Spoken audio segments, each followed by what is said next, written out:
Welcome to the Extremely Boring Stories. Today we listening about how did primitive people make a living by farming. If you like our videos, please subscribe our channel and comment where do you watch our videos.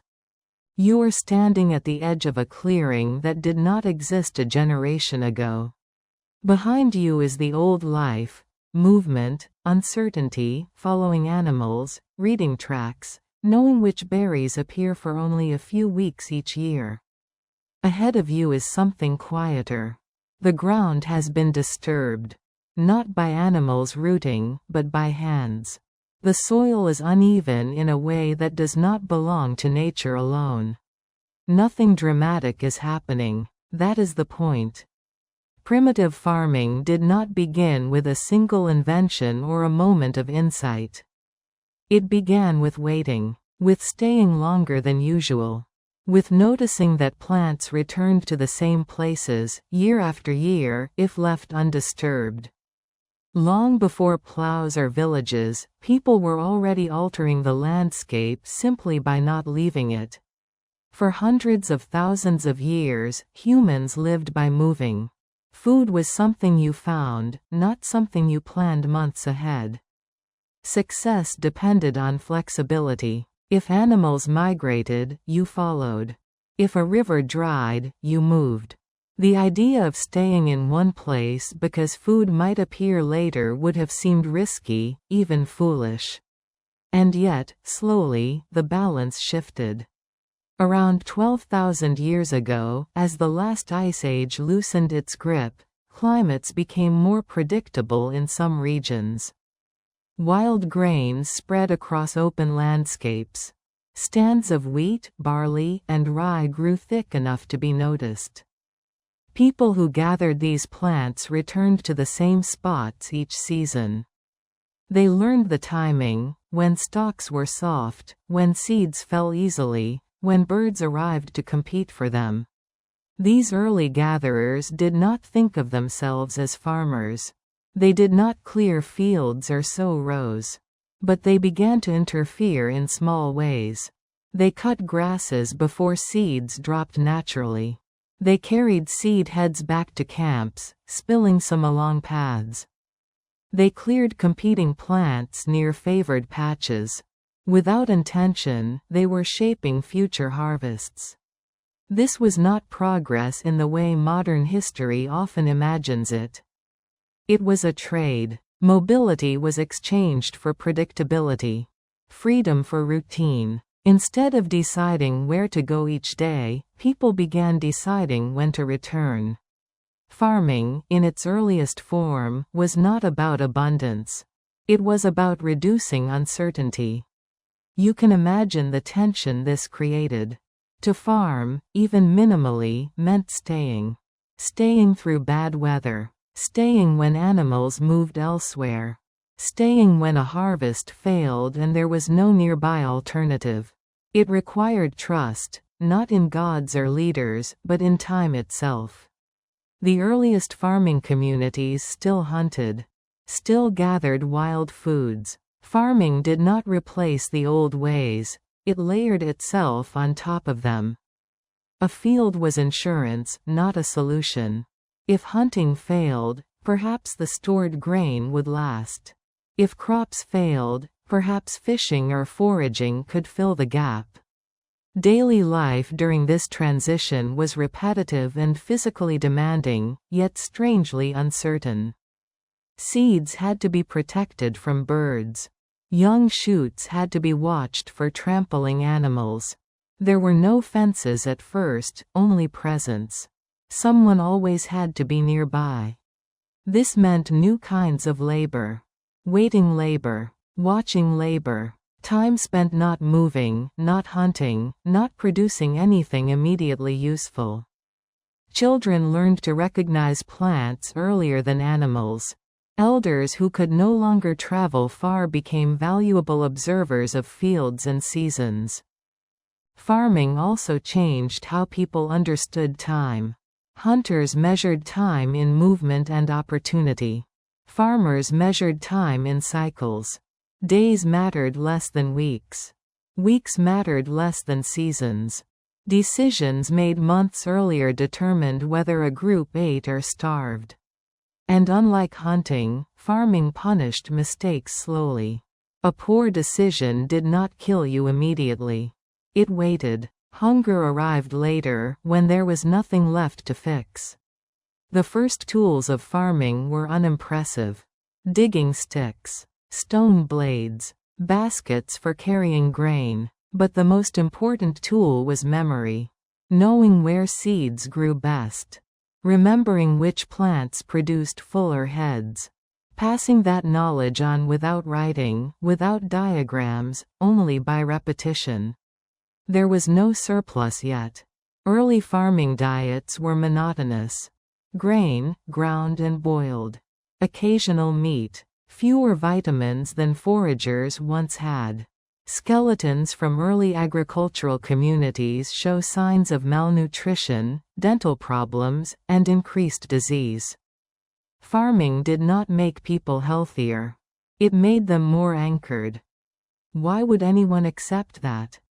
Because farming allowed something new, planning beyond tomorrow. A field tied people to land, and land tied people to each other. You could not leave easily. You could not abandon a field without losing months of work. This created obligations, shared labor, shared risk, arguments over who worked more, who took more, who guarded the field while others rested. The first fields were not owned in the modern sense. They were watched, claimed by presence, not law. But even this was a change. A place became ours because we had invested time in it. You can imagine the quiet moments that defined this shift. Someone deciding not to eat the last handful of seeds. Someone choosing to put them into the ground instead, with no guarantee they would return. Someone convincing others to wait. Farming began not as a triumph, but as a gamble repeated until it became habit. And once waiting became habit, there was no easy way back. As you stand at that clearing, nothing marks it as the beginning of agriculture. No monument, no announcement, only disturbed soil and the expectation that something will grow. But beneath that expectation lies a question that would shape all human history. Once people committed to fields, even loosely, movement stopped being a simple choice. Leaving no longer meant just walking away, it meant abandoning work already done and hope already planted. This changed how groups argued, planned, and failed. Farming did not immediately create stable villages. Instead, it created long periods of uncomfortable half-settling. Groups tied to land but not yet equipped to manage it well. You would notice this first in how days were structured. Hunting days were shaped by opportunity. Follow tracks, react to weather, adapt. Farming days were shaped by obligation. Someone had to watch the field even when nothing happened. Someone had to chase birds, pull weeds, repair damaged soil. Much of this work produced no visible result. It simply prevented loss.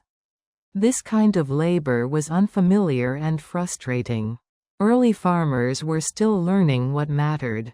They overworked some patches and ignored others. They planted too densely or too sparsely. They saved the wrong seeds. When harvests failed, there was no clear explanation. Unlike hunting, where failure could be blamed on weather or animal behavior, farming failures felt personal. You had chosen to stay. You had chosen this patch of ground. Because of this, early farming communities did not fully trust farming yet. They hedged constantly. Fields were small. Crops were mixed with wild plants. Hunting trips continued, sometimes for weeks at a time, leaving only a few people behind to guard the fields. This created tension. Those who stayed did more waiting work. Those who left brought back meat and prestige. Slowly, roles began to shift.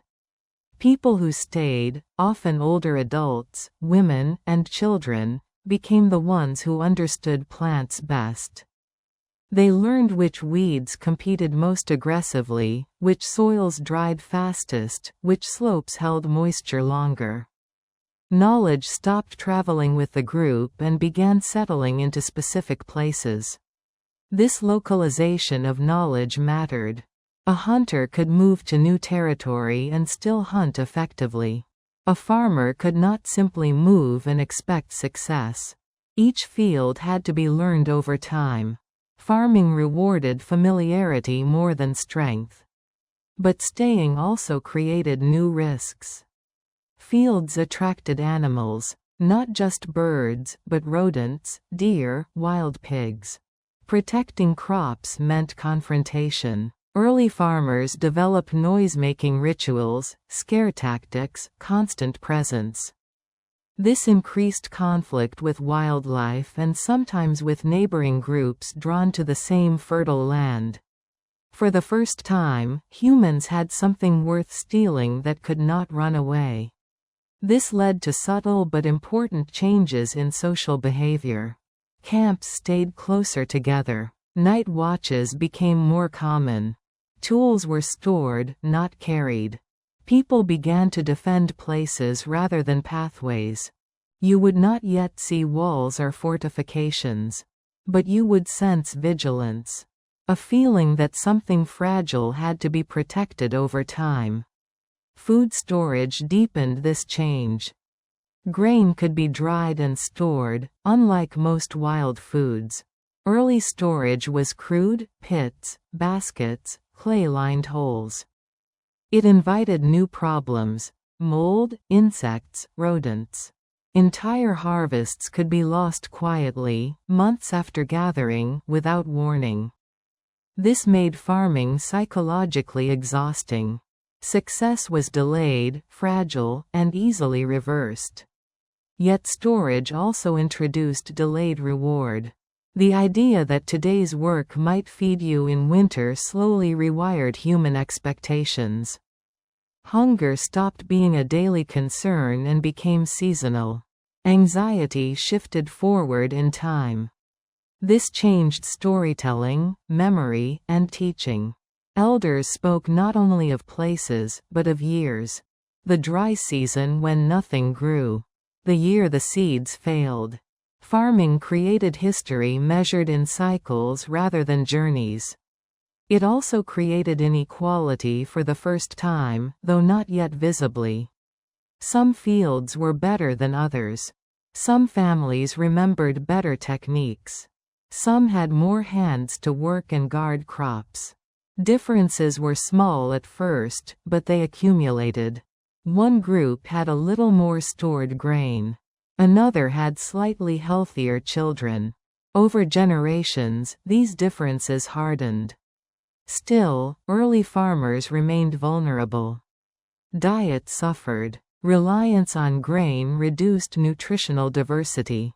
Bones from early farming communities show shorter stature, weaker frames, more disease than their foraging ancestors. Teeth wore down from grinding stone grit mixed into flour. Infections spread more easily among people who stayed close together. From a modern perspective, farming looks like progress. From inside it, it felt like strain. Why didn't people abandon it? Because farming created something hunting never could: predictability across generations. A child born into a farming group learned the same field their parents had learned. Knowledge accumulated instead of resetting with movement. Tools improved slowly. Seed selection improved unintentionally. Plants that thrived near humans were replanted more often, slowly becoming dependent on care. Fields began to change shape.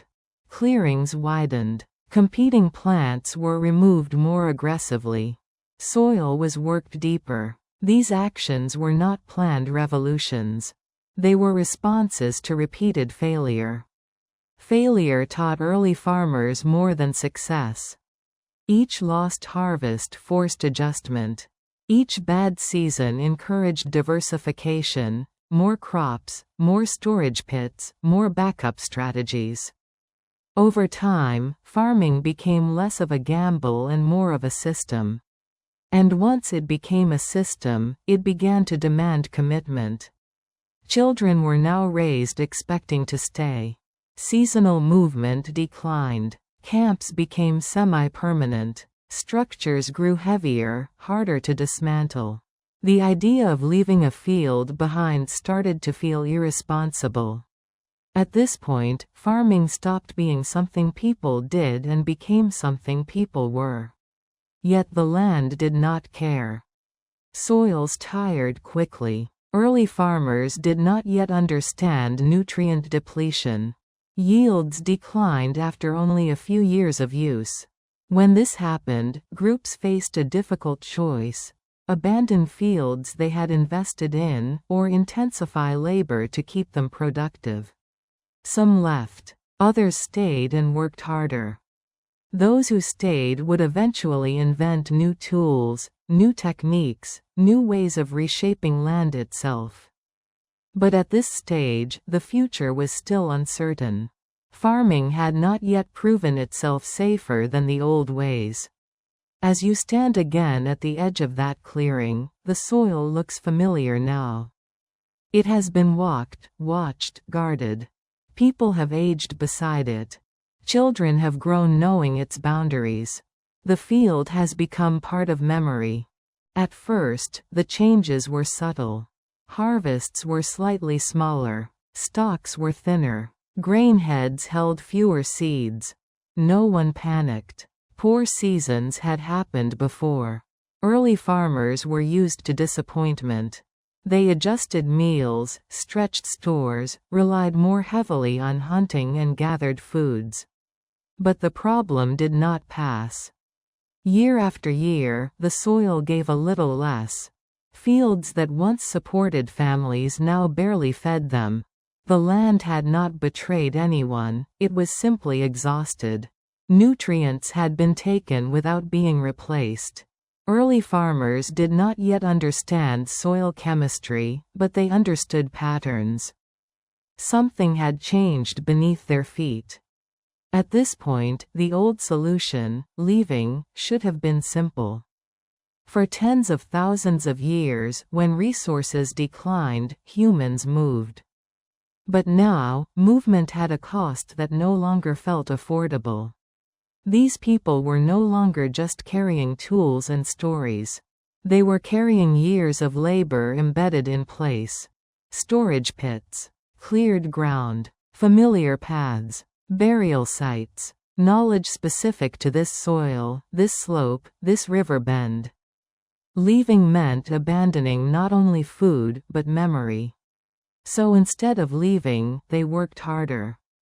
Fields were expanded into less ideal land.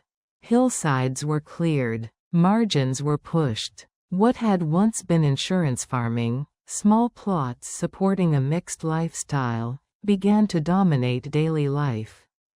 Farming became central not because it was easy, but because there was no longer enough space, time, or flexibility to return fully to foraging. This was the point of no return. Labor intensified. Soil was turned more deeply. Weeds were removed more aggressively. New tools emerged slowly: heavier digging implements, early forms of hoes, more specialized stone blades. Each innovation required more effort to make and maintain, but promised slightly better yields. Promises mattered now. Families reorganized around work capacity. Children became labor earlier. Elders who could no longer contribute physically shifted into teaching roles, guarding stores, preserving knowledge. Social pressure increased. Everyone's effort mattered more because margins were thinner. Failure became communal. If a hunter failed, only that day was lost. If a field failed, everyone felt it months later. This shared vulnerability reshaped social bonds. Cooperation became enforced, not optional. Food sharing became more regulated. Disputes over labor, storage, and consumption became more common. Early systems of authority began here, not kings or chiefs yet, but voices that decided when to plant, when to harvest, how much to store. These voices were not chosen for charisma. They were chosen for memory. Who remembered the last famine? Who remembered which field failed first? Who remembered when the rains came late and what was done? Farming created leaders because it required coordination across time. As dependence on fields deepened, so did dependence on place. Semi-permanent camps became permanent villages. Structures were rebuilt in the same locations. Heavier materials were used. Houses were no longer meant to be moved. The land now owned the people as much as they owned the land. This permanence brought new risks. Disease spread more easily among settled populations. Waste accumulated. Water sources became contaminated. Farming did not just feed people, it trapped them with their own byproducts. Skeletal evidence shows the cost clearly. Early agricultural populations suffered more chronic illness than foragers. Lifespans shortened. Physical stress markers increased. People worked harder for less varied food. And yet, populations grew. This is one of the quiet paradoxes of farming. It made individual lives harder but supported more people overall. Even poor yields could sustain dense populations compared to hunting territories. Children survived in greater numbers, even if adults aged faster. More people meant less space to leave. As villages multiplied, unused land shrank.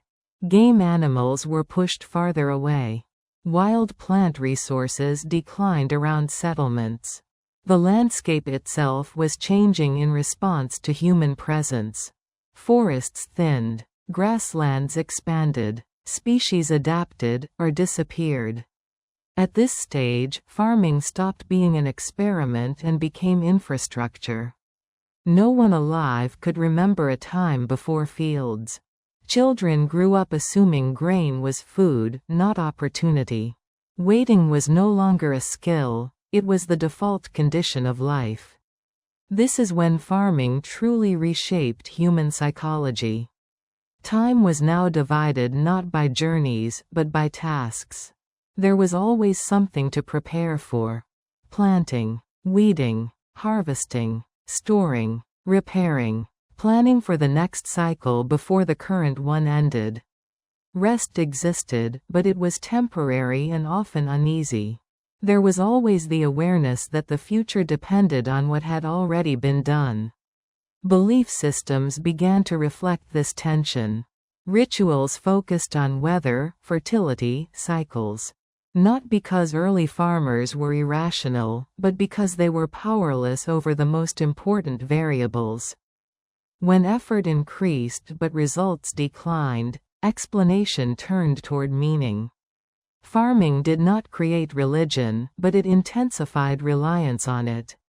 Offerings were made not to conquer nature, but to negotiate with it. Despite everything, poorer health, harder labor, increased conflict, farming spread. Not because it was superior in comfort, but because it was contagious. Once one group farmed successfully enough to support more people, neighboring groups faced pressure.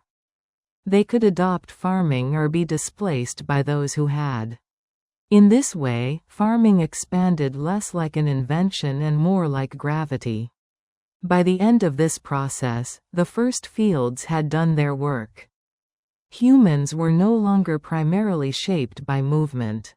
They were shaped by land management, delayed reward, and collective memory. The quiet clearing you first stood beside has become something else entirely. It is now a village edge. A boundary. A place defended, worked, and argued over. It holds the bones of those who waited before you. Nothing about this transformation was fast. It took generations of failure, adjustment, and acceptance. Farming did not save humanity from uncertainty, it simply moved uncertainty further into the future. And that may be its most lasting legacy. Even now, you live inside the logic of those first fields. You plan. You wait. You invest effort long before results appear. You accept delayed outcomes as normal. You trust systems built on patience rather than movement. Primitive people did not farm because it made life easier. They farmed because, once they started waiting, they could no longer afford to stop. They are small, dry, pale. There is nothing about them that suggests memory. They do not move. They do not speak. They do not seem to change. And yet, these seeds are different from the ones that grew here generations ago. Not dramatically different, just enough. That difference is the story. After humans began staying with fields, another quiet process began alongside them. It did not require planning, tools, or understanding. It happened simply because people repeated the same small choices over and over again. Seeds were gathered. Some were eaten. Some were saved. Some were dropped back into the soil. The seeds that returned were not random. People tended to save the easiest ones. The biggest. The ones that stayed on the stalk long enough to be harvested. The ones that did not shatter and scatter themselves too early. No one thought of this as selection. It was convenience, habit, efficiency. But seeds remember convenience. Wild plants are designed to survive without humans. Their seeds scatter easily. They fall before animals can collect them. They spread unpredictably. This is good for plants and frustrating for people. Early gatherers noticed that some grasses behaved differently. Some held onto their seeds longer.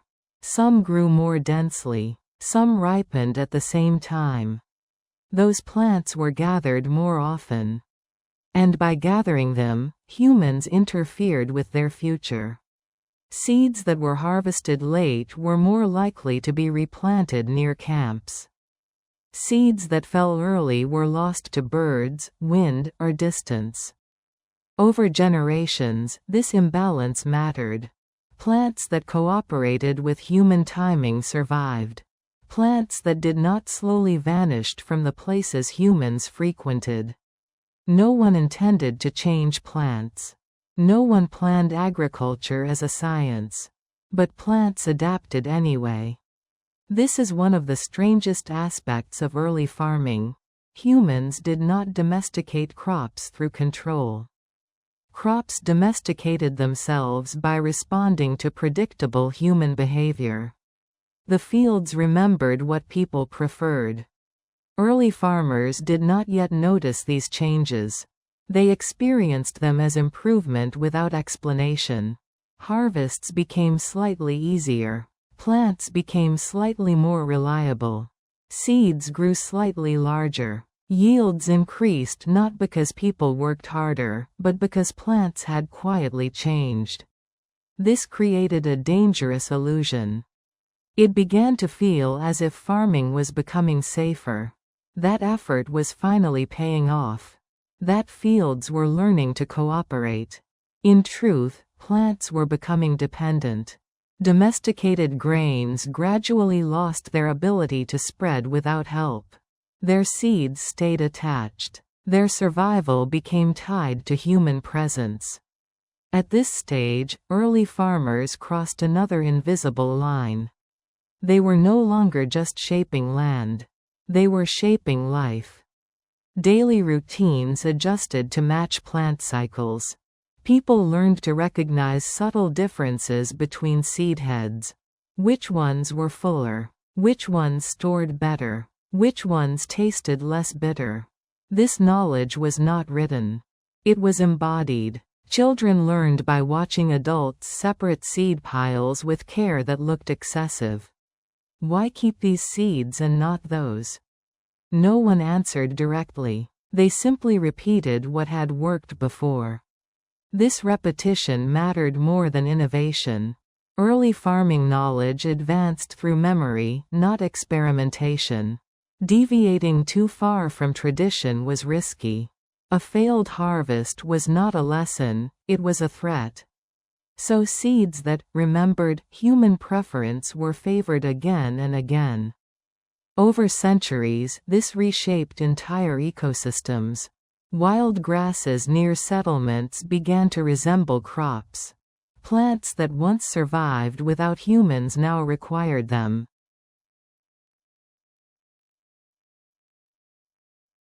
The relationship was no longer one-sided. People depended on crops for food. Crops depended on people for reproduction. Neither could easily return to independence. This mutual dependence made farming feel inevitable.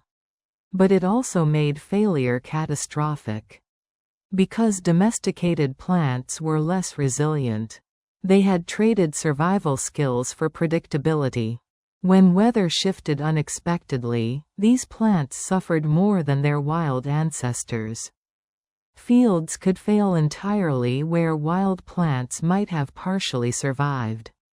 Early farmers noticed this, even if they did not fully understand it. They compensated by growing multiple crops together. Barley with wheat, lentils with peas. Diversity was insurance. Seed saving became one of the most important tasks of the year. It was also one of the most anxious. Choosing which seeds to eat and which to save meant choosing between immediate hunger and future survival. In lean years, this choice was brutal. Archaeological evidence suggests that some communities ate their seed stores and paid for it the following year. Others starved while protecting future harvests. Seeds carried the future, but they could not explain themselves. This made farming emotionally complex in a way hunting had never been. A hunter faced hunger honestly and immediately. A farmer could be hungry while holding food they were not allowed to eat. That restraint reshaped human psychology. Planning extended beyond seasons into generations. Parents saved seeds their children would plant. Knowledge became inheritance. Mistakes echoed forward in time. Slowly, people began to recognize that not all seeds were equal. They developed names for varieties, preferences, rules about mixing. Some seeds were planted close together. Others kept separate. Rituals formed around planting, not because seeds were sacred, but because the moment felt dangerous. Once a seed entered the ground, control ended. This helplessness encouraged explanation through story. Why did some seeds fail? Why did the same work produce different results? Weather was blamed. Spirits were blamed. The land was blamed. But quietly, seeds were blamed too. Certain seeds were trusted. Others were avoided. Reputation formed without data. And still, the seeds kept changing. By the time farming communities noticed that wild ancestors of their crops no longer grew nearby, it was too late. The plants they relied on could not survive without them. Abandoning fields meant abandoning food entirely. This locked people in place more firmly than any fence. Seeds that remembered human hands had rewritten the relationship between people and nature. Humans were no longer just users of ecosystems. They were participants in evolutionary processes they could not see. This was not mastery. It was entanglement. As you hold those ordinary seeds, you are holding thousands of years of unconscious selection. Choices made by people who did not know they were choosing. Habits repeated until they reshaped biology itself.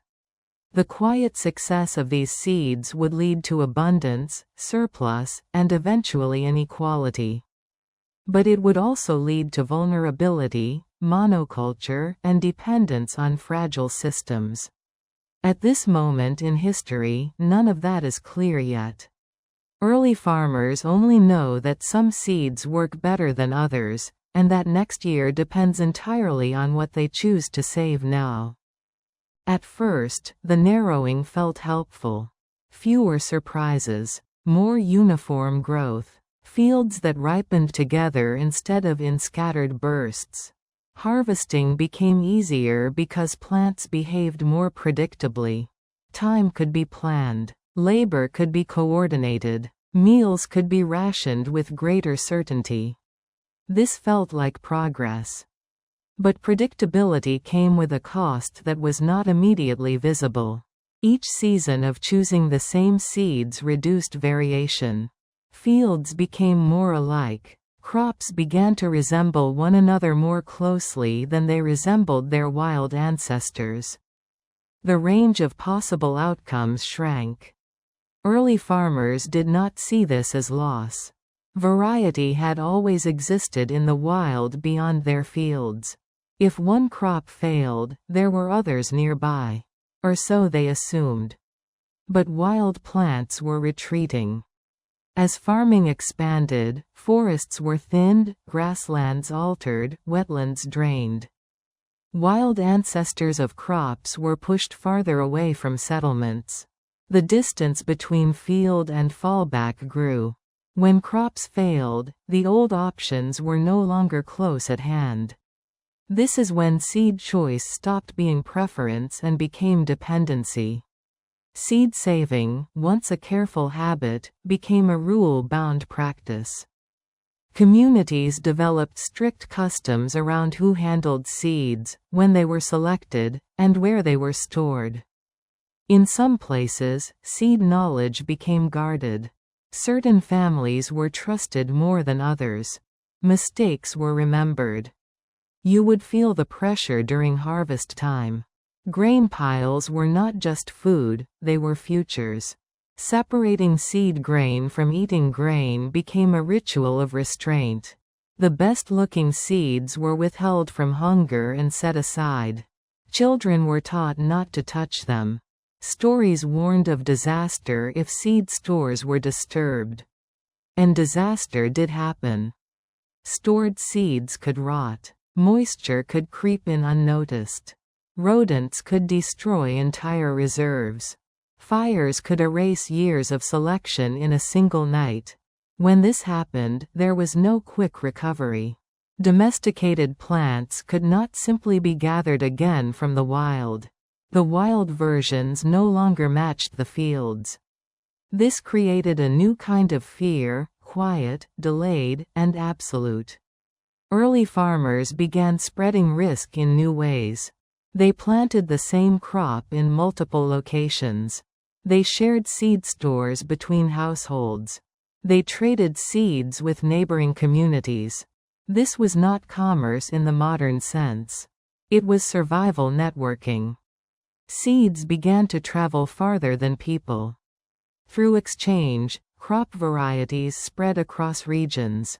Wheat moved from the Fertile Crescent into Europe. Rice spread across East Asia. Maize moved slowly north and south from its origins in the Americas.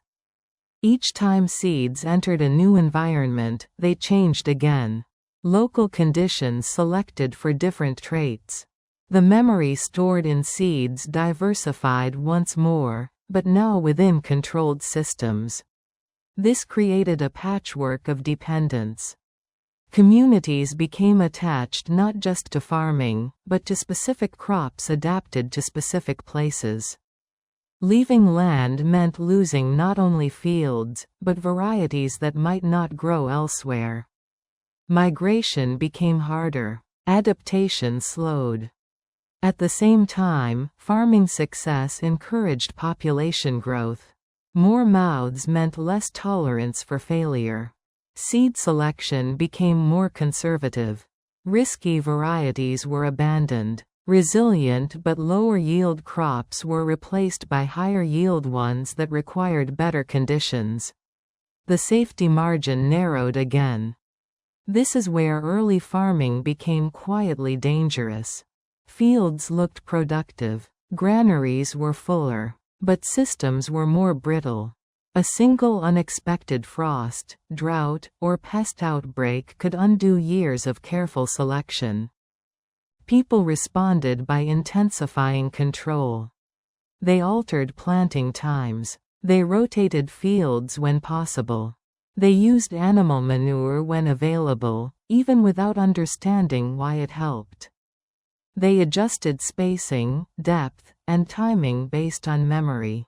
Farming knowledge grew thicker, heavier, more rule-bound. Seeds were no longer passive. They were managed. Yet control remained partial. Farmers could influence outcomes, but never guarantee them. The more effort invested, the more painful failure became. This tension shaped belief systems. Seeds took on symbolic weight. Fertility rituals emerged. Planting ceremonies marked moments of vulnerability. Songs, taboos, and offerings clustered around sowing and harvest, not because seeds were mystical, but because so much rested on them. Seeds carried responsibility without agency. Children born into these communities inherited not just land, but expectations. They were taught which seeds were right, long before they understood why. Innovation was slow and cautious. Tradition protected survival, but it also froze practices that might no longer fit changing climates. And climates did change. Periods of cooling or drying stressed crops that had been selected for stability rather than resilience. Some farming systems collapsed quietly. Villages thinned. Fields were abandoned. In some regions, people returned partially to foraging. In others, they intensified agriculture further, doubling down on control. What they could not do was reset. Once seeds had been reshaped to depend on human hands, there was no simple way back to wild balance. The relationship between people and plants had crossed into permanence. You can imagine the weight of this realization, even if it was never articulated clearly. Every planting season now carried a silent question. Are these seeds still right for this land? The answer could only arrive months later, when it was too late to change anything. This delay, between choice and consequence, became one of the defining features of agricultural life. It trained people to think forward, to accept uncertainty, to live with decisions they could not undo. In this way, seeds taught humans patience more effectively than any teacher. But patience did not eliminate risk. It only stretched it across time. As seed systems grew more complex, societies grew more layered. Some people controlled seed storage. Others labored in fields. Authority emerged not from strength, but from stewardship of the future. Those who held seeds held power. Not openly, not violently, quietly, through decisions about distribution, timing, and trust. The remembered seeds had reshaped plants, land, and people. They had turned habit into dependency and dependency into structure. At first, people blamed themselves. When crops struggled, farmers assumed mistakes had been made. Planting too early, harvesting too late, choosing the wrong patch of soil. They worked longer hours, repeated old techniques more carefully, corrected imagined errors. The idea that the seeds themselves might be mismatched to the changing world was difficult to grasp, because seeds had always been the solution. But the world did not stay still. Climates shifted slowly, almost invisibly. Rain patterns changed. Winters grew harsher or shorter. Floods arrived earlier or later than expected. Fields that had once been reliable no longer behaved the same way. Crops ripened unevenly. Pests appeared in greater numbers. Diseases spread through uniform plants with ease. Seeds remembered the old rhythms. The land no longer followed them. This created a new kind of farming anxiety, one rooted in lag. Decisions were still based on memory, but memory was becoming outdated. Elders recalled seasons that no longer repeated. Rules that once protected harvests now caused failure. Some communities adapted, others did not. Adaptation was slow because it required breaking trust with tradition. Trying new seeds meant risking hunger. Mixing varieties meant unpredictable harvests. Allowing wild traits back into fields felt like regression. Yet in places where farmers experimented cautiously, introducing hardier plants, accepting lower yields in exchange for resilience, survival improved. This was the beginning of agricultural wisdom, knowing when to abandon perfection. Fields diversified again, but not back to wild chaos. Instead, farmers balanced memory with flexibility. They saved multiple seed types. They spread risk across crops and locations. They accepted inconsistency as protection. In regions where this balance failed, collapse followed quietly. Villages thinned. Storage pits emptied earlier each year. Malnutrition increased. Some settlements were abandoned entirely, their fields swallowed back by grass and shrubs. Archaeology shows these pauses clearly, layers where human presence thins, then returns differently later. These were not dramatic endings. No final battles. No recorded disasters. Just people leaving when staying no longer worked. But the seeds did not leave. Domesticated plants lingered in abandoned fields for a time, unable to reproduce fully without human help. Eventually, they vanished. Their memory was too specific. Without human hands, they could not survive. This revealed a truth early farmers rarely spoke aloud: domestication was irreversible. Once seeds had been shaped to human patterns, they could not simply return to nature. And once humans had shaped themselves around seed cycles, they could not easily return to movement. This mutual dependency locked history onto a narrow path. In places where farming endured, seed control became institutional. Granaries were built larger and more central. Storage was managed collectively or by emerging authorities. Rules governed seed distribution after harvest. Punishments followed misuse. Seeds became political. Not loudly, not symbolically at first, but practically. Whoever controlled seed access controlled survival. This power was rarely framed as domination. It was framed as responsibility, as stewardship, as protection against future scarcity. And in many cases, it worked. Agricultural systems stabilized enough to support specialists. Not everyone had to farm. Some people made tools. Some organized labor. Some observed seasons and advised planting times.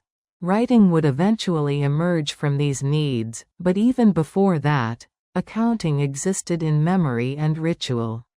Farming societies grew denser. Landscapes became patterned: fields, paths, irrigation channels.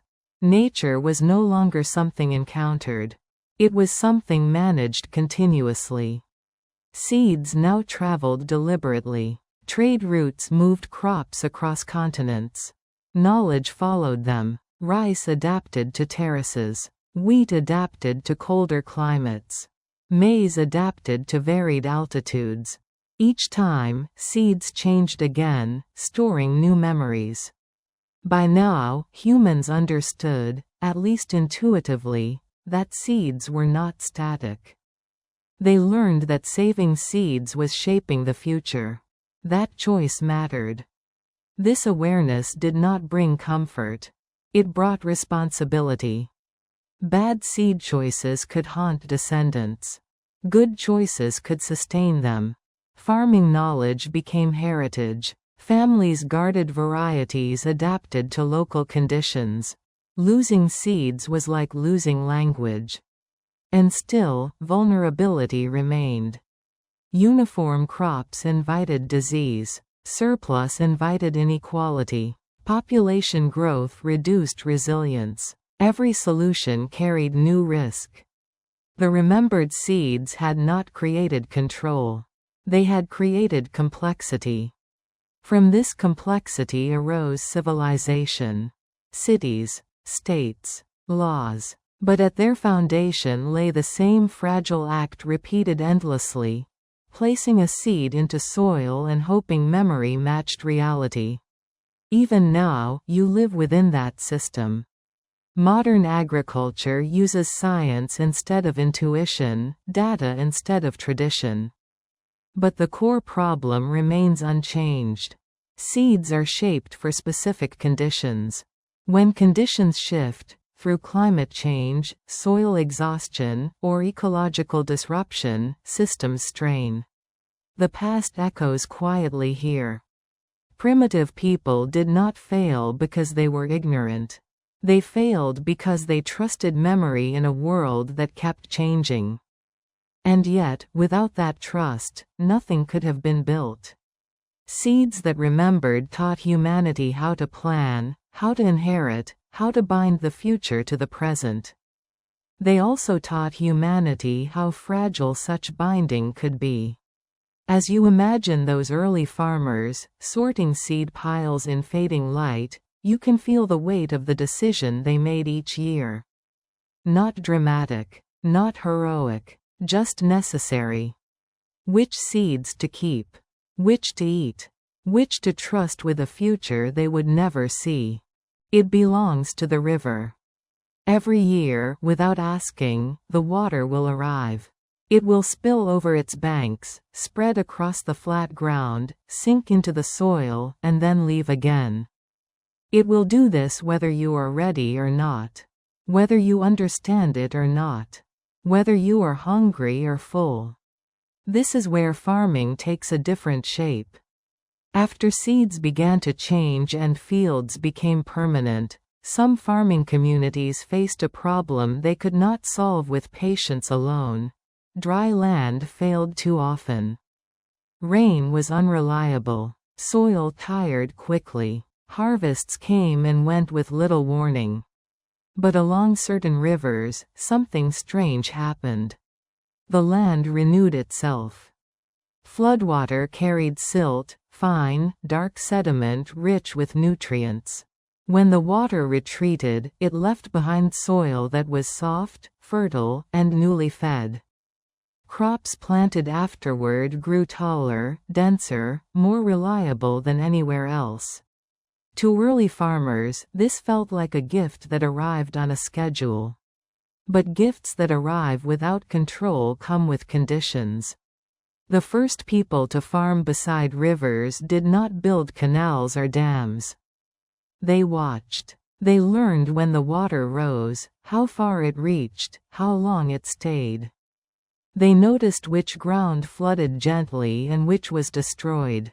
They learned, slowly, where to plant and where not to. Farming near a river required humility. Plant too early, and the flood erased everything. Plant too late, and the soil dried and cracked. Plant in the wrong place, and water either drowned the crop or never reached it at all. You could not argue with the river. You could only adjust. This forced farmers into a new relationship with time. Rain-fed farming allowed flexibility. River-fed farming demanded alignment. Entire communities had to synchronize their work with a natural rhythm that did not change for individuals. This was the beginning of agricultural calendars. Not written calendars yet, no markings, no dates, but shared expectations. Everyone knew when preparation began. When fields were cleared. When planting waited. When harvest followed. The river became a clock. Daily life reorganized around its movements. During flood season, fields were inaccessible. People repaired tools, made baskets, told stories, waited. When waters fell, work began immediately. There was no room for delay. The soil was perfect only briefly. This created urgency unlike anything earlier farming had known. River farming punished hesitation more harshly than mistakes. Miss the moment, and the entire season was lost. To survive, communities developed coordination. Not leadership in the heroic sense, but agreement. Someone had to say when planting started. Someone had to notice subtle changes in water behavior. Someone had to remember years when floods came late or weak. Those memories became authority. Unlike earlier fields, which could be worked independently, river-fed land tied everyone together. Water did not respect boundaries. If one group blocked flow or planted poorly, neighbors suffered. Cooperation was no longer optional. This is why some of the earliest complex societies formed beside rivers. Not because rivers were generous, but because they forced people to organize. Yet living beside a river was never safe. Floods were not always gentle. Sometimes water rose too high, too fast. Fields were scoured away. Houses collapsed. People drowned. Entire seasons vanished overnight. There was no defense against this, not yet. Early farmers could not store floodwater or control it. They simply endured its extremes. This created a particular kind of anxiety. Unlike dry land failure, which crept in slowly, river failure was sudden. You could prepare perfectly and still lose everything in a single day. And yet, people stayed. Because when floods behaved, yields were unmatched. Grain stores filled more reliably. Surplus appeared. Population grew. Children survived in greater numbers. Villages expanded into towns. But surplus carried its own consequences. Stored grain near rivers needed protection, not just from pests, but from water itself. Storage methods improved. Raised platforms, sealed containers, elevated structures. Architecture adapted to flooding cycles. So did social rules. Access to fertile floodplains became contested. Not all land was equal. Some plots received perfect flooding. Others were marginal. Over time, rights to land hardened. Presence turned into claim. Claim turned into inheritance.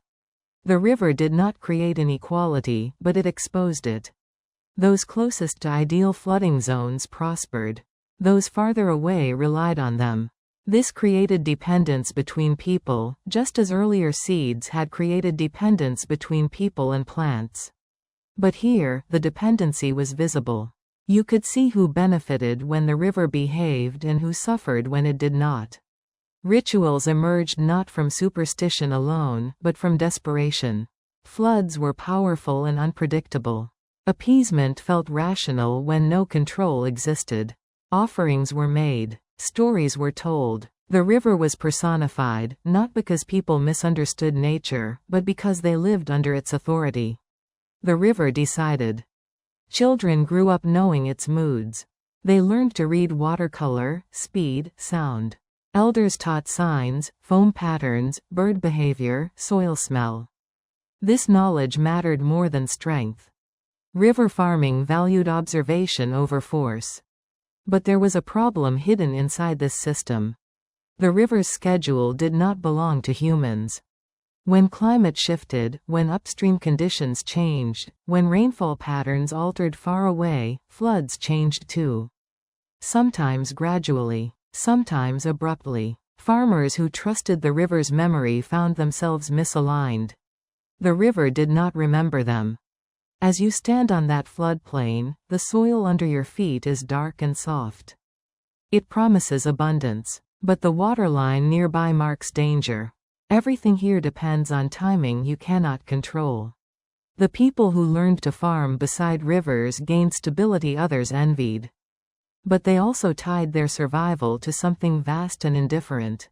At first, river farming remained passive. People adapted themselves to water. They planted when floods ended, harvested when soil dried, rebuilt when damage occurred.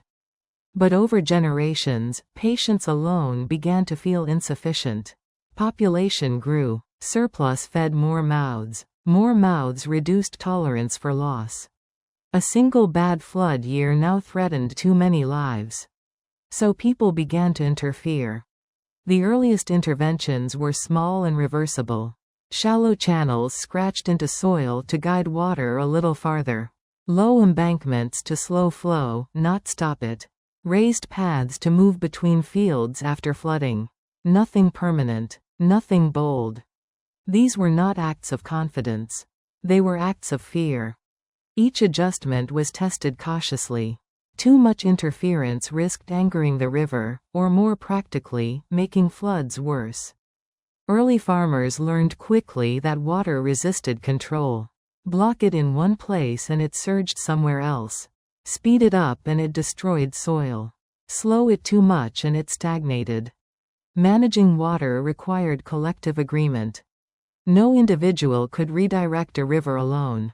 Channels crossed multiple fields. Embankments affected neighbors. This forced communities to plan together in ways earlier farming never had to. Decisions now had consequences beyond individual households. This is where farming societies began to feel heavy. Meetings mattered. Memory mattered. Disputes became more complex. If one channel failed, whose fault was it? If one field flooded too deeply, who had altered the flow? The river introduced blame. To reduce uncertainty, communities developed roles. Some people watched water levels. Some oversaw maintenance. Some decided when channels were opened or blocked. These were not kings yet. They were coordinators. But coordination created hierarchy, even when no one named it. With hierarchy came records, not written at first, but ritualized. Flood markers were placed on rocks or walls.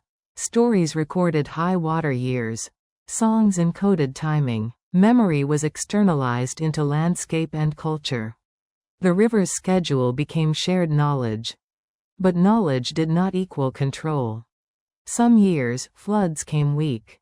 Soil dried too quickly. Crops failed quietly. Other years, floods came strong and destructive, overwhelming channels and embankments.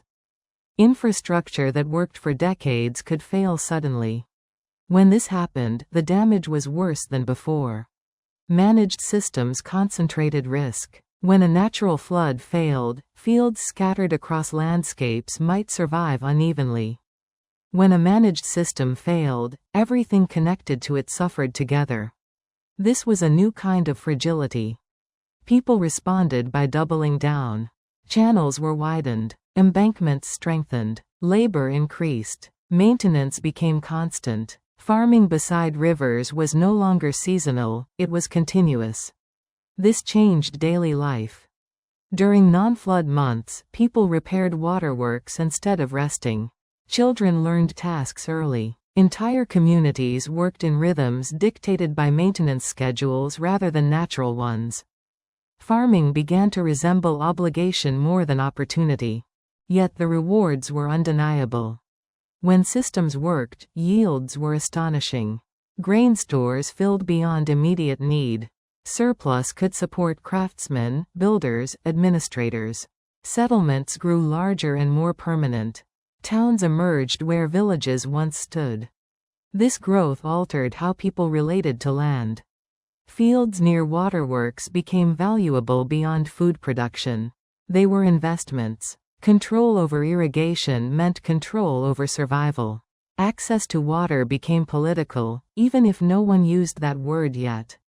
Conflicts intensified. Upstream communities could divert water away from downstream ones. Repairs in one area could worsen flooding elsewhere. Cooperation became tense, enforced not just by custom but by necessity. In some regions, this tension produced formal authority. Rules were established about water use. Penalties followed violations. Labor obligations were imposed for maintenance. Farming societies became regulated societies. The river had created administration. At the same time, belief systems adapted. The river was no longer just powerful, it was managed, and therefore morally charged. Failures were interpreted as punishment for social disorder as much as natural misfortune. Rituals emphasized harmony, obedience, and collective responsibility. Water management reshaped ethics. People learned that individual action could endanger many. This encouraged conformity. Tradition hardened. Innovation slowed unless sanctioned by authority. Stability was valued over experimentation. But stability was fragile. Environmental changes upstream, deforestation, climate shifts, altered rainfall, changed river behavior beyond local control. Floods arrived unpredictably. Channels silted faster. Maintenance demands increased beyond capacity. In some great river systems, this strain accumulated for centuries before breaking. When it broke, collapse was swift. Fields salinized from over-irrigation. Soil hardened. Yields declined. Populations outpaced food supply. Cities dependent on rivers faced famine when systems failed. People did not abandon rivers easily. They repaired, reorganized, intensified labor again and again. The river had given them too much to leave behind. And yet, eventually, some systems failed beyond repair. Settlements shrank. Infrastructure decayed. Knowledge was lost. Later generations returned to riverbanks and rebuilt anew, often unaware they were repeating earlier cycles. This is the quiet rhythm beneath river civilization. Build, manage, strain, fail, rebuild. As you watch the river flow now, it looks unchanged. But beneath the surface lies centuries of human effort layered over one another. Channels dug and abandoned. Embankments raised and eroded. Decisions remembered long after the people who made them were gone. The river continues, indifferent. And the people who farm beside it face a growing realization, not yet fully formed, but increasingly unavoidable. When river systems finally exceeded the capacity of the people managing them, failure did not arrive as a single moment. It arrived as fatigue, as repairs that took longer each year, as channels that filled with silt faster than they could be cleared, as floods that ignored markers placed by ancestors. At first, people worked harder. They organized larger labor groups. They extended maintenance seasons. They demanded more from children and elders alike. The logic was simple. If effort had once been enough, more effort should solve the problem again. But effort could not change upstream rainfall. Effort could not stop salt from creeping into soil. Effort could not make the river remember its old schedule. In places where irrigation had been overused, water evaporated and left minerals behind. Fields hardened. Crops yellowed. Yields declined even in years when floods arrived on time. The land looked fertile but behaved poorly. This was deeply confusing to farmers who had done everything right. They responded by expanding again. New channels were cut. New land brought under control. Marginal areas were farmed to compensate for declining core fields. This temporarily worked, and made the eventual failure worse. Because river systems reward scale until they punish it. As populations grew, dependence on infrastructure became absolute. Hunting and foraging were no longer viable backups.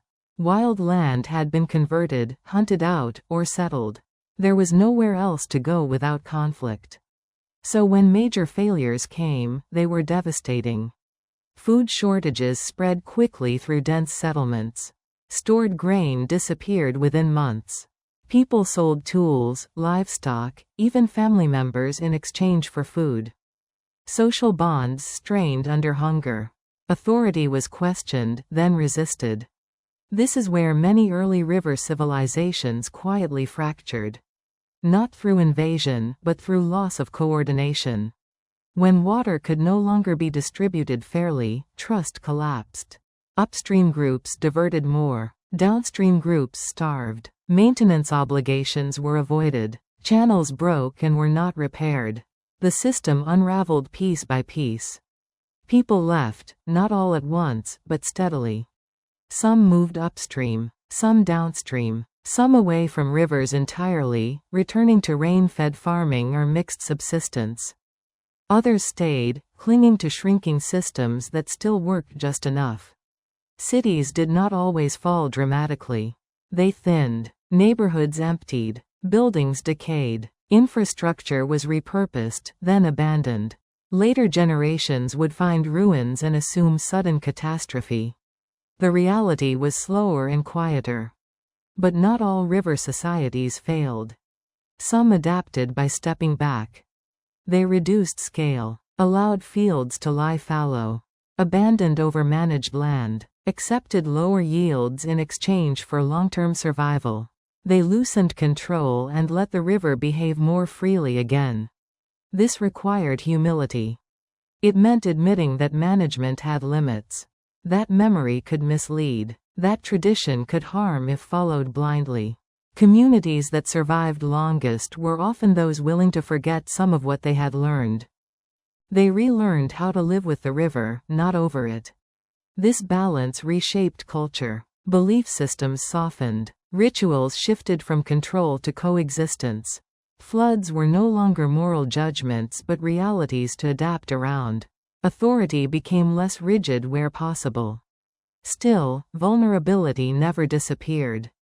River farming always remained a negotiation with uncertainty. Success depended on forces beyond human reach. But through failure, people learned a crucial lesson that echoed far beyond agriculture.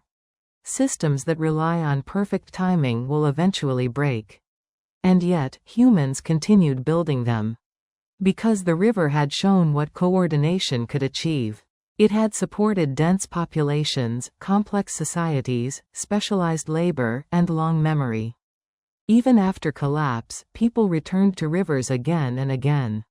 The ruins were warnings, but also invitations. As you step back from the riverbank now, you can see layers of history overlapping. Ancient channels barely visible beneath newer ones. Settlements rebuilt atop earlier foundations. Fields worked, abandoned, reclaimed. The river flows through all of it, unchanged in purpose, indifferent in outcome. Primitive people learned to farm beside rivers not because it was safe, but because it was powerful. They accepted risk in exchange for abundance. They traded flexibility for coordination. They learned that survival could be collective, but also collectively fragile. That lesson still matters. Modern societies manage rivers with concrete, data, and machines. But the underlying truth remains the same.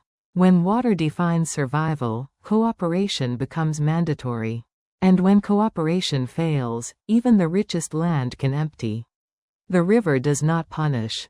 It does not reward. It only follows its own schedule. You can feel it first in your hands. Not pain exactly, more a deep, steady ache that never quite goes away. It lives in the fingers, the wrists, the shoulders. It settles into the back by mid-morning and stays there until sleep. This is not the sharp exhaustion of a hunt or the brief strain of carrying something heavy. This is slower. It accumulates. This is farming work. After fields became permanent and seeds became dependent, daily life narrowed into repetition. Farming did not demand moments of heroism. It demanded endurance. And the tools that shaped this endurance were simple, heavy, and unforgiving. Stone tools did not look impressive. A sharpened flint blade, a ground stone axe, a digging stick hardened by fire, a grinding stone worn smooth by years of use. None of these were efficient by modern standards. All of them required time, time to make, time to use, time to repair. Time was the real cost. You wake before the light because daylight matters. There is too much to do to waste it. Fields must be checked. Weeds pulled before they spread. Soil loosened where rain has crusted it hard. None of this produces food immediately. It only prevents loss. Early farming days were full of preventative labor. The digging stick, one of the earliest farming tools, looks primitive, but it is precise. You use it to open the soil just enough to place a seed. Too shallow, and birds take it. Too deep, and it rots. The work is slow because the margin for error is narrow. Each hole is made by hand. Thousands are needed. You do not rush. Rushing leads to mistakes, and mistakes wait months to punish you. Stone blades cut grasses and stalks, but they dull quickly. Every few hours, someone must stop to resharpen. The stone is struck carefully, flakes removed in controlled ways. A poor strike ruins the edge. Making tools is itself a skill learned over years, and good toolmakers are quietly valued. But even the best tools resist speed. Harvesting grain with stone blades is a rhythm of bending, cutting, gathering. Over and over. Backs curve permanently. Knees stiffen. Skeletons from early farming communities show it clearly: compressed spines, worn joints, asymmetry from repetitive motion. This is what survival looks like when it settles in one place. Grinding grain is worse. After harvest, work does not stop. It changes form. Seeds must be processed before they can be eaten. Grinding stones, one flat, one rounded, turn grain into flour. This takes hours, daily, often done by women, though not exclusively. The motion is constant, heavy, and relentless. The sound of grinding defines farming settlements. A low, steady rasp that fills mornings and evenings. Children grow up hearing it. Elders continue it until their hands fail. Stone grit mixes with flour. Teeth wear down quickly. Dental remains show early farmers with flattened, damaged teeth by middle age. Eating itself becomes a slow act of erosion. And still, there is more work. Fields must be cleared of stones each season. New stones surface constantly, carried out by hand, piled at edges, later used for walls or paths. Every cleared stone is effort spent before planting can even begin. Tools break. Stone cracks unexpectedly. Handles loosen. Hafting, the process of binding stone to wood, requires skill and constant maintenance. Sinew dries. Resin cracks. Nothing lasts long. Tool care becomes part of daily routine. You begin to understand something important: farming is not a single task repeated. It is a chain of small labors that leave no room for rest. This changes how people think about work. Hunters experience effort in bursts. Farmers experience effort as background. There is always something that needs doing. Even in seasons when fields rest, tools need repair, storage needs cleaning, seed selection needs attention. Idle time becomes suspicious. Social pressure reinforces this. In a farming community, visible effort matters. Everyone knows who works and who does not. Survival depends on collective labor, and resentment grows quickly when effort feels uneven. This leads to new moral ideas. Work becomes virtue. Endurance becomes character. Those who labor steadily are trusted. Those who avoid work are criticized, corrected, or excluded. These values emerge not from ideology, but from necessity. Stone tools shape these values physically. They demand slowness. You cannot rush stone. You cannot cheat weight. The tool teaches patience through resistance. It teaches planning because mistakes are costly. It teaches humility because effort does not guarantee success. Farming tools also reshape gender roles, though not rigidly at first.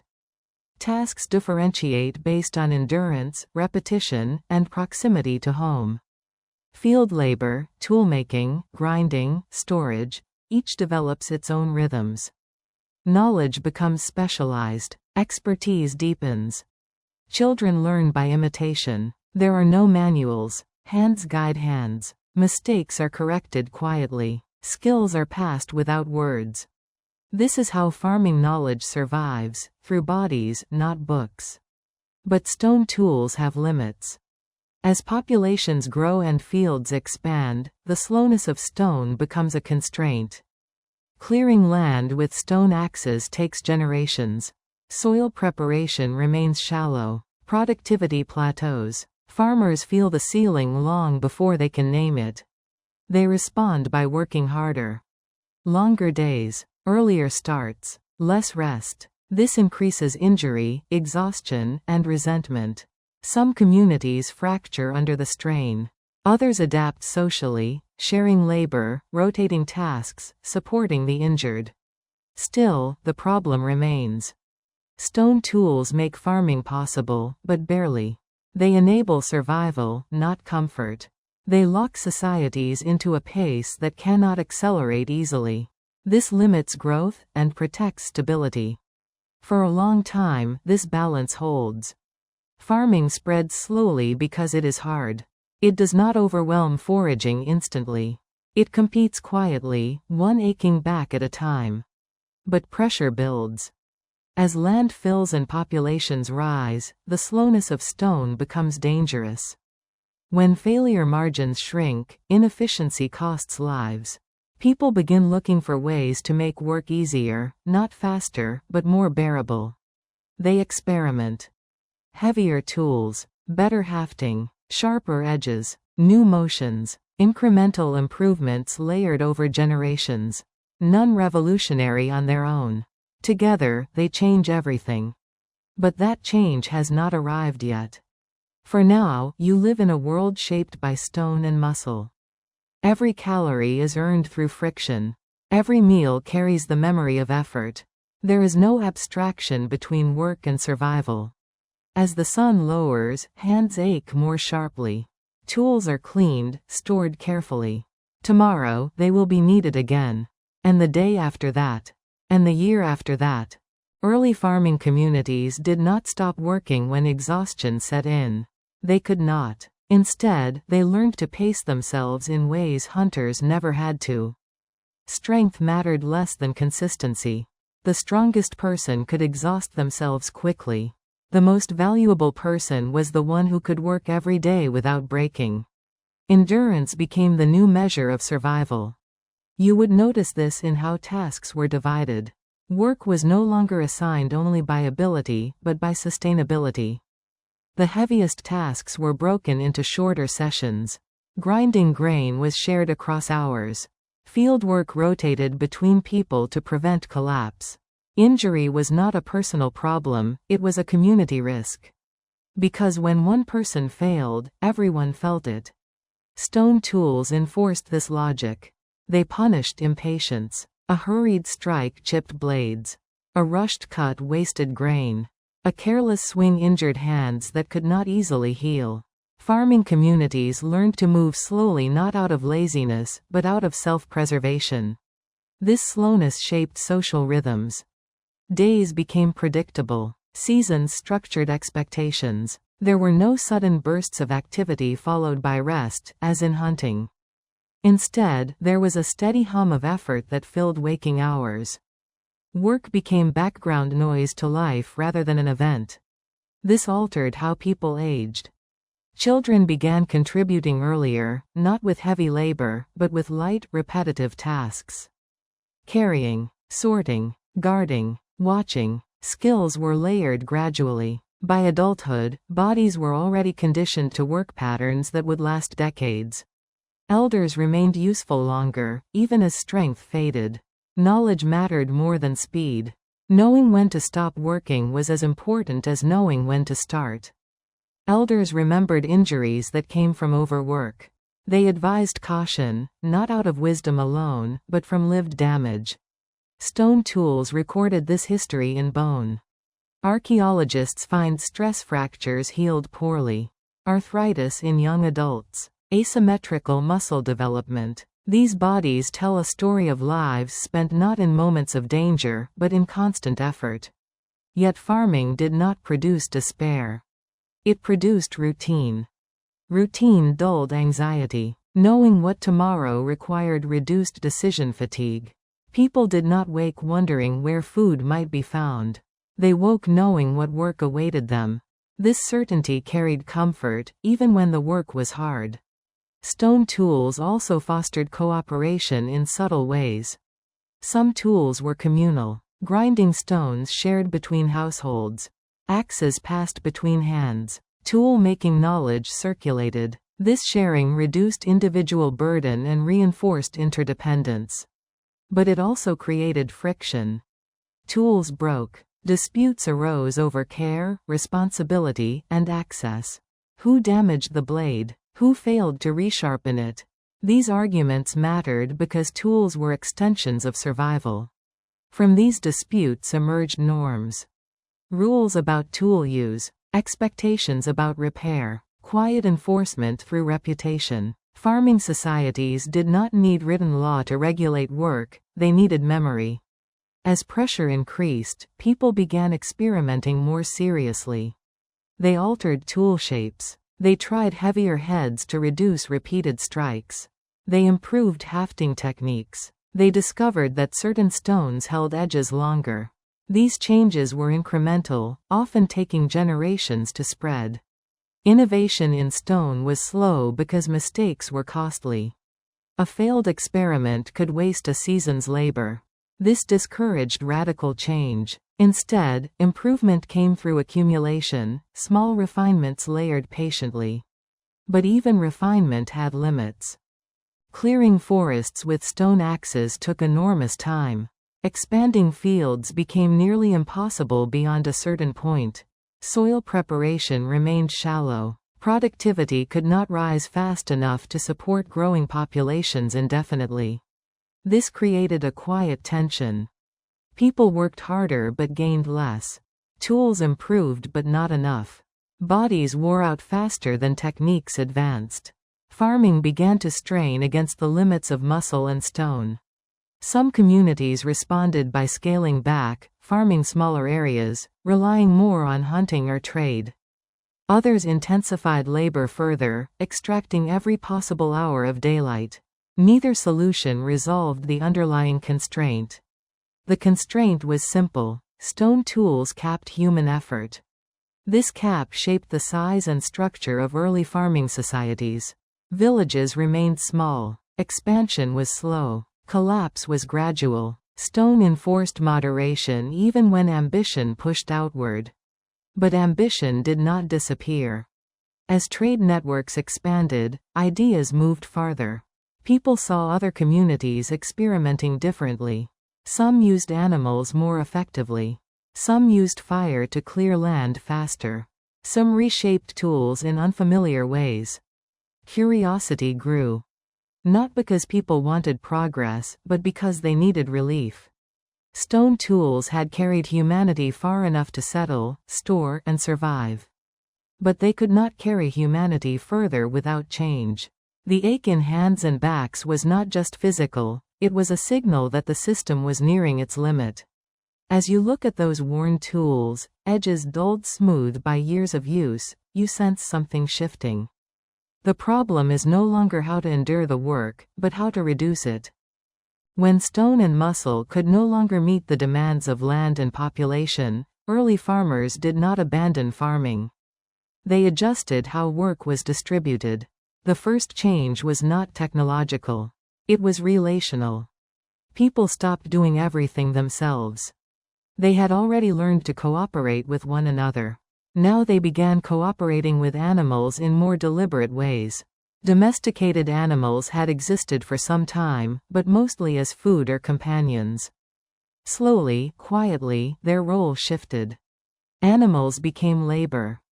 This did not happen because someone had a sudden idea. It happened because bodies, human and animal, were already sharing space. Cattle, oxen, and other large animals were present in settlements. People noticed patterns. Animals pulled naturally. They pushed. They leaned into resistance. Harnessing came later. Before that, there was imitation. People attached loads to animals experimentally. Sometimes it worked. Sometimes it failed dangerously. Animals panicked. Injuries occurred. But gradually, techniques improved.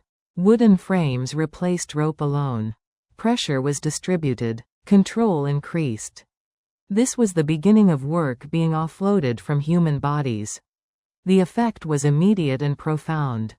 Animals could pull heavier tools through soil than human hands ever could. This allowed deeper turning of earth. Weeds were disrupted more effectively. New land became workable. Fields expanded without multiplying human labor proportionally. The plow emerged slowly from this process, not as a single invention, but as a concept refined over generations. Early plows were crude. Heavy wooden frames dragged through soil. Stone or hardened points scratched and turned earth imperfectly. But even these early versions transformed farming pace. Stone tools did not disappear. They adapted. Blades were reshaped. Maintenance changed. Tools became parts of systems rather than standalone objects. Labor changed with them. Workdays shifted. Some people guided animals. Others maintained equipment. Others prepared fields in advance. Farming became layered. Specialization increased. Endurance was still required, but it was no longer the sole limiting factor. This brought relief, but also new dependencies. Animals needed care year-round. Feeding, sheltering, protecting. They consumed resources even when not working. Disease among animals now threatened food production directly. Losing an animal meant losing years of invested labor capacity. Farming systems grew heavier, not lighter. Yet growth accelerated. With animal power, surpluses increased. Fields expanded. Settlements grew. Land was transformed more rapidly than ever before. Forests fell faster. Soil was disturbed more deeply. This expansion reshaped landscapes and societies. Control over animals became status. Not everyone had equal access. Ownership concepts hardened. Inequality widened. Those with animals could work more land. Those without labored for them. Stone tools had enforced equality through shared limitation. Animal power broke that balance. Still, the transition was uneven. Many communities continued using stone and muscle alongside animals. Some resisted animal labor, seeing it as risky or disruptive. Others embraced it cautiously. Change spread through imitation and necessity, not conquest. Over time, materials changed too. Stone remained important, but people experimented with metals when available. Copper, then bronze, appeared in limited contexts. These materials held edges longer, resisted wear better, and allowed new tool shapes. Metal tools did not replace stone overnight. They were expensive, rare, difficult to produce. But where they appeared, they reduced labor strain further. Each reduction encouraged expansion. This is the pattern that emerges clearly in hindsight. Every tool that eased labor enabled growth, and every growth increased vulnerability. Systems became productive but fragile. Failure now affected more people over larger areas. Stone tools had limited scale and therefore limited disaster. New tools removed that restraint. Yet few would choose to go back. The memory of constant aching, of hands worn raw by grinding and digging, lingered. Relief mattered. Even partial relief justified risk. As farming accelerated, time itself felt different. Days were still long, but outcomes arrived faster. Fields could be prepared more quickly. Harvests expanded. Planning horizons extended. Societies began to imagine futures larger than survival. This was not comfort. It was momentum. Stone tools had taught patience. New systems taught ambition. As you look back at those early tools, simple, heavy, worn smooth, you can see their legacy everywhere. They shaped not just farming, but values, endurance, repetition, cooperation. They forced humanity to learn how to work slowly together. But once humanity learned that lesson, it began searching for ways to work less slowly. And that search never stopped. The hands that once ached from stone tools now guide animals, maintain machines, design systems. The work has changed, but the question remains familiar. That is why history missed them. While others leave the settlement, following animals, clearing distant land, trading, fighting, these people remain close to the fields, the storage pits, the edges of paths. They bend often. They pause. They look closely at things most people step over. They watch plants. Not dramatically, not ceremonially, patiently, daily, for years. This is how some of the most important agricultural knowledge in human history was formed, and how it disappeared from record. In early farming communities, the division of labor was shaped by proximity more than ideology. Those who stayed near the home base became responsible for tasks that required constant attention rather than bursts of strength. Plant tending was one of them. Someone had to notice what sprouted where. Someone had to see which seedlings survived shade. Someone had to remember which plants returned even after poor seasons.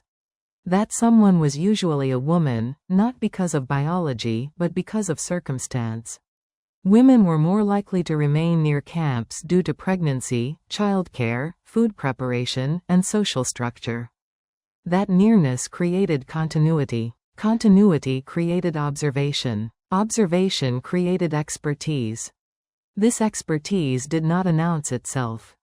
It emerged quietly, in small adjustments. Pulling one plant and leaving another. Saving seeds from one patch and not another.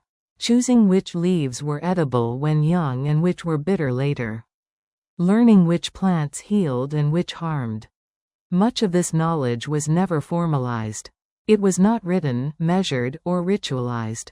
It was practical, situational, and embodied. And because it was embodied, it was fragile. Early farming depended not only on fields and tools, but on this kind of attention. Crops did not grow in isolation.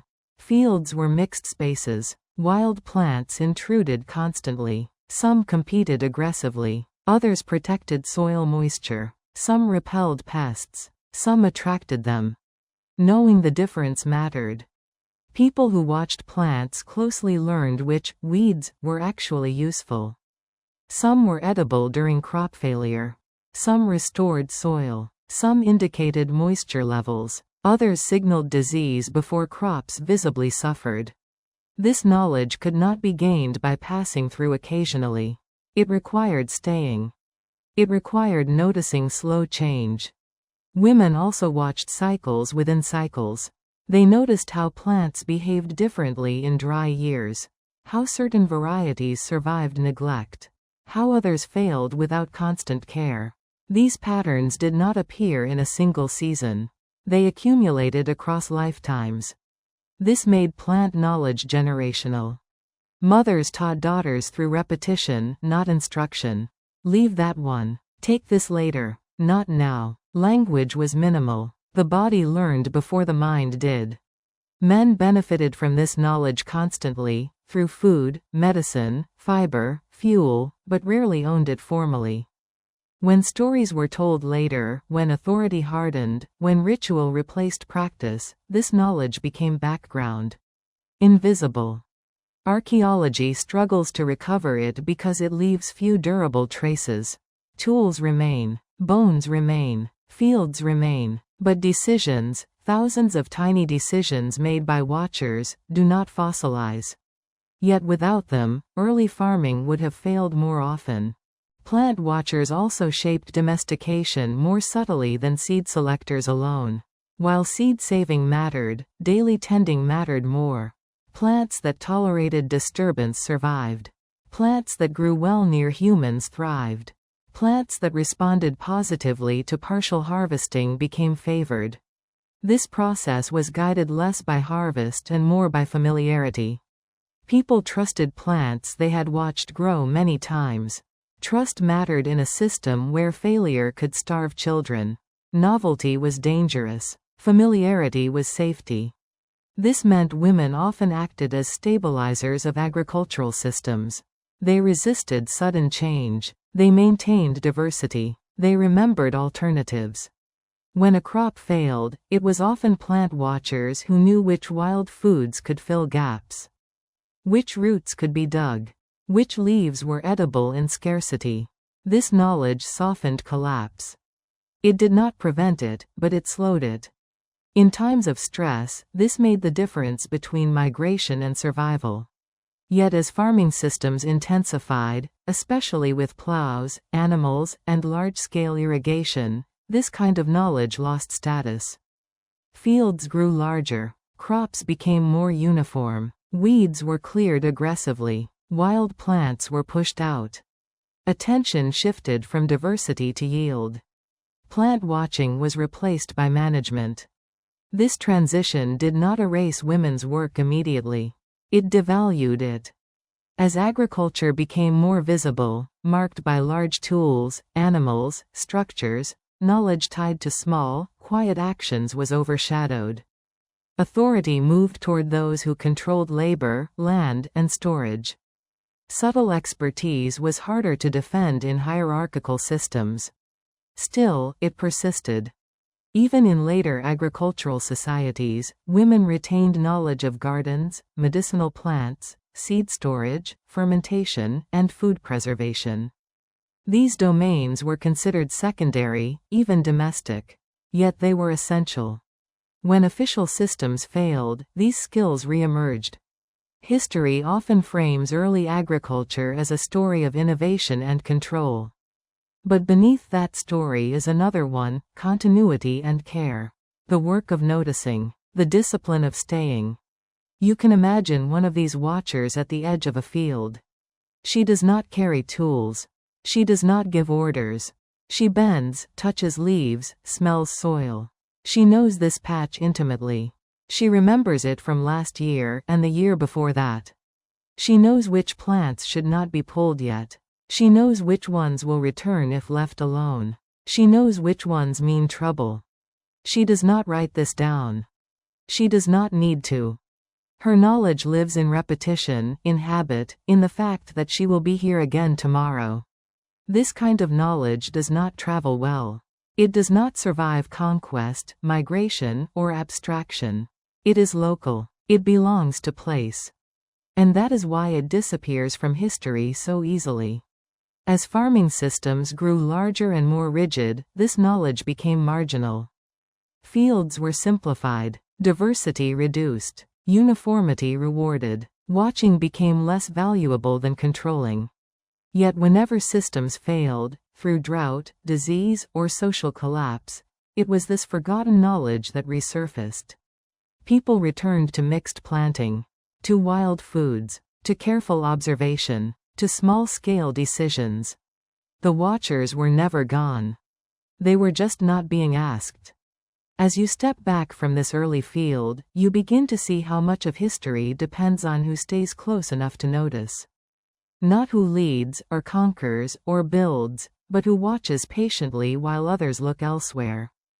The knowledge of plant watchers did not vanish overnight. It was still used every day. Meals still depended on it. Illness was still treated with it. Seeds were still chosen with care. But as farming systems grew larger, louder, and more visible, this knowledge was pushed to the edges of importance. Not because it stopped working, but because it could not scale. Large fields demanded uniform action. Plows cut indiscriminately. Irrigation systems delivered water evenly, not selectively. Crops were planted in rows, not clusters. Diversity, once a shield against failure, became an inconvenience. Weeds were no longer negotiated with. They were removed. In this environment, close observation mattered less than enforcement. You did not need to know which plant tolerated shade if shade itself was eliminated. You did not need to recognize soil signals if water delivery was standardized. The field was redesigned to reduce the need for watching. This changed who held authority. Those who managed tools, animals, water, and labor schedules gained influence. Their work was visible, measurable, impressive. The quieter work, sorting seeds, tending edges, noticing subtle changes, continued, but it no longer defined success. Plant knowledge became domestic. Not in the sense of unimportant, but in the sense of being confined. Gardens instead of fields. Medicine instead of food systems. Preservation instead of production. The scale shrank, and with it, recognition. Women continued to teach daughters how to read plants, but the context narrowed. What once applied to survival now applied to supplementation. What once shaped fields now shaped kitchens and courtyards. This shift had consequences. As plant diversity declined, farming systems became more vulnerable. Crops were exposed to pests and disease that spread rapidly through uniform fields. When failure occurred, people realized too late that they no longer recognized alternatives. Wild plants had been forgotten. In these moments, the old knowledge resurfaced, urgently. Women who remembered edible weeds, medicinal roots, or emergency foods became essential again. Communities turned back to them during famine, illness, or displacement. But this reliance was temporary. Once stability returned, attention shifted back to scale and control. The cycle repeated. This pattern is visible across early agricultural societies. Periods of expansion and intensification followed by collapse or stress. Each time, small-scale, attentive knowledge buffered the fall. Each time, it was sidelined again when systems recovered. Because attention is slow, and systems reward speed. Another change occurred quietly alongside this marginalization. Knowledge stopped traveling. Earlier plant knowledge was local by necessity. It worked because it belonged to specific soil, climate, and species. As societies expanded, they preferred transferable systems, tools, crops, rules that could be applied anywhere. Local knowledge resisted this. What worked in one valley failed in another. What healed in one region poisoned in another. This variability made plant-watching knowledge unreliable at scale, even though it was precise locally. So it was dismissed as inconsistent. Instead, societies favored standard crops, standard tools, standard methods. Farming became more abstract. Decisions were made farther from the ground. Authority moved away from those who touched soil daily. This separation mattered. When decision-makers no longer watched plants themselves, feedback slowed. Problems were noticed later. Responses were blunter. Adjustments were made after damage occurred rather than before. Plant watchers had prevented loss by noticing early. Managers responded after loss by reorganizing. The difference was subtle, but costly. You can see its traces archaeologically. Fields showing repeated signs of overuse. Soils eroded past recovery. Crops abandoned abruptly rather than adapted gradually. These patterns suggest systems that reacted late instead of adjusting early. Still, the watchers endured. Their knowledge survived in fragments. In songs. In taboos. In remedies passed quietly between women. In practices dismissed as superstition but grounded in observation. In instructions given without explanation. Don't pull that one yet. Leave this patch alone. Eat this if the grain fails. These phrases carried more data than they seemed to. But they depended on continuity. When communities were disrupted, by migration, war, forced resettlement, this knowledge broke. Unlike tools or seeds, it could not be easily carried. It lived in place and practice.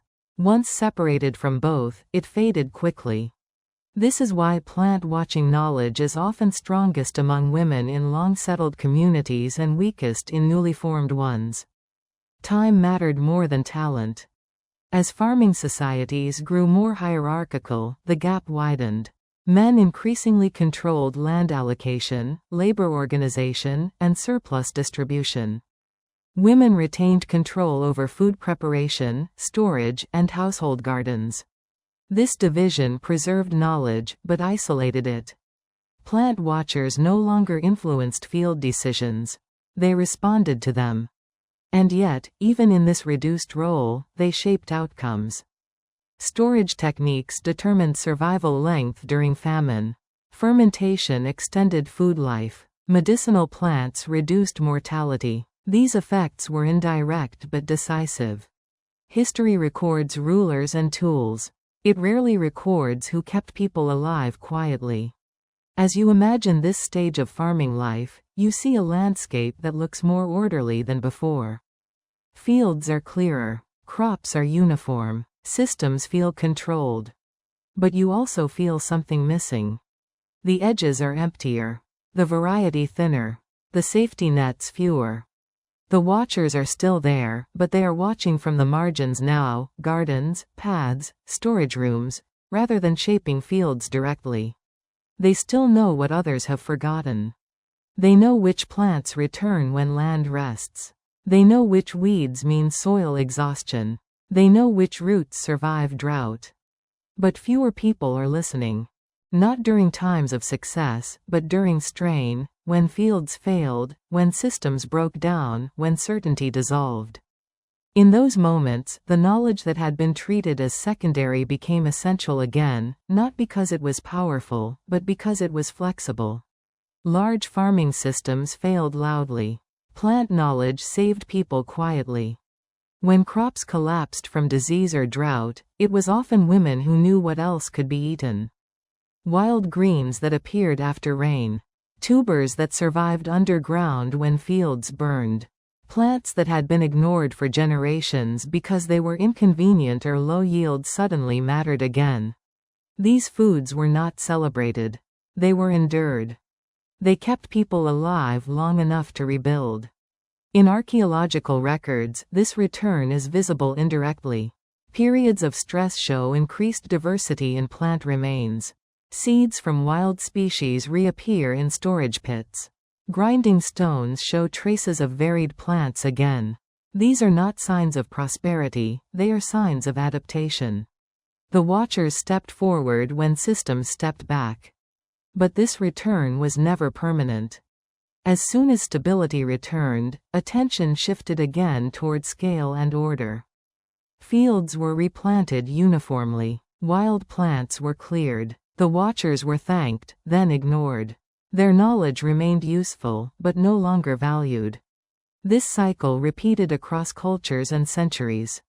What makes this story difficult to see is that it lacks drama. There are no proclamations, no reforms, no written recognition. Knowledge moved through hands and habits, not institutions. And because it moved through women, whose work was often undocumented, it vanished from official history almost completely. Yet its influence is everywhere. The domestication of many crops likely depended on this kind of close attention. Root crops, legumes, medicinal plants, fiber plants. Many of these require long observation to understand their cycles. They do not reward force. They reward patience. Plant watchers specialized in patience. They learned which plants tolerated disturbance, which responded to pruning, which produced better yields when partially harvested. These practices shaped domestication pathways as much as seed selection did. But unlike plows or canals, this knowledge left no monuments. As societies grew more rigid, knowledge that could not be standardized was treated as unreliable. Farming manuals, when they eventually appeared, focused on tools, timing, yields. They rarely mentioned watching. Yet watching is how systems survive change. When climates shifted, when pests adapted, when soils degraded, it was watchers who noticed first. Their warnings were often ignored because they contradicted established practice. When failures became undeniable, adaptation followed, but late. This delay cost lives. The marginalization of plant watchers did not make societies stronger. It made them brittle. And yet, the watchers themselves adapted too. They embedded knowledge in places where it could not be erased easily. In cooking methods, in preservation techniques, in healing practices, in taboos that looked irrational but prevented harm, in sayings that encoded timing and caution. Don't harvest after the second rain. Leave that plant for the hungry year. This root is only safe when the leaves yellow.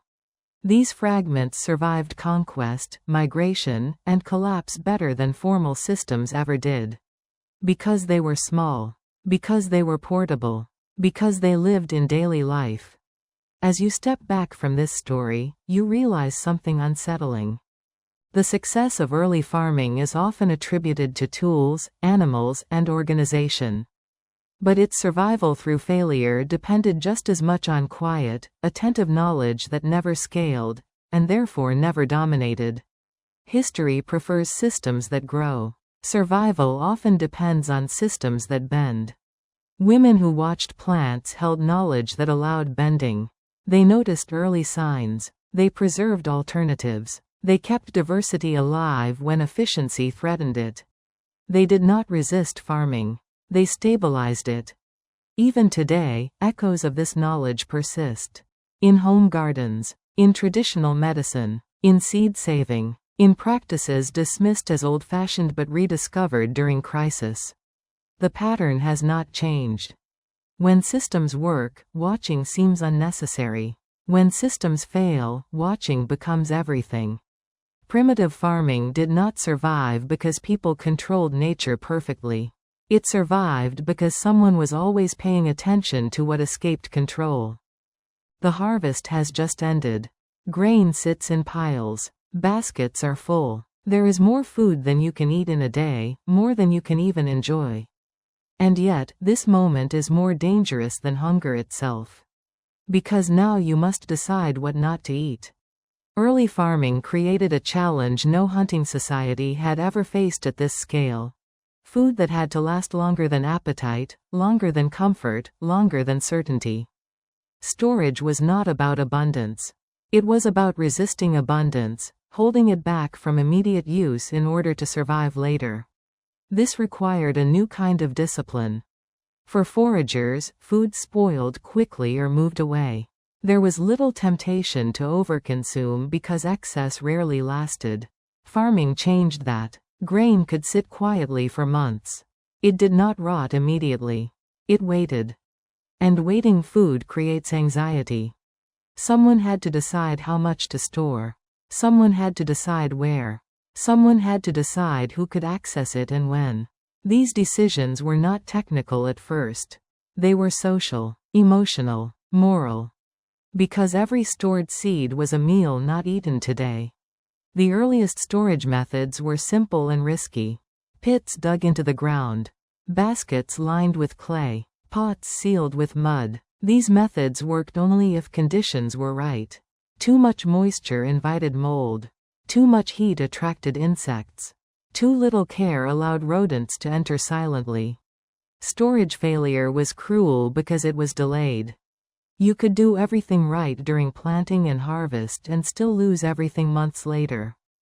Food did not disappear dramatically.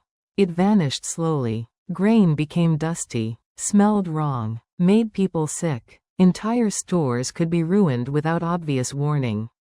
This taught early farmers a harsh lesson. Survival depended not just on growing food, but on protecting it from time. Time became an enemy. You would notice this in how often storage was checked. People opened pits regularly, even when nothing seemed wrong. They smelled grain, touched it, looked for signs of life, worms, beetles, mold. Storage areas became places of constant vigilance. Children were warned away. Animals were kept out. Fires were carefully managed nearby. Entire households adjusted their behavior around stored food. Storage reshaped architecture. Raised floors appeared. Thick walls. Sealed rooms. Storage moved closer to living spaces so it could be watched. This blurred the line between home and granary. Food was no longer something outside. It was something living with you. This proximity increased tension. Who controlled access? Who decided when stores could be opened? Who took responsibility when something went wrong? In small groups, these decisions were communal. Everyone knew how much food existed. Everyone felt the pressure. But as farming communities grew, transparency declined. Storage became centralized. Access became regulated. This is where inequality quietly began to harden. Those who managed storage, whether elders, organizers, or later leaders, held power not through force, but through timing. They decided when hunger was acceptable and when it was not. They decided who ate first in lean months. They decided how long reserves could last. These decisions were rarely framed as authority. They were framed as responsibility. But responsibility shapes hierarchy. Storage also changed how people understood waste. Spoiled food was not just loss. It was failure. Shame attached to rot. A bad storage season could haunt reputations. Families known for losing grain were avoided. Trust mattered. This created pressure to innovate. People experimented constantly, drying grain more thoroughly, mixing ash with stores to deter insects, sealing pits more tightly, raising containers off the ground. Each method worked sometimes and failed others. Knowledge spread slowly, unevenly. No solution was permanent. Pests adapted quickly. Rodents learned new paths. Insects multiplied faster than humans could respond. Storage was a contest with life itself. This contest reshaped eating habits. People learned to consume older stores first. They rotated supplies. They accepted stale flavors. Fermentation emerged not for taste, but for preservation. Sourness became survival. Food was no longer just nourishment. It was management. This management extended into seasons. People learned to anticipate scarcity months ahead. Hunger became scheduled, not daily, but expected at certain times of year. Communities prepared mentally for lean periods. This anticipation changed emotion. Fear moved forward in time. Anxiety became chronic rather than acute. Instead of reacting to hunger, people lived with its shadow. Yet storage also created something new: surplus time. When food lasted, not everyone had to hunt or farm constantly. Some people could focus on other tasks. Toolmaking improved. Knowledge deepened. Social roles diversified. But this benefit depended entirely on storage success. When storage failed, everything else collapsed quickly. This fragility made farming societies cautious, conservative, resistant to change. Innovations that threatened storage stability were avoided. New crops were tested slowly. New methods adopted reluctantly. Because storage failure did not forgive. Even belief systems bent around this reality. Taboos emerged about touching stores unnecessarily. Rituals marked opening and closing of granaries. Food became sacred not because it was divine, but because it was delayed life. You can imagine a household at the start of winter. The harvest is months behind them. The next one is far ahead. Between now and then lies nothing but stored grain and discipline. Meals are smaller. Flavors are repetitive. Hunger is familiar but controlled. Every scoop from storage feels like a decision. Eat more now and risk starvation later. Eat less now and endure discomfort. This calculation becomes part of daily thought. Children grow up learning restraint not as virtue, but as survival. And yet, restraint is never perfect. People cheat. They take extra. They argue. They hide food. Storage creates temptation because it creates visibility. Hunger is no longer abstract, it sits behind a wall. This strains social bonds. Rules harden. Punishments appear. Sharing becomes conditional. Farming societies learn that abundance requires control to function. This is not cruelty. It is arithmetic. But arithmetic does not comfort hungry bodies. As storage systems grow more complex, they also grow more central. Entire communities orient around them. Festivals follow storage cycles. Work rhythms align with them. Authority flows from them. And beneath all of this lies a simple truth early farmers learned slowly and painfully. Growing food feeds the present. Storing food decides the future. As you stand near a storage pit, listening to grain shift softly inside, you realize that farming has moved survival indoors. Danger is no longer just outside, in weather or animals, but inside, in decisions, discipline, and decay. Storage forced early farming societies to think beyond immediate hunger and into duration. How long would this last? Who would eat it? What if winter was longer than expected? What if sickness reduced labor next year? These questions did not have clear answers, but they demanded decisions anyway. At first, storage was watched, not ruled. Families stored their own grain. Access was informal. Everyone knew where food was kept. Sharing was expected, especially in small communities where survival depended on cooperation. Hunger was collective, so food was collective too. But this arrangement strained as populations grew. Larger groups meant uneven harvests. Some households produced more. Others lost crops to pests or flood. Storage pits began to differ in size and fullness. Comparison became unavoidable. This is where storage began to change meaning. Grain was no longer just food. It was proof of effort, luck, or foresight. It became a measure of reliability. Families with fuller stores gained influence quietly. Others borrowed, promised, owed. Debt emerged long before currency. Borrowed grain had to be returned after the next harvest. Failure created obligation. Obligation hardened relationships. Over time, some families remained perpetually in debt, always one poor season away from disaster. Storage created memory. Who helped whom last winter? Who refused? Who demanded repayment? These memories shaped alliances and resentments more deeply than any hunt ever had. To reduce conflict, some communities centralized storage. Instead of many small pits, grain was gathered into shared granaries. This was framed as fairness, collective security, protection against uneven luck. In practice, it required management. Someone had to guard the stores. Someone had to decide when grain was released. Someone had to ration during scarcity. These roles were not initially powerful.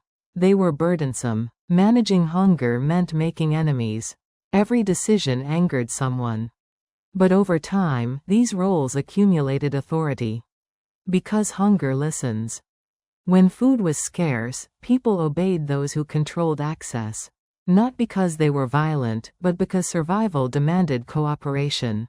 Storage managers became organizers. Organizers became leaders. This transition was quiet and gradual. No one declared ownership over food at first. They declared responsibility. They promised to distribute fairly, to plan wisely, to protect the future. Most tried to do exactly that. But fairness is difficult to measure when hunger clouds judgment. Accusations emerge: favoritism, hoarding, waste, miscalculation. Whether true or not, they eroded trust.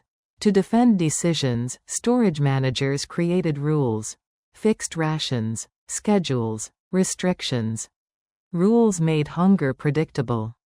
Predictability reduced panic, but increased resentment. Those who worked harder wanted more. Those with more mouths felt punished. Those with influence negotiated exceptions. Those without endured silently. Storage had become governance. Alongside this shift came new techniques to reduce loss. Granaries were elevated. Walls thickened. Openings narrowed. Grain was dried more thoroughly. Ash, herbs, or smoke were used to deter insects. Some methods worked. Others failed. Every improvement reduced loss slightly, but never eliminated it. Rot still came. Pests still found ways in. Fires still destroyed everything in moments. When disaster struck central stores, the consequences were severe. Everyone lost at once. Recovery was slow. Blame was intense. This made centralization risky. Some communities responded by diversifying storage again, multiple smaller granaries rather than one large one. Others doubled down on control, adding guards, seals, rituals, taboos. The more food mattered, the more sacred it became. Granaries were not just buildings. They were symbols of continuity. Festivals marked their filling. Ceremonies marked their opening. Songs and myths framed storage as moral order rather than logistical necessity. This helped people accept restrictions. If hunger was framed as fate, patience became virtue. If abundance was framed as blessing, gratitude replaced entitlement. Belief systems softened the harsh arithmetic of storage. But belief could not fix miscalculation. When populations grew faster than storage capacity, pressure mounted. Rations shrank. People felt cheated even when distribution was equal. Tension rose between generations. Elders remembered easier years, youth knew only scarcity. Storage became a site of conflict not because people were greedy, but because food carried the future. Another subtle change followed. Because stored food could be accumulated, it could be moved. Grain became portable wealth. It could be traded, gifted, hoarded, or transported. This enabled long-distance exchange. Communities with surplus traded grain for stone, metals, or labor. Trade widened inequality. Those who controlled storage could leverage it beyond survival. They could demand service, loyalty, protection. Grain fed armies long before coins paid them. At this stage, storage was no longer just about winter. It was about power over time. Yet this power remained fragile. A single bad year could undo decades of accumulation. Leaders rose and fell with harvests. Trust followed full granaries and evaporated with empty ones. This instability encouraged conservatism. Communities resisted change that threatened storage security. New crops were tested cautiously. Innovations adopted slowly. Tradition was not nostalgia, it was risk management. Still, pressures grew. Climate fluctuations intensified. Droughts lasted longer. Floods disrupted harvests unpredictably. Storage systems designed for average years failed under extremes. People adapted again. They spread risk geographically, traded with distant regions, stored multiple crop types, extended storage duration. Each adaptation increased complexity and dependence. At this point, storage was no longer a solution. It was a system that required constant management, trust, and coordination. As you stand near the granary now, you feel its weight, not physical, but social. Every grain inside carries decisions made months ago and consequences months ahead. Hunger has been delayed, but not eliminated.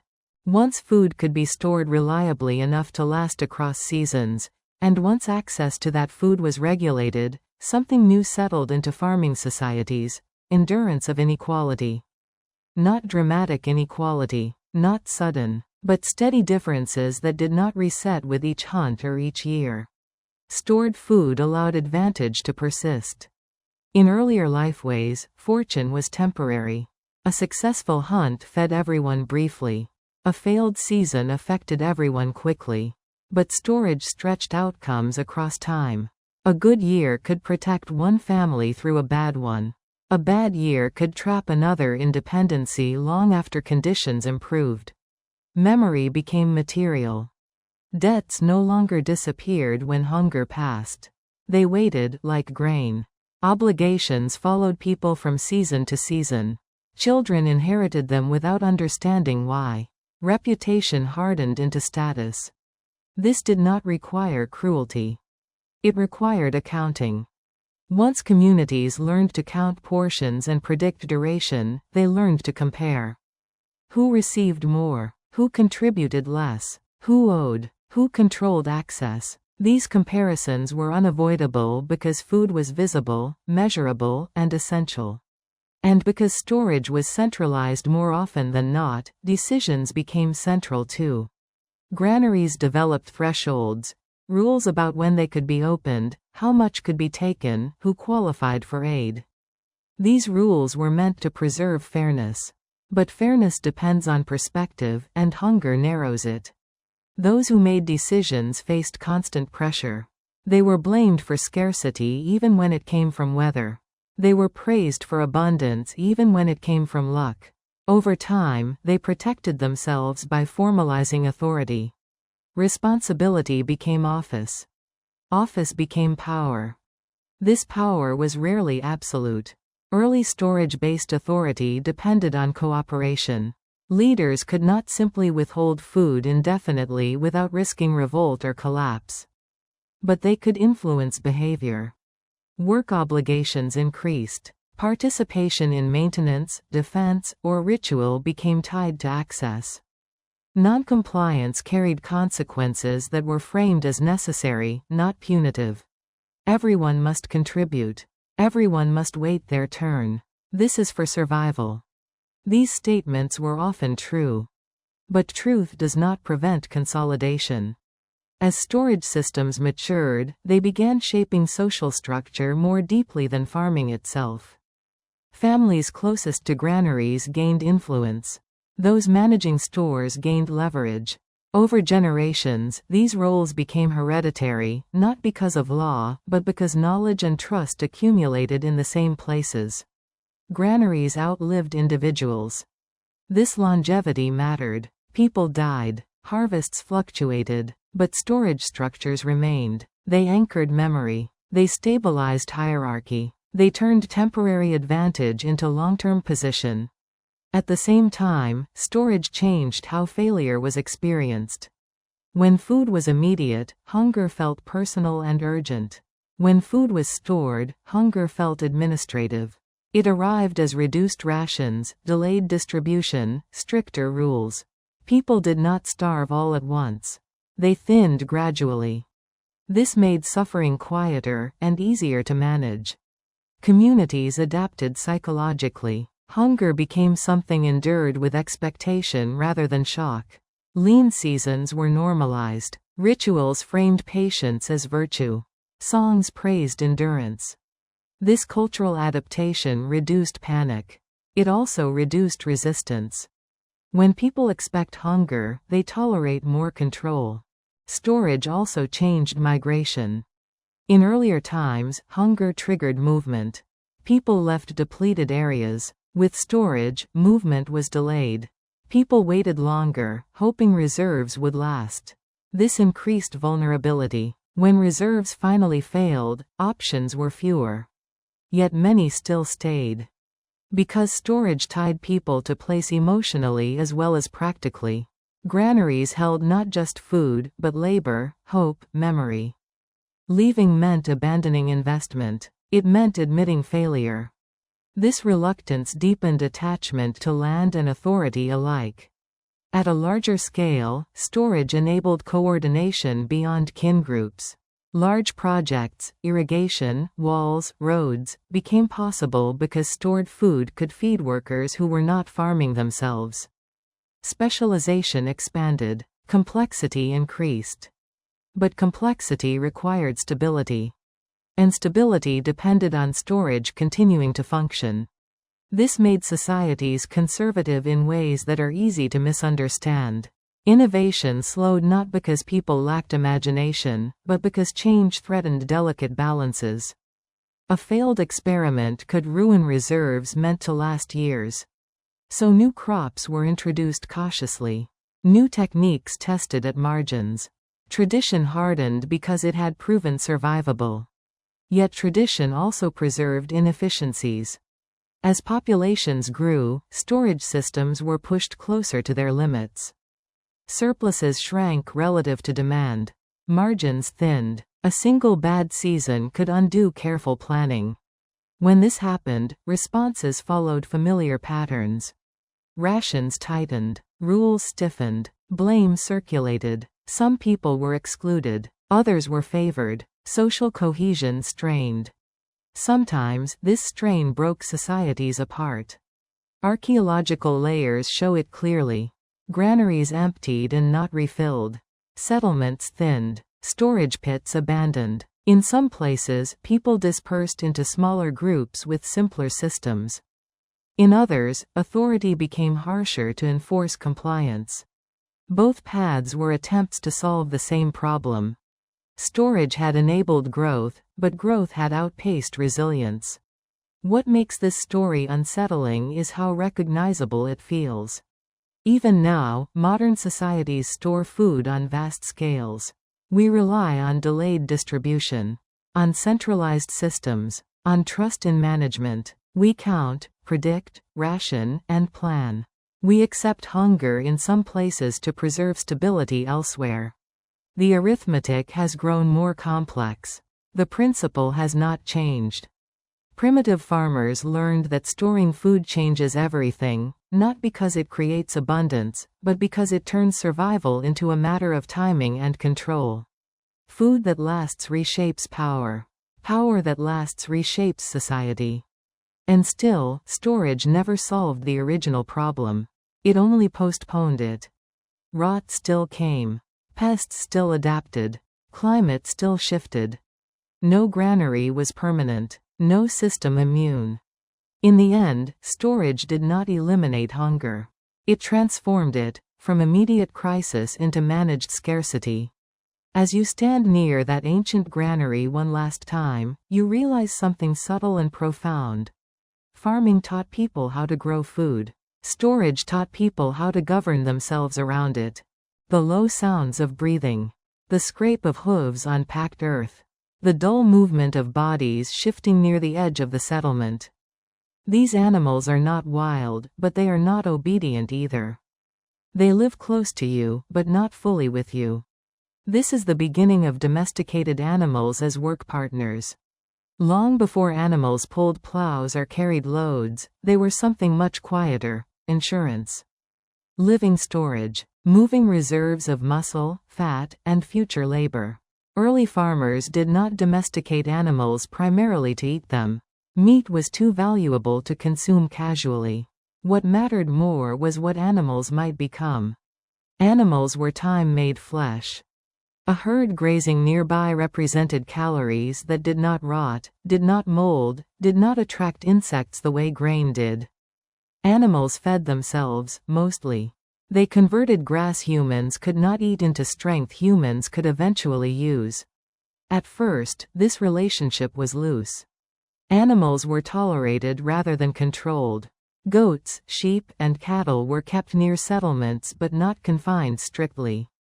They grazed on the edges of fields, in scrubland, on slopes unsuitable for crops. Humans did not feed them deliberately. They simply did not drive them away. This tolerance changed behavior on both sides. Animals grew used to human presence. Less skittish. More predictable. Humans learned animal rhythms: when they moved, when they rested, when they gave birth. Knowledge grew through proximity, not intention. Someone always had to watch them. That task often fell to those not fully engaged in field labor: children, elders, and again, often women. Herding was not about force. It was about patience. Staying near. Redirecting gently. Learning temperament. Animals were not tools yet. They were relationships. This relationship required restraint. Killing an animal meant losing future value. Milk, wool, offspring, manure, these came only if the animal lived. Early farmers learned to delay slaughter. To consume secondary products instead. This shift changed diet, labor, and thinking.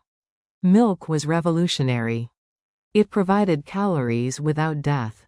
It required regular attention and trust. Animals had to be calm. Handled. Known individually. Milking tied humans into daily rhythms that matched animal needs, not just seasonal cycles. Wool and hair mattered too. They could be harvested repeatedly. Clothing and shelter improved. Cold seasons became more manageable. Survival expanded into harsher climates. Manure, though uncelebrated, may have mattered most. It restored soil slowly. Fields that had tired too quickly began to recover. Farmers did not understand nutrients, but they noticed results. Crops near animal resting areas grew better. Waste became resource. Animals closed loops humans had broken. This integration deepened dependency. Animals needed protection from predators. From theft. From disease. Herds became assets worth defending. This increased conflict between groups. Raiding shifted from stealing grain to stealing animals. Animals could move. That made them valuable. Herds also reproduced unevenly. Some years were good, others disastrous. Disease could wipe out generations of investment silently. This risk forced farmers to spread herds, diversify species, and cooperate. Animals resisted control. They broke fences, refused paths, panicked under pressure, injured handlers. Early domestication was not smooth. It was dangerous. Many people were injured or killed learning to manage large animals. This danger shaped respect. Animals were not passive resources. They were powerful bodies with their own limits and moods. Successful domestication required understanding rather than domination. This understanding accumulated slowly. People learned which animals could be guided, which could not, which tolerated harnessing, which resisted confinement. Over generations, traits that suited human needs were favored: calmer temperaments, predictable behavior, tolerance for proximity. Animals changed. But humans changed too. Daily life now included non-human needs: feeding schedules, grazing routes, birthing seasons, illness, care. Farming was no longer just about land and plants. It was about managing living systems with independent agency. This added complexity. A failed crop was bad. A failed herd was devastating. Animals could starve alongside humans. In harsh winters, choices became brutal. Feed animals and reduce human rations, or slaughter breeding stock and lose future security. These decisions left scars. Animals also shaped movement. Even settled farmers moved with herds seasonally. Transhumance, moving animals to distant pastures, kept some mobility alive. This softened the rigidity of permanent settlement. Knowledge of landscape remained active. Herders knew paths farmers forgot. This dual lifestyle, field and pasture, created tension.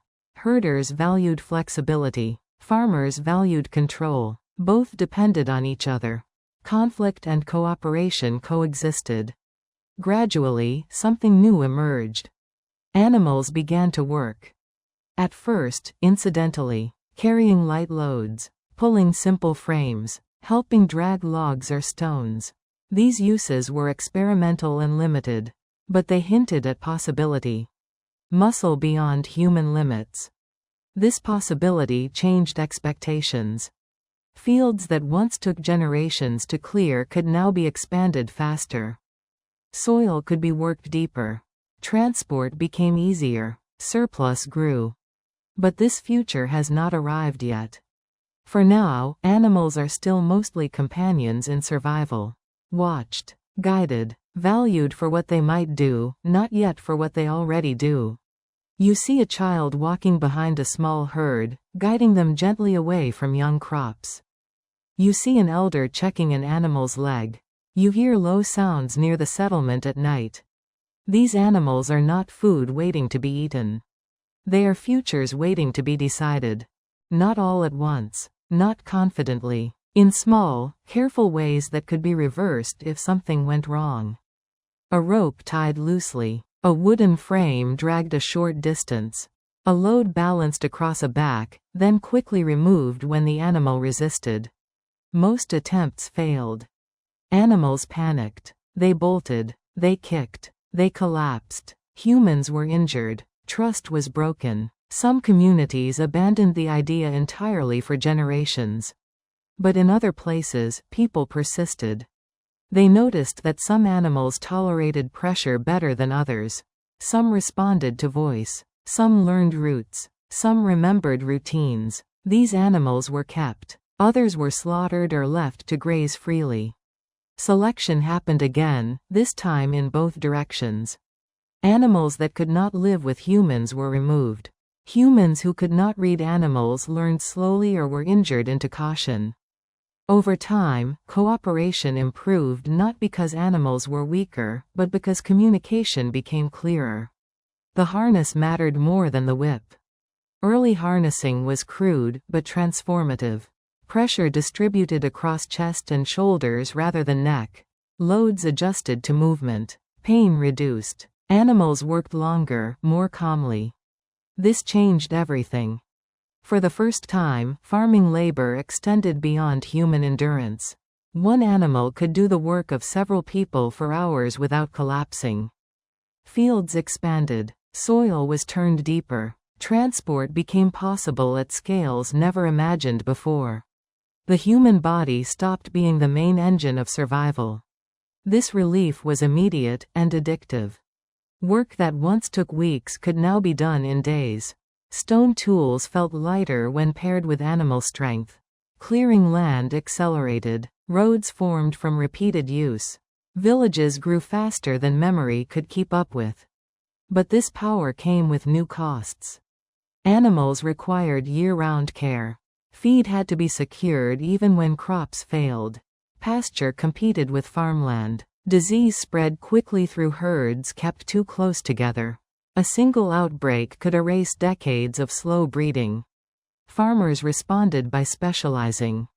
Some people focused entirely on animals, others on crops. Exchange deepened. Dependency sharpened. If herders failed, farmers suffered. If crops failed, herds starved. Resilience shifted from individual households to systems. Systems are powerful, but brittle. Animals also altered social status. Owning animals meant owning labor. This created inequality that stone tools had never allowed. Those with animals could expand faster, accumulate surplus, and demand service. Those without worked harder just to keep up. This was not yet class in the modern sense, but it was direction. Animals became symbols of wealth, not because of meat, but because of capacity. A herd meant future work, future food, future trade. Raiding increased. Animals could be stolen and driven away quickly. Settlements fortified. Herding required defense. Violence became seasonal, strategic, and economic. Animals changed conflict from reactive to planned. They also changed time. Animal-powered farming compressed seasons. Tasks that once filled months now fit into shorter windows. This increased pressure on coordination. Missed timing mattered more. Mistakes scaled up. Where stone tools had enforced patience, animal power rewarded speed. This shift altered values. Efficiency gained importance. Output mattered. Innovation was tolerated if it increased yield. Traditions that slowed work were questioned. Watching gave way to managing. Yet animals resisted complete control. They tired. They refused. They died unexpectedly. They required rest. Overwork killed them, and killing them destroyed future capacity. Farmers learned limits again, new ones, but limits all the same. The partnership remained uneasy. Animals were neither tools nor equals. They occupied a middle space that required constant negotiation. Good farmers learned to read subtle signs, breathing changes, gait shifts, reluctance.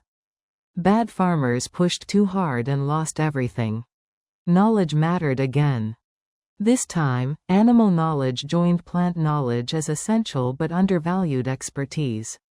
Those who understood animals were indispensable, and often invisible. As animal labor spread, farming societies transformed rapidly. Landscapes changed. Populations grew. Trade expanded. Complexity multiplied. But beneath this growth lay a quiet vulnerability. The more work animals did, the less humans could return to old ways. Fields became too large to manage by hand. Herd sizes required pasture control. Systems assumed animal labor as permanent. Dependence deepened. If animals failed, there was no backup. And that risk hovered constantly. As you watch animals move slowly through fields, pulling tools that scrape the soil open, you feel the weight of the transition. Relief from aching hands. Pride in expanded land. Fear of losing what now feels essential. Once animal labor proved reliable enough to build around, farming systems reorganized themselves to assume it would always be there. Fields grew larger because they could. Soil was worked deeper because it could be.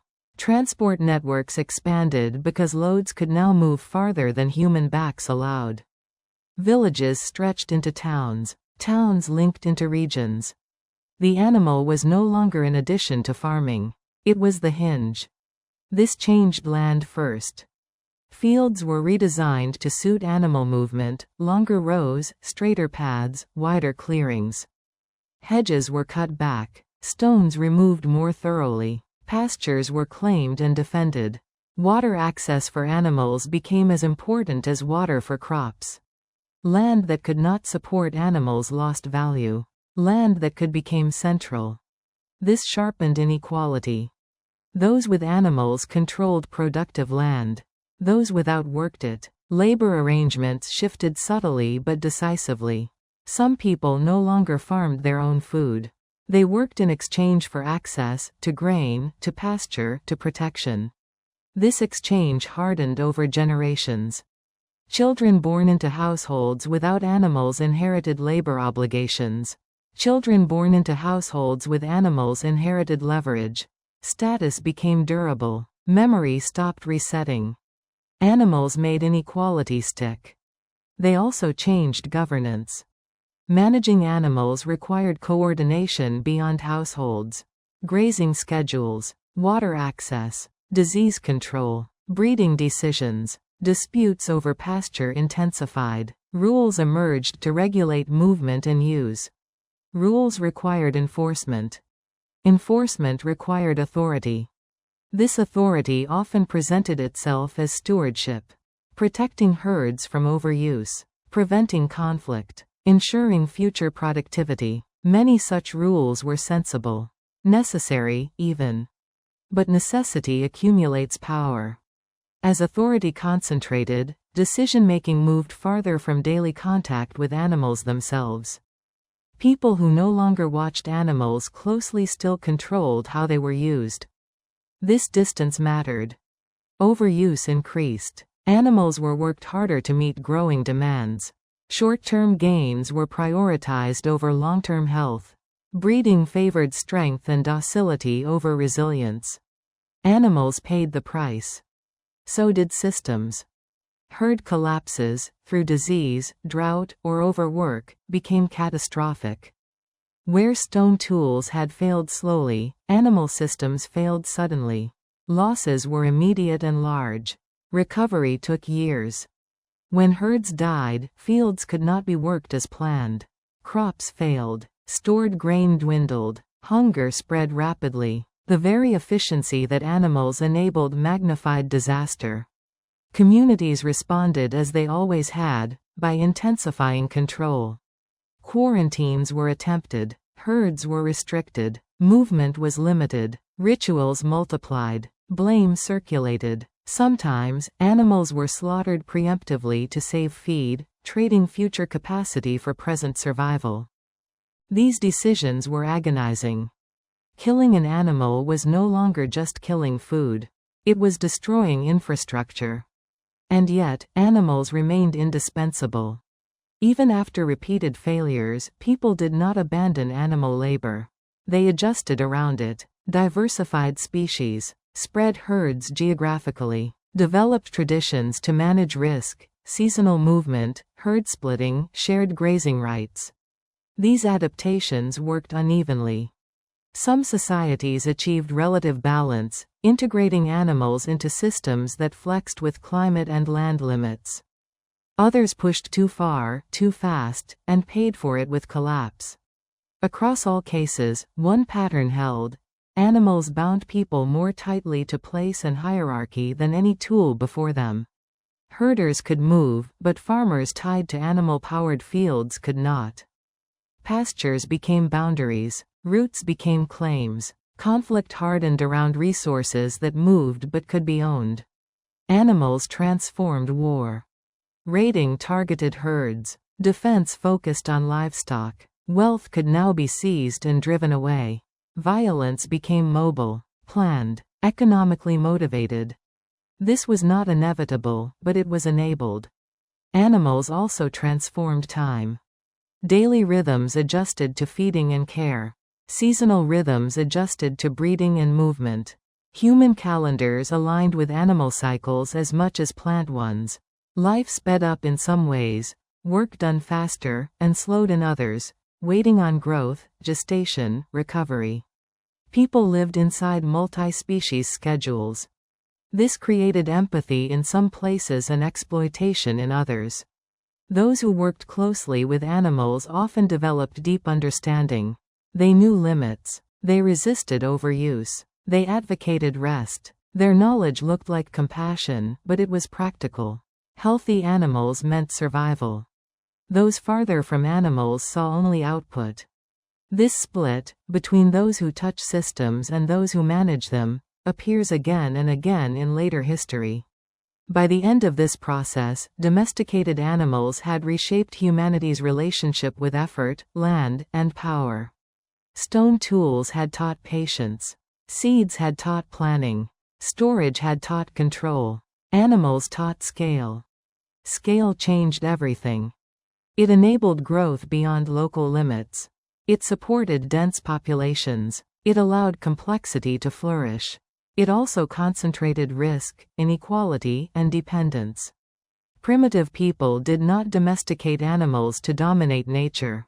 They did it to survive with less pain in their bodies. That relief was real. The cost was delayed. As you step away from this story, you can still hear the sounds near the settlement. Breathing, shifting, low calls at dusk. Animals waiting to be fed, guided, used again tomorrow. They are no longer optional. They are woven into the structure of life. The field looks the same. The soil is still dark. Seeds still sprout. Nothing dramatic happens. There is no clear moment when someone can point and say, "This is where it went wrong." That is how tired soil begins, quietly. Early farmers believed land was generous by default. If seeds were planted and rain came, crops grew. When harvests improved after clearing or flooding, it felt like confirmation that effort was enough. Work harder, and the land would respond. For a while, this seemed true.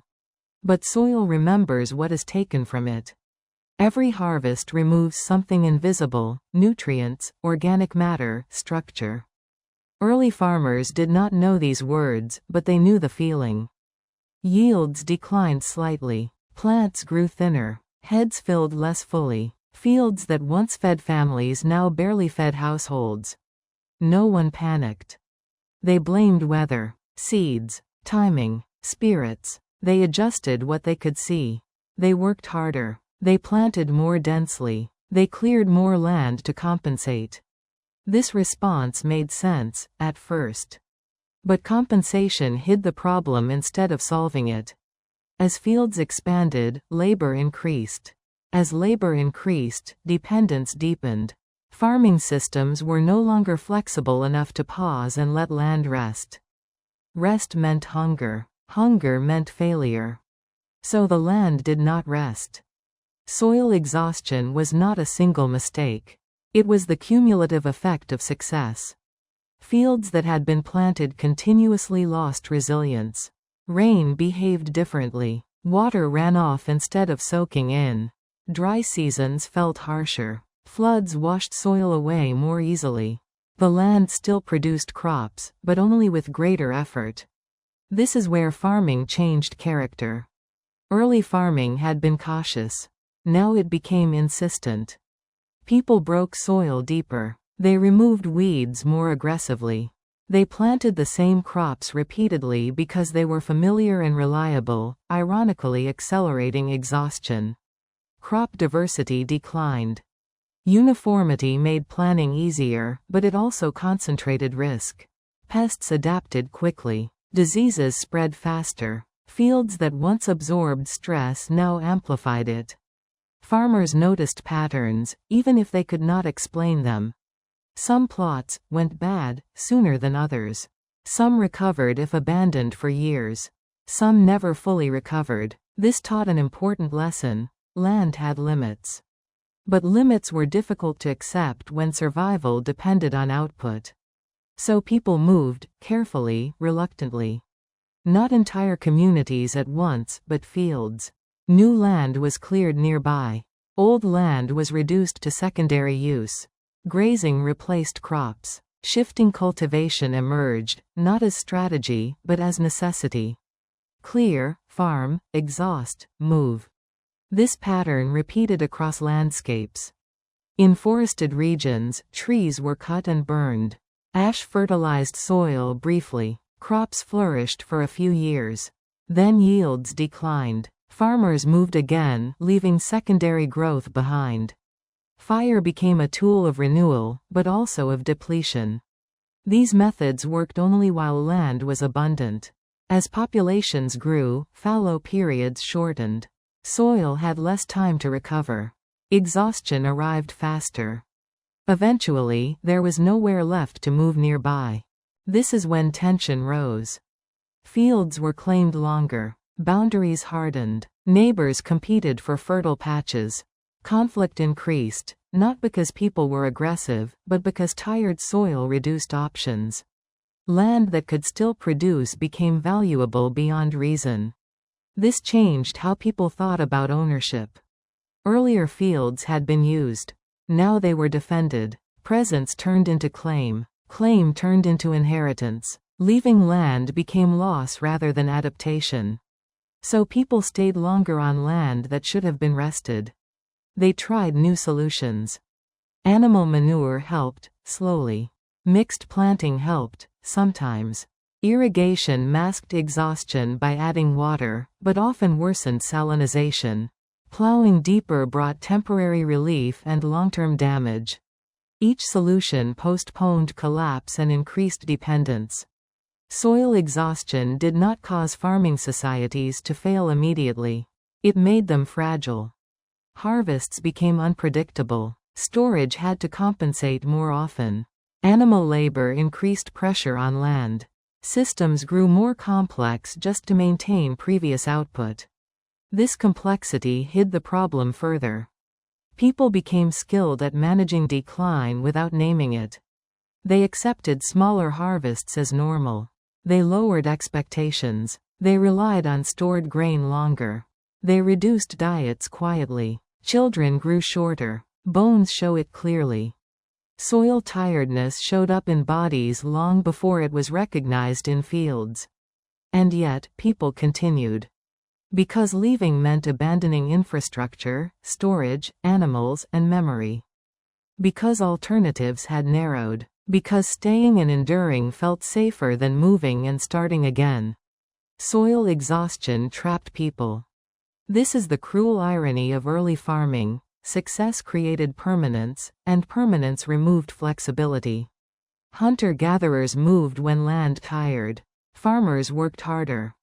Not because they were foolish, but because their systems demanded it. As you walk across a field that has been planted for decades, you feel the difference underfoot.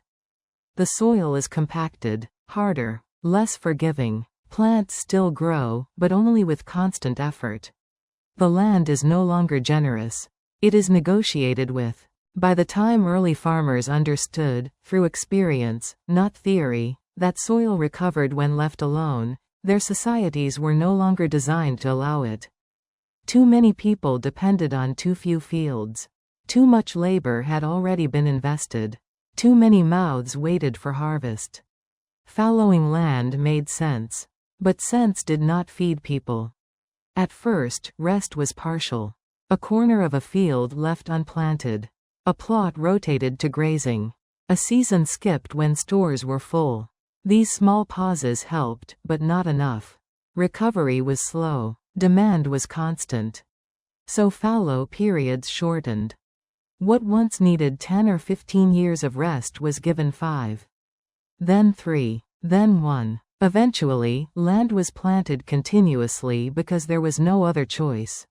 This was not ignorance. It was pressure. Farmers could see the difference.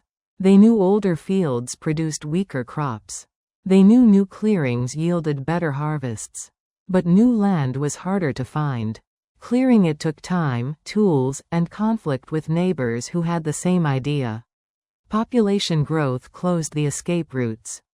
As land filled up, movement stopped being an option. Fields were now surrounded by other fields. Forests were gone, wetlands drained, pastures claimed. Every usable patch had a history and a claimant. So farmers stayed. They adapted in ways that made exhaustion less visible but more permanent. One adaptation was intensification. More manure was applied, more labor invested, soil was worked deeper, plows cut further into the earth, breaking compacted layers. This brought short-term gains, crops responded briefly. But deeper plowing also disrupted soil structure. Rainwater ran off faster, topsoil eroded, nutrients leached away. The land looked productive until it suddenly was not. Another adaptation was specialization. Communities focused on a few reliable crops rather than many uncertain ones. This simplified management. It also stripped resilience. When pests or disease targeted those crops, there were no backups.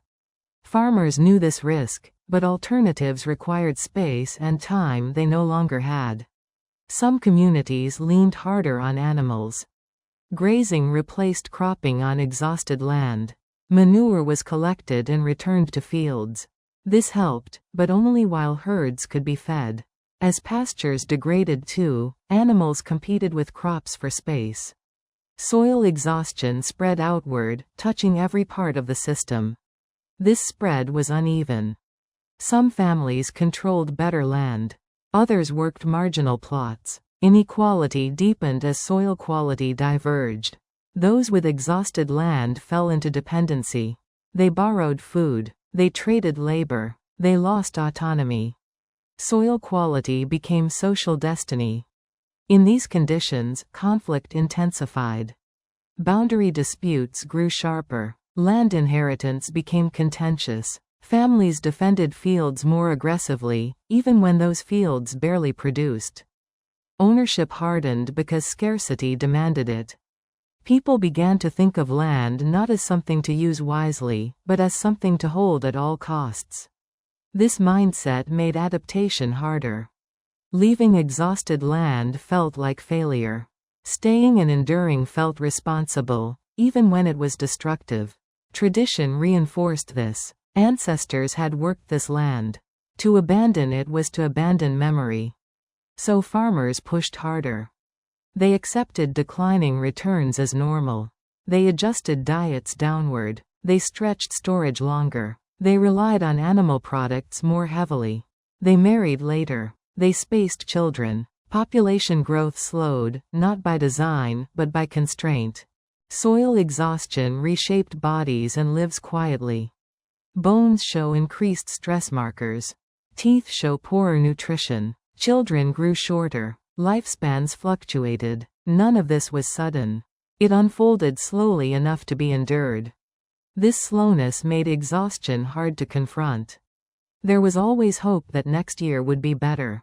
That weather would improve. That a new technique would help. That the land would recover if just given a little more effort. Sometimes it did. Often it did not. In some regions, farmers finally left, not because they planned to, but because they had no choice. Harvests failed repeatedly. Storage emptied. Animals died. Entire communities migrated, abandoning fields they could no longer sustain. These migrations were not heroic journeys. They were retreats.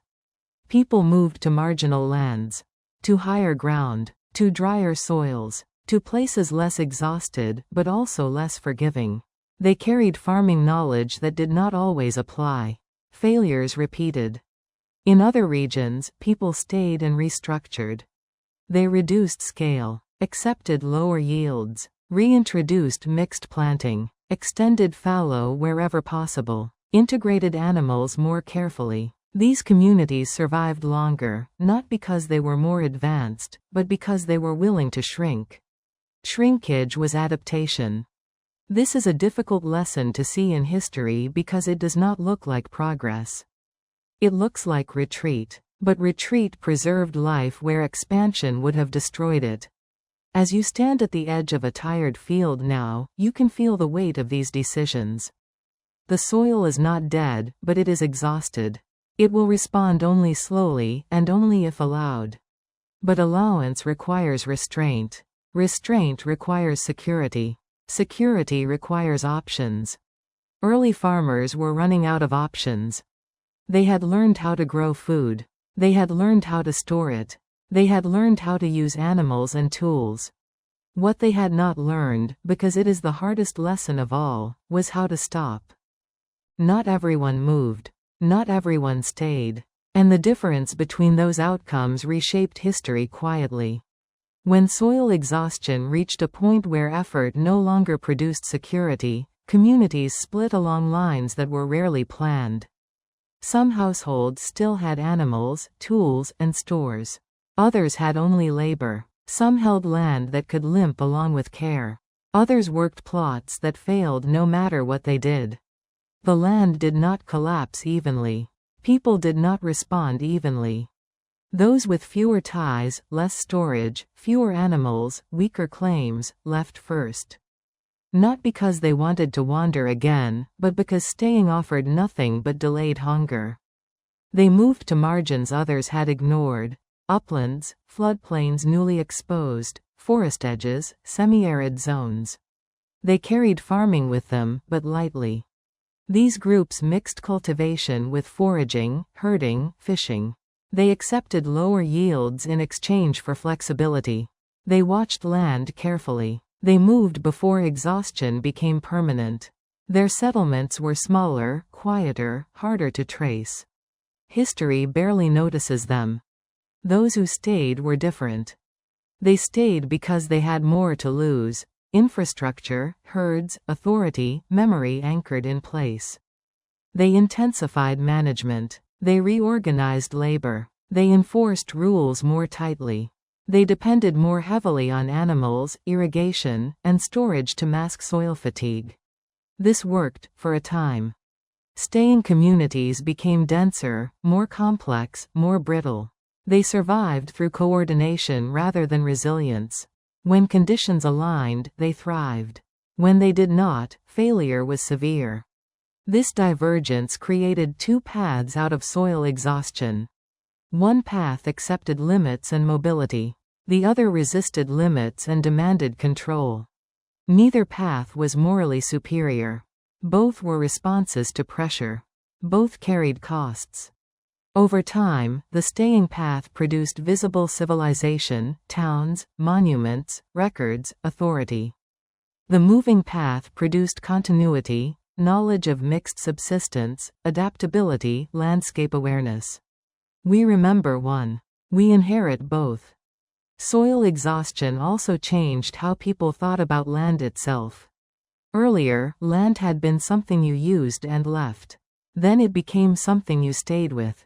Now it became something you managed intensively, or abandoned with regret. Land stopped being neutral. It became something that could be damaged permanently. This awareness seeped slowly into practice. Some communities learned to rotate crops more deliberately, to return organic matter to soil, to protect slopes, to manage water more carefully. These practices were uneven, local, fragile, but they mattered. They represented a shift from extraction to stewardship. But stewardship required patience that many systems could not afford. Short-term survival still dominated decision-making. Long-term care remained vulnerable to disruption by drought, conflict, or population pressure. Soil exhaustion never fully went away. It became a background condition of agriculture, managed, delayed, disguised, but always present. Farming societies learned to live with decline by distributing its effects over time. This shaped culture deeply. People grew accustomed to accepting less as normal, to working harder for similar returns, to framing endurance as virtue. Songs praised persistence. Stories warned against arrogance toward land. Yet warnings rarely stopped expansion. When new tools or methods appeared, animal plows, new crops, new irrigation, exhausted land was brought back into use. Relief followed. Population grew again. Pressure returned. The cycle repeated. Clear, plant, exhaust, intensify, adapt, move or collapse. This was not failure. It was rhythm. Primitive farmers did not misunderstand soil. They understood it intimately. What they lacked was space. Space to rest land long enough, space to move without conflict, space to fail without catastrophe. As farming filled landscapes, that space disappeared. Soil tiredness became the silent partner of agriculture, shaping outcomes without ever being named. It decided where people stayed, where they left, where they fought, where they endured. Even today, you live with this inheritance. Modern soils are replenished artificially. Fertilizers replace fallow. Machines replace patience. Yields increase, but dependence deepens. The underlying question remains unchanged. How much can be taken before recovery becomes impossible? Early farmers did not destroy land out of ignorance. They did so because survival demanded it. They chose between hunger now and hunger later, and chose later. As you step away from the exhausted field at the end of this story, you understand something quietly profound. Agriculture did not fail when soil got tired. It adapted by shifting the cost forward. Not the names of winds or the science of clouds, just the patterns that matter. The feel of mornings that promise heat. The color of skies that mean rain will come late. The way birds behave before a storm. The silence that precedes frost. For early farmers, weather was not background. It was authority. Long before kings or councils, the sky ruled. It ruled without intent, without explanation, and without appeal. And farming, more than any previous way of living, made that rule unavoidable. Hunters could move away from bad weather. Foragers could adjust routes and timing. Farmers could not. Once seeds were in the ground, you waited. Once fields were prepared, you committed. Weather did not just influence outcomes, it decided them. At first, this dependence felt manageable. In stable periods, weather followed loose patterns. Rains arrived within a familiar window. Cold seasons came and went predictably. Farmers learned to align their work to these rhythms. Calendars emerged, not written, but shared. Everyone knew when planting usually began, when harvest usually followed. Usually was enough, until it wasn't. The problem with weather as a ruler is that it does not promise consistency. It only repeats until it doesn't. A single deviation can undo months of effort. And because farming compressed survival into narrow windows, deviations mattered more than ever before. A late rain could kill seedlings.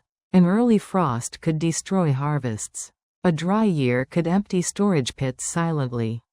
These failures were not dramatic. They did not announce themselves with thunder. They unfolded gradually, with hope lingering longer than it should. Farmers learned to read signs desperately. Cloud movements, wind direction, soil moisture, insects, animal behavior, anything that hinted at what the sky might do next. This knowledge was partial and unreliable, but it felt necessary. When survival depends on waiting, prediction becomes obsession. And still, weather refused to cooperate. Periods of unusual climate arrived without warning. Droughts lasted longer than memory allowed for. Cold years shortened growing seasons unexpectedly. Floods arrived out of sequence. Harvests failed not because farmers made mistakes, but because the sky changed its rules. This is where farming societies faced a new kind of fear. Hunger caused by poor technique could be fixed.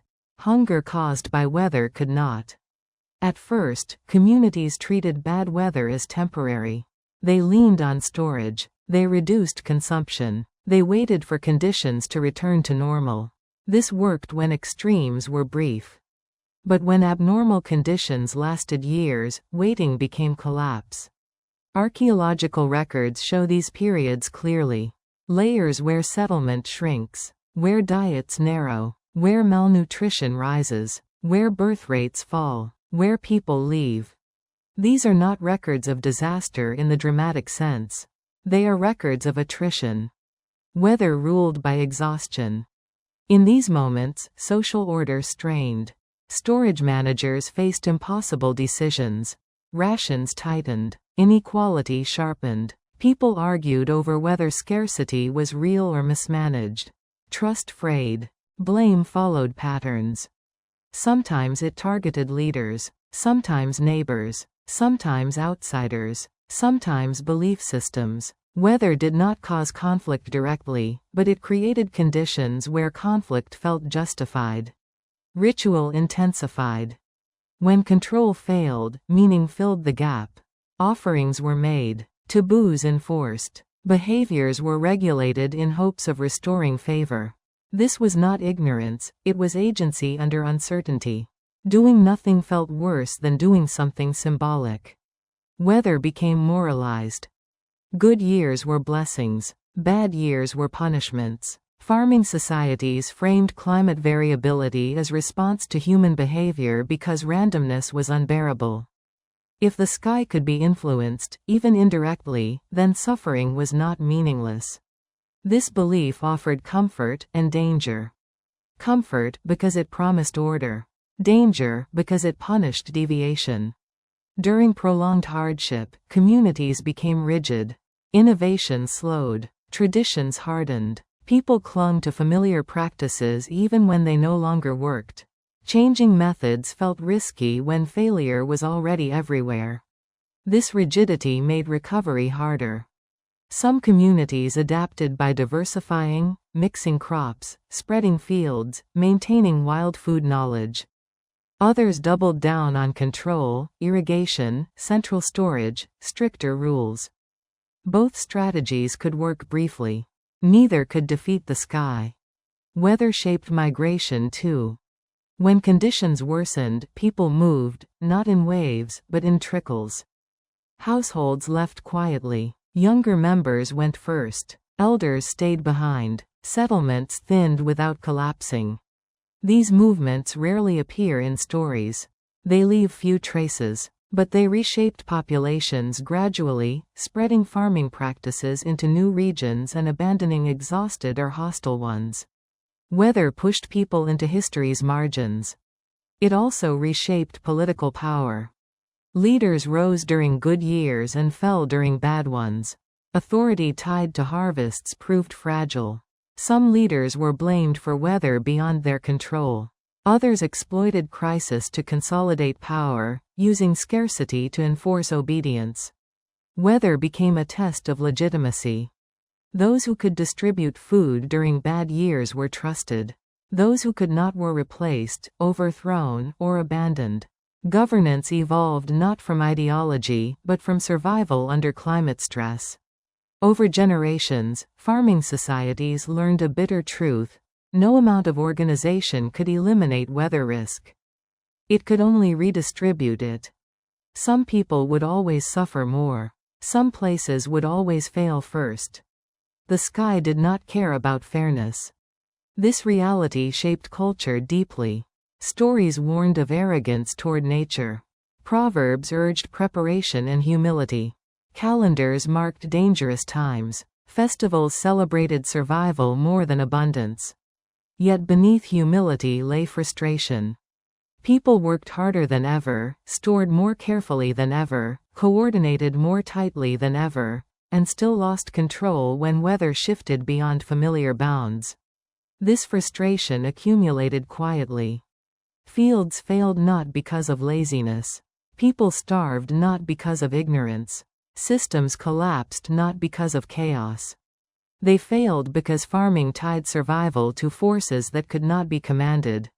As you stand beneath an uncertain sky at this moment in history, you feel the weight of that dependence. Seeds are planted, tools are ready, stores are calculated carefully. And still, everything rests on clouds that may or may not come. Farming societies reorganized themselves around the expectation that bad years would come, even if no one knew when. Storage expanded. Labor was scheduled conservatively. Diets were narrowed in good years so reserves could stretch into bad ones. Children were taught restraint early. Elders repeated warnings endlessly. Save more than you think you need. Do not trust a single good season. This was wisdom learned the hard way. Waiting, however, has limits. At first, bad weather was treated as interruption. A drought year here, a cold year there. Communities absorbed the shock, then recovered. Memory framed these events as exceptions. People believed normal conditions would return if they endured long enough. But then came periods when waiting did not work. Years stacked on years. Dry followed dry. Cold followed cold. Floods arrived out of season. Rains came too late or not at all. Harvests failed repeatedly, not completely, but enough to erode reserves faster than they could be rebuilt. This is when waiting became dangerous. People did not recognize the shift immediately. They kept rationing as before. They reduced meals. They postponed planting in hopes of better timing. They delayed migration because leaving felt premature. Hope outlived evidence. Archaeological layers show this hesitation clearly. Storage pits used until empty. Tools repaired rather than replaced. Houses maintained even as populations shrank. People clung to place long after it stopped sustaining them. Why? Because leaving had become harder than staying.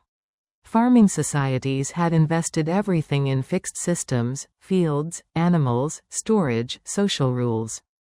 Abandoning them meant abandoning identity as well as food. People waited because they believed endurance was virtue. Weather exploited that belief. As hardship dragged on, social structures strained. Distribution systems tightened. Rations became smaller and more strictly enforced. People suspected mismanagement even when scarcity was real. Accusations grew louder. Trust eroded. Waiting together is tolerable. Waiting while others eat is not. This is when hierarchy sharpened. Those controlling storage faced impossible choices. Release food and risk running out entirely, or hold back and watch people weaken. Either decision produced resentment. Leaders were blamed whether they acted or hesitated. Some responded by loosening control, sharing more earlier. These communities often collapsed faster but with less internal violence. Others responded by tightening control, strict rationing, punishment, exclusion. These communities endured longer but fractured internally. Weather did not choose sides. It simply continued. At the household level, coping strategies grew desperate. People sold animals to buy grain. They traded tools for food. They delayed marriages. They sent children to relatives elsewhere. They consumed seed stores and gambled on future recovery. Each strategy reduced future resilience. Eating seed saved lives now and doomed harvests later. Selling animals reduced labor capacity. Delaying planting disrupted cycles. These choices were rational under pressure, and collectively destructive. Weather turned good decisions into bad ones over time. Some communities attempted diversification more seriously. They expanded fishing, hunting, gathering. They reintroduced wild foods. They reduced reliance on single crops. These adaptations helped, but only where landscapes allowed it. In heavily farmed regions, wild options were gone. The land had been simplified. Fields replaced forests. Rivers controlled. Pastures grazed bare. When crops failed, there was nothing left to fall back on. This was weather's most brutal lesson. Systems optimized for average conditions are fragile under extremes. As crises deepened, belief systems intensified again. Rituals multiplied. Rules tightened. Deviance was punished. When survival feels arbitrary, control turns inward.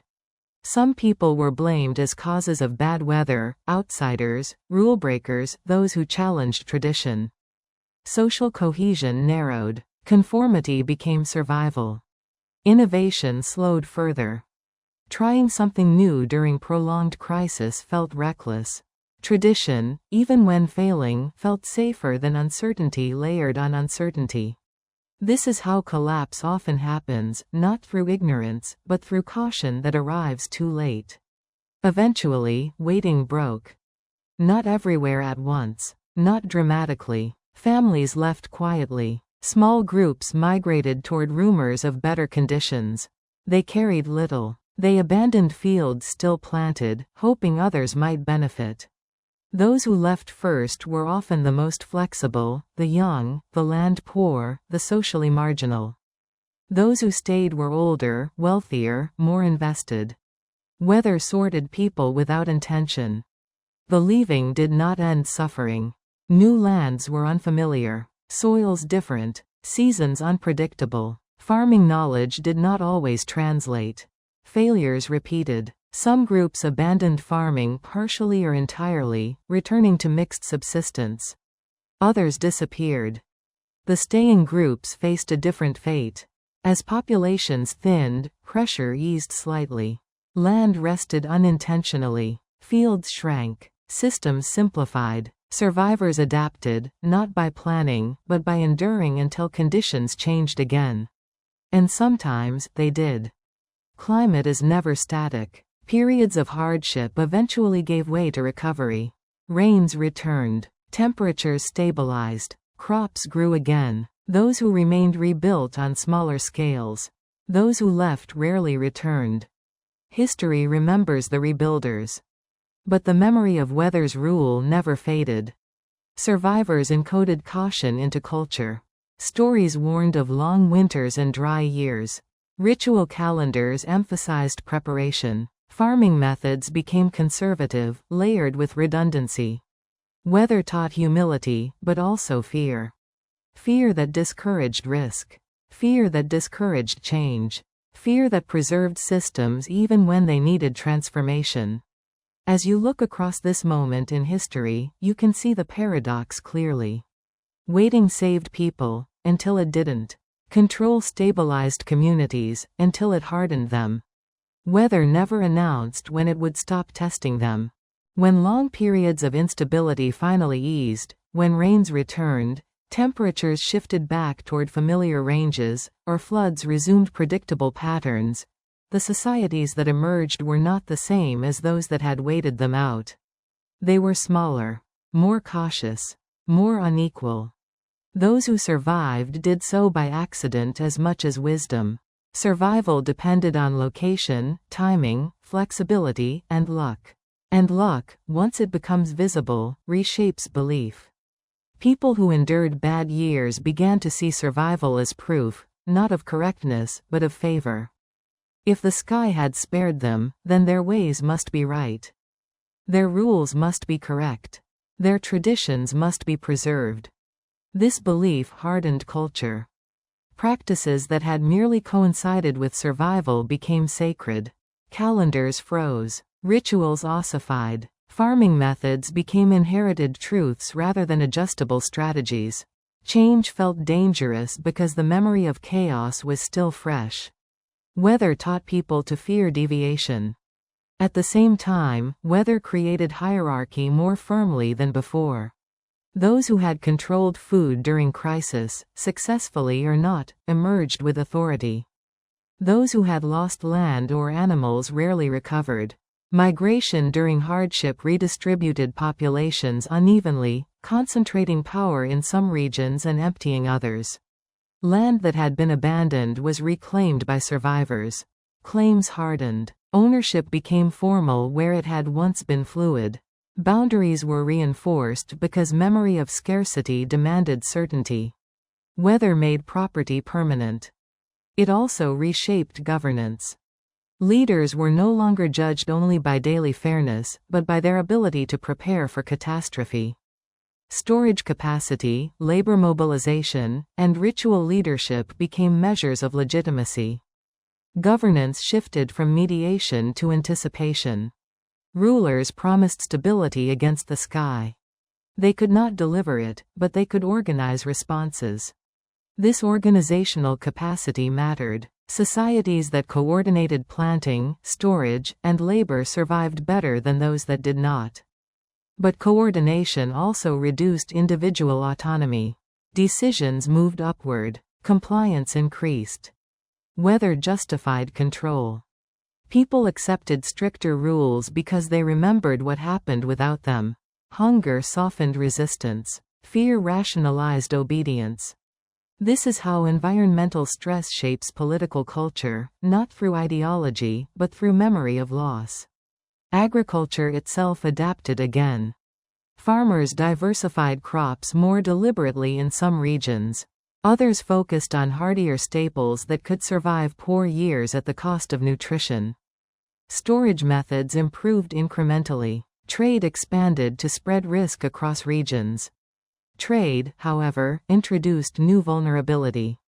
Dependence on distant food sources meant dependence on relationships beyond local control. When trade routes failed, through conflict or weather elsewhere, scarcity returned unexpectedly. Weather's reach expanded beyond the horizon. Local failure was now global. This interdependence increased complexity and fragility at the same time. It allowed societies to grow larger and survive moderate stress, but made extreme events more disruptive. Weather was no longer just local. It was systemic. People sensed this without naming it. They felt that causes of hunger were harder to locate. That suffering arrived from far away. That control was slipping even as organization improved. This uncertainty changed how people thought about time. Short-term planning gave way to generational thinking. Decisions were made not just for next year, but for children not yet born. Land management, storage, alliances, all were framed as protection against future instability. Weather stretched responsibility across generations. This deepened conservatism. Societies prioritized continuity over experimentation. Even beneficial changes were adopted slowly. The cost of failure felt too high. But conservatism had a cost too. When conditions changed again, as they always did, rigid systems adapted poorly. Those that had preserved flexibility survived better. Those that had preserved order survived longer before failing harder. Weather rewarded neither chaos nor rigidity completely. It favored balance, and balance is difficult to maintain under pressure. By this stage of history, farming societies had learned nearly everything weather could teach them. That labor cannot control climate. That storage delays but does not prevent hunger. That coordination helps but concentrates risk. That patience can become paralysis. That memory can mislead. And still, they continued. Because there was no alternative large enough to support their numbers. Farming did not conquer weather. It negotiated with it, constantly, imperfectly. As you stand at the end of this story, looking back across exhausted fields, rebuilt villages, and cautious calendars, you can see the shape weather carved into human life. It shaped when people planted. It shaped who ruled. It shaped who left and who stayed. It shaped which stories were told and which were forbidden. Weather never spoke. But it ruled anyway. In the earliest days of farming, land was not a possession. It was a place where work happened. People cleared it, planted it, harvested it, and when it failed, they left it. The field belonged to effort, not identity. But effort leaves marks.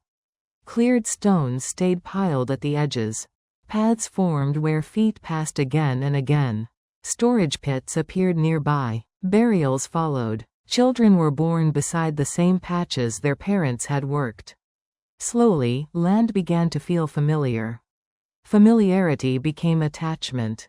Attachment became claim. This shift did not begin with conflict. It began with memory.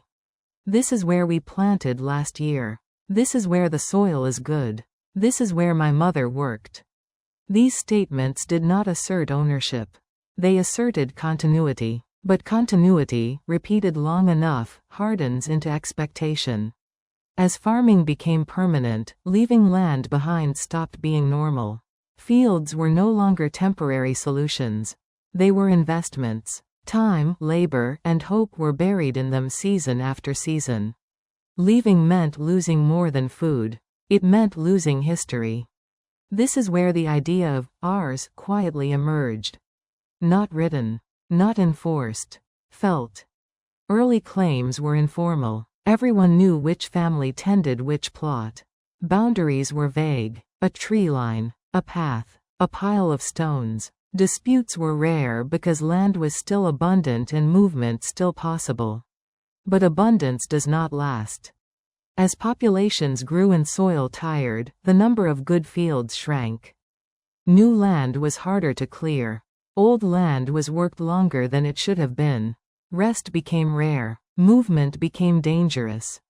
This is when claims hardened. If you worked a field year after year, you expected to keep it. If someone else tried to use it, you felt wronged, not because of law, but because of effort remembered. Labor demanded recognition. This is the moral foundation of ownership. Not greed. Not power. Work. I worked this land. I improved it. I stayed when others left. These arguments were persuasive because they were true. But they created exclusion. Once land was claimed, others were shut out. Latecomers had fewer options. Younger generations inherited crowded landscapes. What had once been shared space became divided. Boundaries multiplied. Stones were stacked deliberately now.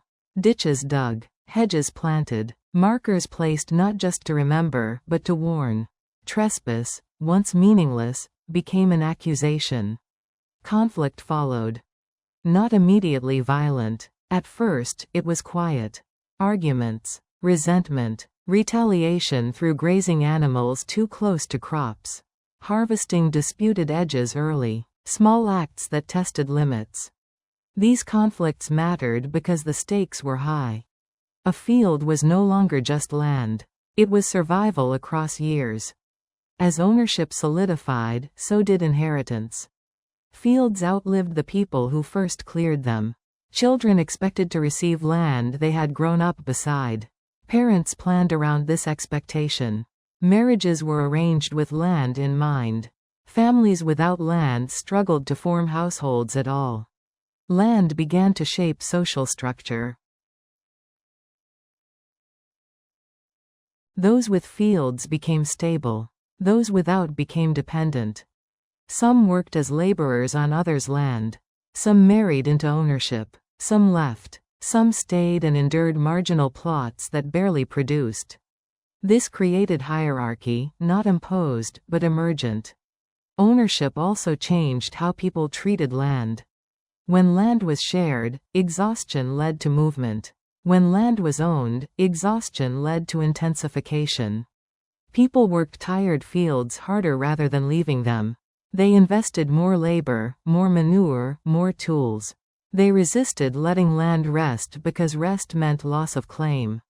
Ownership discouraged patience. Soil degradation accelerated, but abandoning land now meant abandoning identity. People stayed even when land failed them because ownership had become who they were. Land stopped being flexible. People did too. Ownership also changed the law before law existed. Customs emerged about who could use land, when, and how. These customs were remembered orally. Elders mediated disputes. Decisions referenced precedent rather than fairness alone.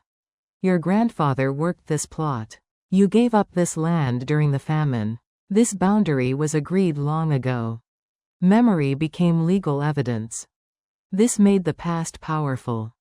Those who controlled memory, elders, lineage heads, controlled land disputes.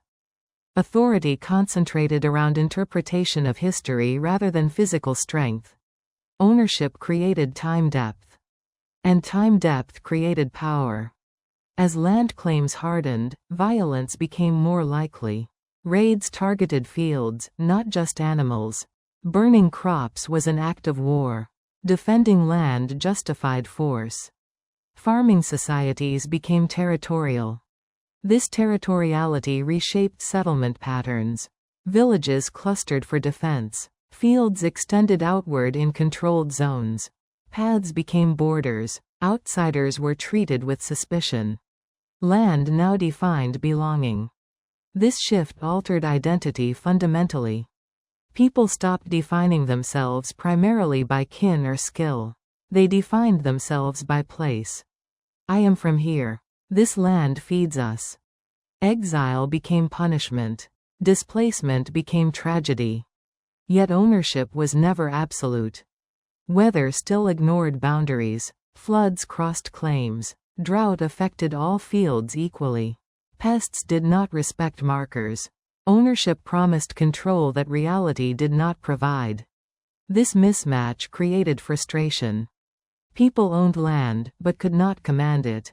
They defended boundaries, but could not defend yields. Still, ownership persisted because it solved a different problem. It stabilized expectation. Even when land failed, people knew where they belonged. Even when harvests were poor, inheritance remained. Ownership offered continuity when nature did not. That continuity was worth defending. As you stand at the edge of one of these early claimed fields, you can sense the shift clearly. The soil looks worked, tired, familiar. Stones mark the boundary, not because the land knows where it ends, but because people do. The field is no longer just a place where food grows. It is a claim on the future. At first, ownership was still flexible. If a family could not work a field one year, a neighbor might use part of it. If soil failed badly, claims softened. Survival mattered more than principle. Everyone remembered a time when movement had been normal.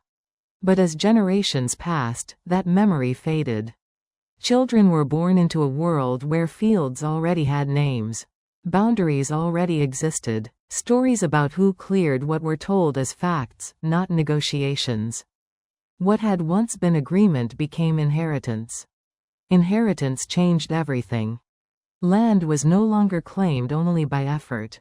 It was claimed by birth. A child did not need to clear a field to expect it. They only needed to belong to the right lineage. This removed flexibility from the system. Fields could not easily be reassigned to those who needed them most. They stayed with those who were entitled to them. Entitlement replaced use. This did not feel unjust to those inside the system. It felt stabilizing. Parents worked knowing their children would benefit. Children stayed knowing there was a place for them. Ownership anchored families across time. But anchoring also created exclusion. People without inherited land faced shrinking options. New households struggled to form. Young adults delayed marriage because there was nowhere to farm. Some became laborers. Some attached themselves to powerful families. Some left quietly. Landlessness became a social category. This was new. Earlier farming societies had inequality of effort and luck. Now they had inequality of access. A person could work hard and still never own land. Their labor benefited others permanently. This changed attitudes toward work. Work was no longer only about survival. It was about maintaining claim. Families worked fields even when returns were poor because abandoning them risked losing rights. Effort became defensive. Rules emerged to manage this tension. Communities developed customs defining what counted as abandonment. How long land could lie unused before claims weakened. What actions signaled continued ownership, clearing weeds, marking boundaries, planting even token crops. These rules were not written. They were remembered and enforced socially.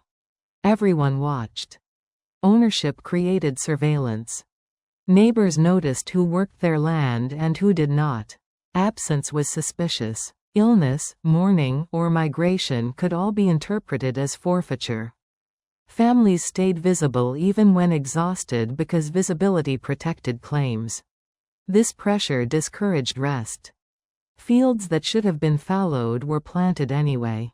Tired soil was worked harder to signal presence. Yield mattered less than continuity.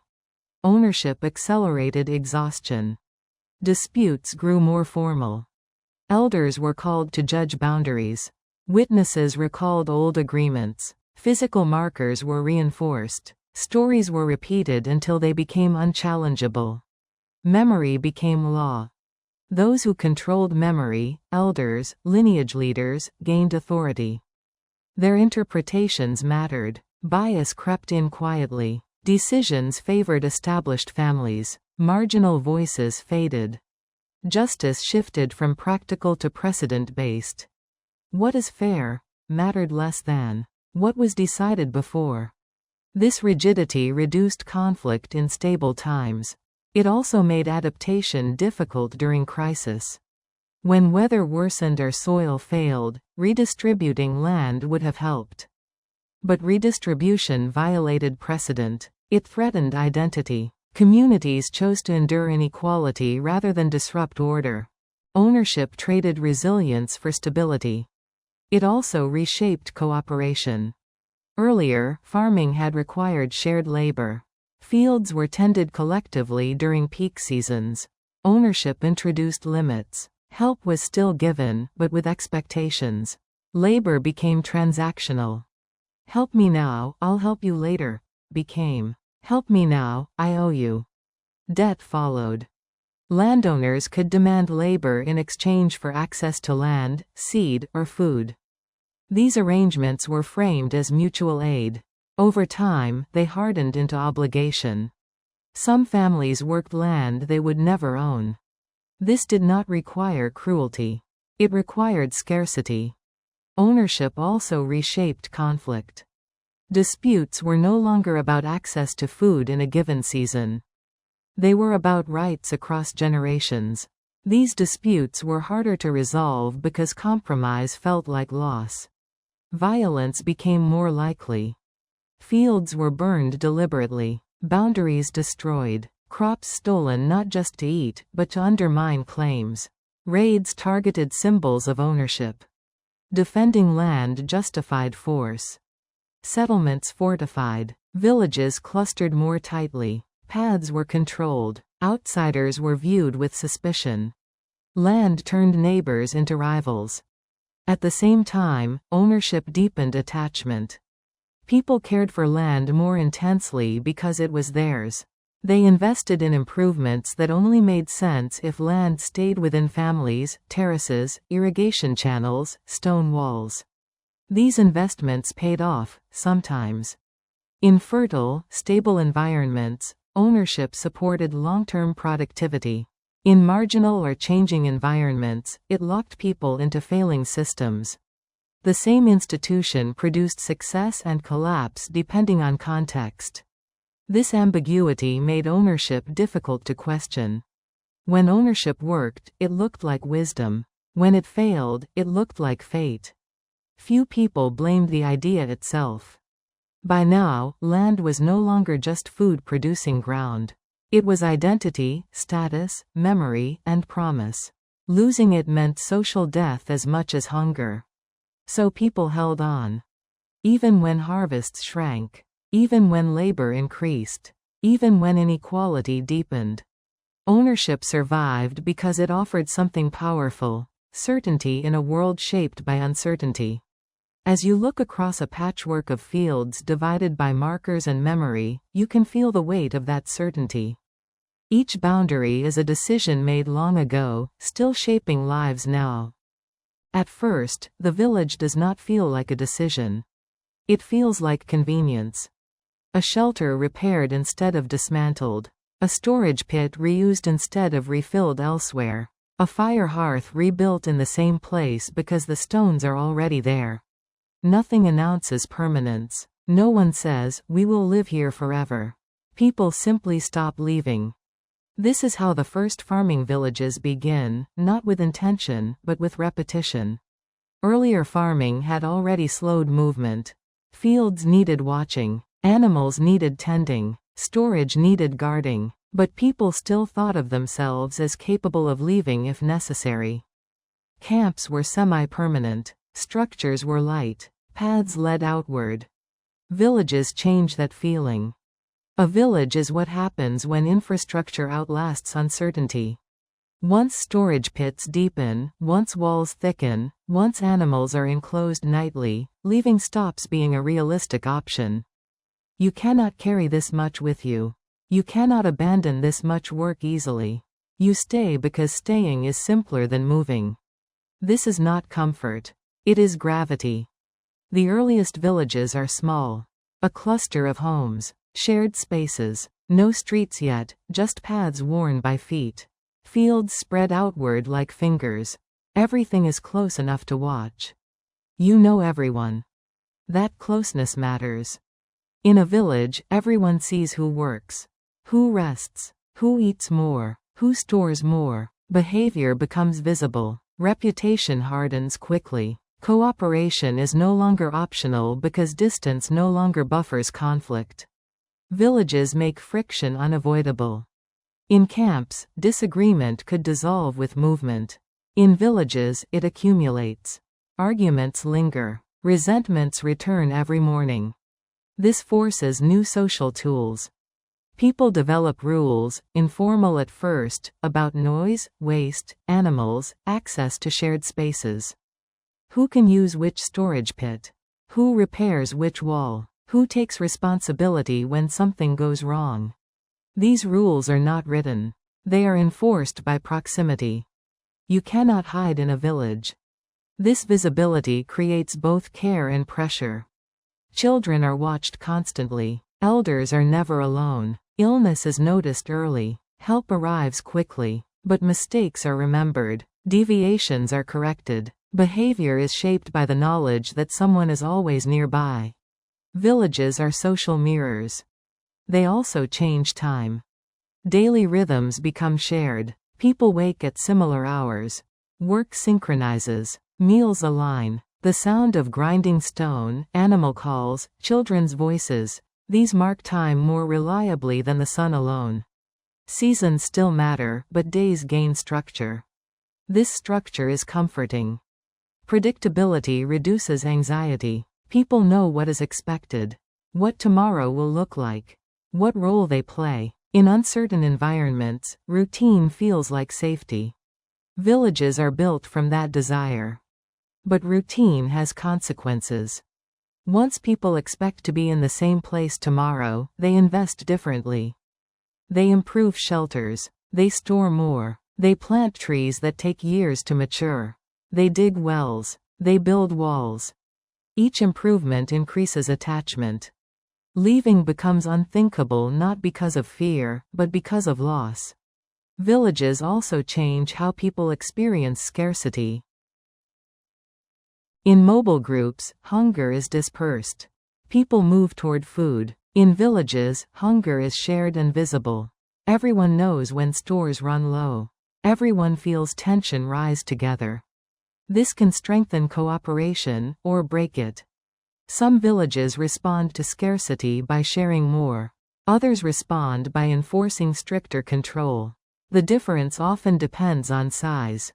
Small villages maintain intimacy. Larger ones develop hierarchy. Hierarchy emerges quietly. Someone coordinates planting times. Someone oversees storage. Someone mediates disputes. These roles arise from necessity, not ambition.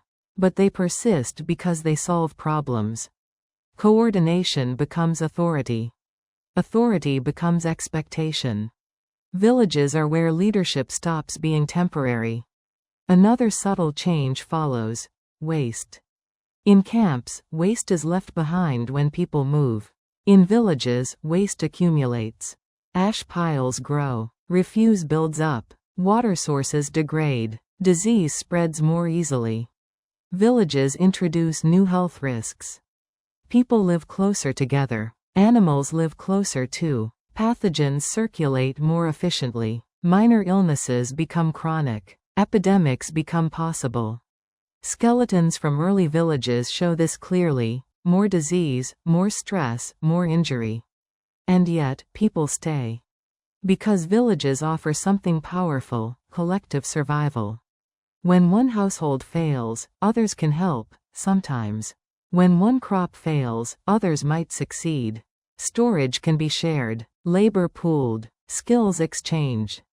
Villages reduce individual risk by increasing collective risk.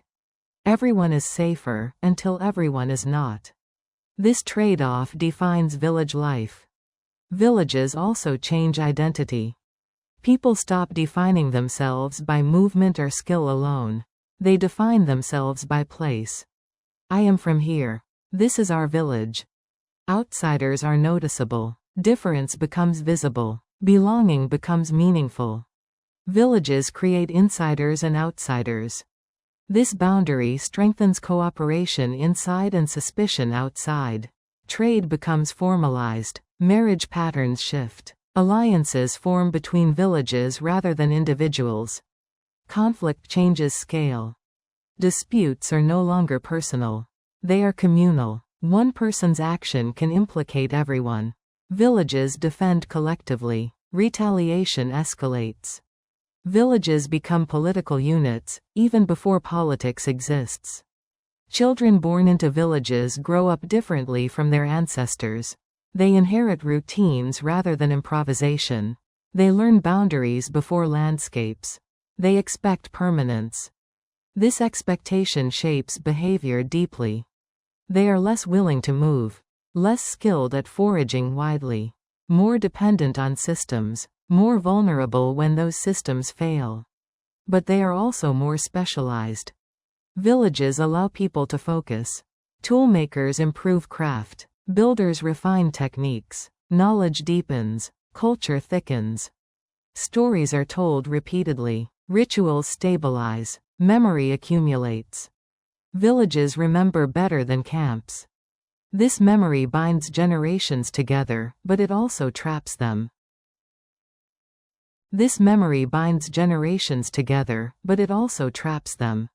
When conditions worsen, when soil exhausts, weather shifts, or conflict escalates, villages struggle to adapt quickly. Infrastructure resists movement. Identity resists change. Leaving a village feels like abandoning yourself. And yet, villages are not permanent solutions. They are experiments in staying. Some succeed for centuries. Others fail within decades. Archaeology shows abandoned villages everywhere. Silent outlines of houses, storage pits filled with debris, fields reclaimed by grass. Villages are fragile because they assume continuity. They assume tomorrow will resemble today enough to justify staying. Often, it does. Sometimes, it does not. As you stand at the edge of one of these first villages, you hear the sounds of life tightly packed together. Tools striking, animals shifting, children calling, smoke rising from multiple hearths. Everything feels organized, purposeful, stable. But beneath that stability lies dependence, on land, weather, cooperation, and memory all aligning just enough. And that brings us to the quiet, unresolved question that hangs over the first farming villages. In a village, no action is isolated. Every choice ripples outward. If one household stores more, others notice. If one person avoids work, resentment builds. If one family grows faster, pressure shifts. Living together turns survival into a shared calculation. This changes behavior. People become more careful, not kinder, but more aware. They learn what will be tolerated and what will not. They adjust speech. They hide frustration. They follow routines even when those routines no longer make sense. Villages reward predictability. In mobile groups, flexibility was survival. In villages, flexibility looks like disruption. Deviating from shared rhythms creates friction. Someone who plants late risks pests spreading. Someone who harvests early invites suspicion. Someone who eats more during scarcity draws attention. So people align. Alignment feels safe. This safety, however, comes at a cost. Individuality thins. Personal judgment gives way to collective expectation. Decisions are made not because they are best, but because they are accepted. This is how conformity begins, not through force, but through closeness. Villages also intensify comparison. In small camps, differences were blurred by movement and time. In villages, everything is visible daily. Whose children are healthier? Whose stores are fuller? Whose animals thrive? Envy grows quietly. Pride too. Comparison sharpens inequality. Those who are slightly better off become noticeably better off. Their advantages compound. Better tools mean better harvests. Better harvests mean more storage. More storage means more security and influence. Villages make small differences permanent. This permanence reshapes cooperation. Early on, cooperation is generous. People remember how fragile the system is. They share freely. They help without calculation. But as villages persist, generosity becomes selective. Help is given with memory. Who helped before? Who refused? Who owes whom? These memories harden into expectations. Cooperation becomes conditional. Mutual aid turns into obligation. This is not moral failure. It is accounting. Villages also change how conflict is handled. In mobile groups, conflict could dissolve with distance. In villages, conflict has nowhere to go. Arguments linger. Offenses accumulate. Resolution becomes necessary. So mediation emerges. Elders, respected figures, or skilled negotiators step into this role. Their authority grows not from power, but from usefulness. They remember agreements. They interpret customs. They decide who is right, or at least who must yield. Their decisions set precedents. Precedent is powerful in villages because memory is shared. Everyone knows what was decided last time. Deviating feels unfair even when circumstances differ. This makes villages conservative. Change threatens not just efficiency, but justice as people understand it. If rules shift, earlier decisions feel wrong retroactively. People resist change to protect the past. Villages are built on memory, and memory resists revision. Another subtle shift follows: surveillance. Not formal, but constant. People know who comes and goes, who works and who rests, who visits whom. This knowledge shapes behavior without explicit rules. Privacy shrinks. This has benefits. Illness is noticed quickly. Danger is spotted early. Children are protected collectively. But it also limits escape. Mistakes follow you. Reputation sticks. Villages forgive slowly. They also punish quietly. Exclusion from shared labor. Delayed access to tools. Less help during peak seasons. These sanctions are rarely announced. They are felt over time.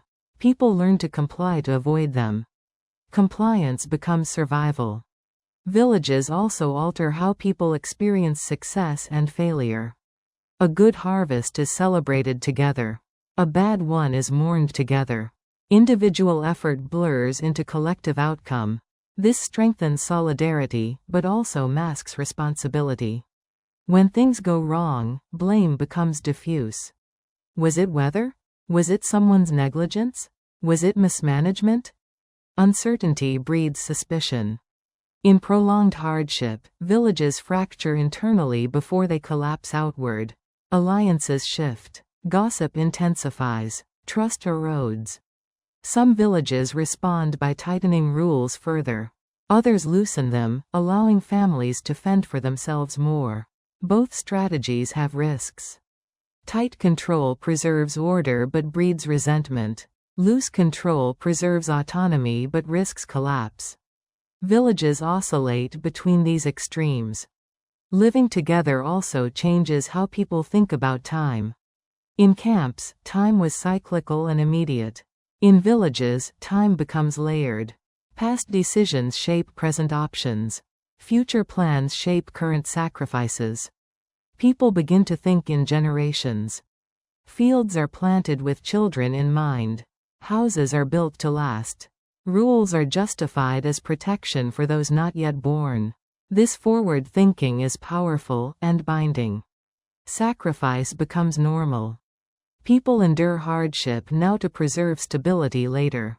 This endurance is praised, celebrated, expected. But endurance can hide damage.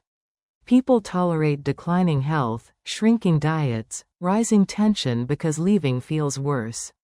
Villages encourage staying even when staying hurts. This is not ignorance. It is commitment.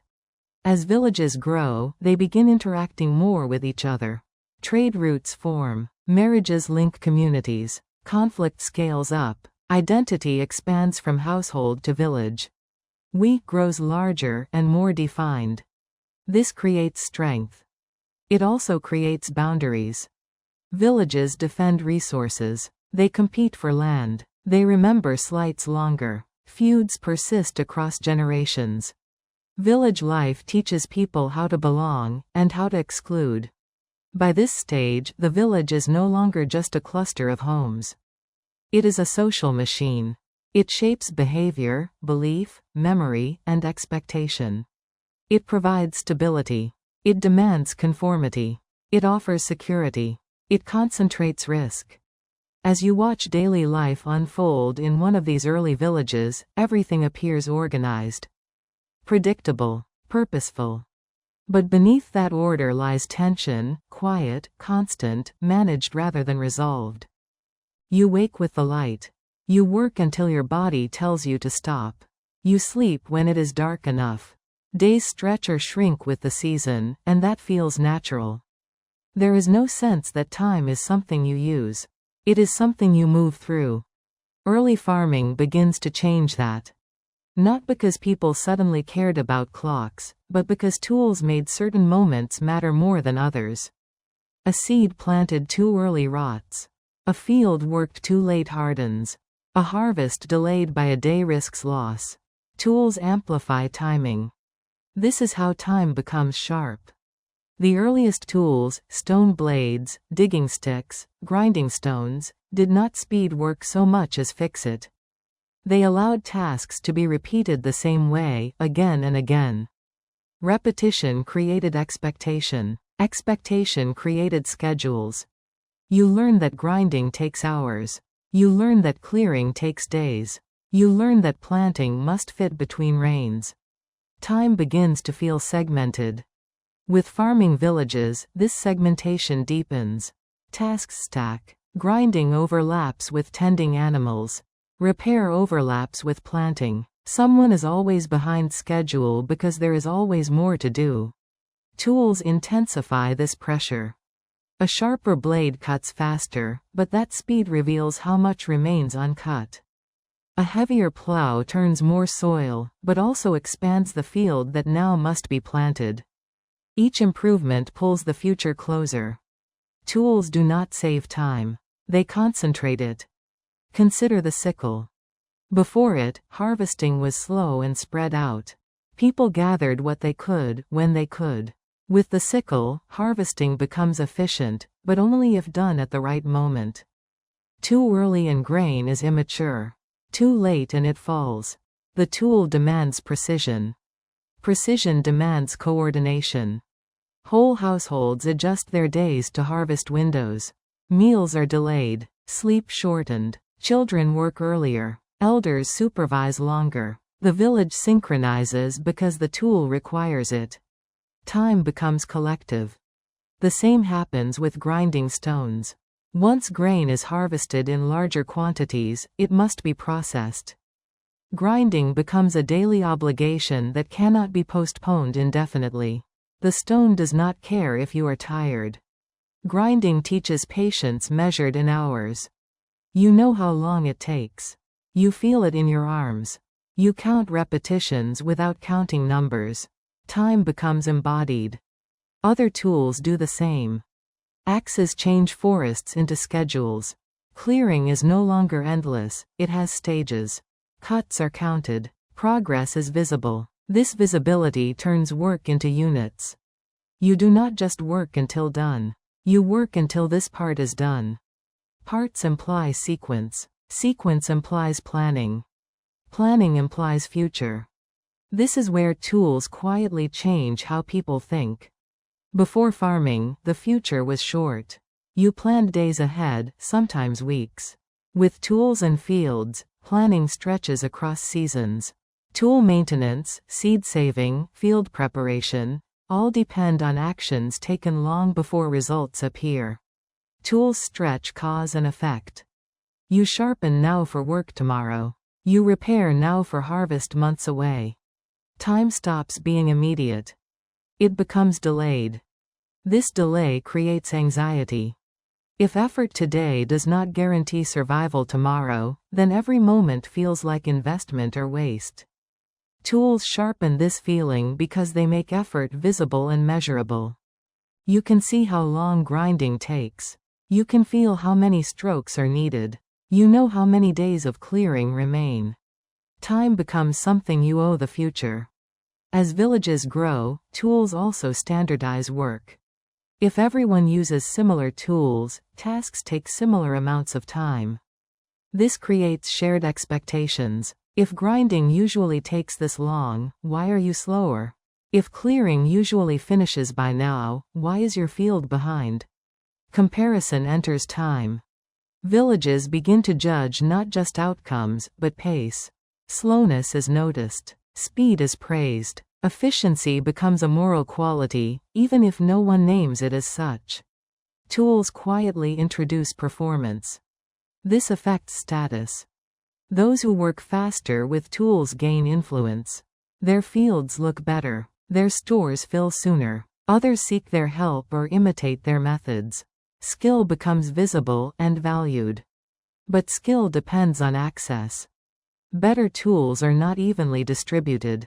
Some families inherit them, others trade for them. Some lack the materials or time to maintain them. Tool inequality becomes time inequality. Those with better tools finish earlier. Those without work longer for less. Time stratifies. This stratification reshapes daily life. People with tools control not just labor, but schedules. They decide when work begins and ends. They set the pace of planting and harvest. Others must align to them to cooperate. Coordination slides into control. And still, tools continue to accumulate. Wooden plows, improved sickles, better harnesses, each compresses labor into narrower windows. Tasks must be done now or not at all. Miss the window and the tool's advantage disappears. This teaches urgency. Urgency changes emotion. Stress rises during peak seasons. Tempers shorten. Mistakes cost more. Villages brace themselves for intense periods followed by exhaustion. Life becomes rhythmic but harsh. Peak and trough. Tools carve the year into pressure points. People begin to mark time more deliberately. Not with clocks, but with events. Planting time, first rain, harvest start, storage ceiling. These markers become anchors. Rituals form around them. Festivals celebrate completion more than abundance. Time is now social. Tools also change how people remember. You remember seasons by what was done, not by what was felt. The year we cleared the new field. The year the plow broke. Memory becomes task-based. This makes history practical. Stories focus on work, tools, and outcomes. The past becomes a sequence of efforts rather than moments. Identity ties to productivity. I am someone who can do this. Tools shape selfhood. As you watch villagers move through their day, grinding, sharpening, cutting, repairing, you can feel how time presses in. Not because there is less of it, but because more of it is accounted for. Nothing is wasted accidentally anymore. Every hour has a place. Once tools fixed how long things should take, deviation stopped feeling neutral. Being late was no longer just inconvenient, it was disruptive. Being slow was no longer just personal, it affected others. Time became something the community managed together. This is how discipline begins.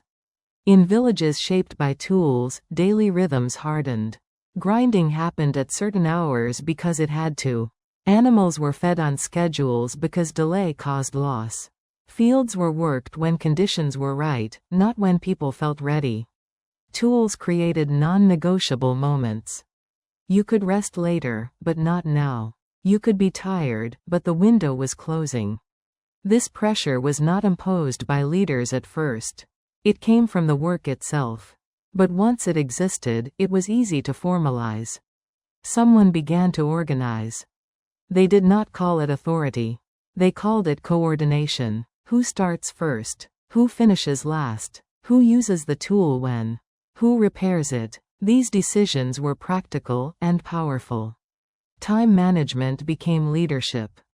People who understood tools best, who knew how long tasks took, when repairs were needed, when conditions were right, gained influence. Their knowledge shaped schedules. Their preferences shaped days. Others adapted around them. Gradually, working on time became a sign of reliability. Those who could not keep pace, because of age, illness, pregnancy, or lack of tools, fell behind socially as well as materially. Time punished unevenly. Villages responded by categorizing work. Heavy tasks for those with strength and tools. Repetitive tasks for those without. Support roles emerged, food preparation, repair, childcare, that filled time differently but still had schedules. Everyone's day became structured. This structure brought order, but also surveillance. When time is shared, absence is noticed. If someone is not grinding when expected, questions arise. If someone is late to the field, explanations are demanded. Time becomes a social signal. I was here when I should have been. That statement matters. People begin to justify themselves in terms of time. Why they were delayed, why they could not finish. Excuses develop. So do judgments. Villages remember who wastes time.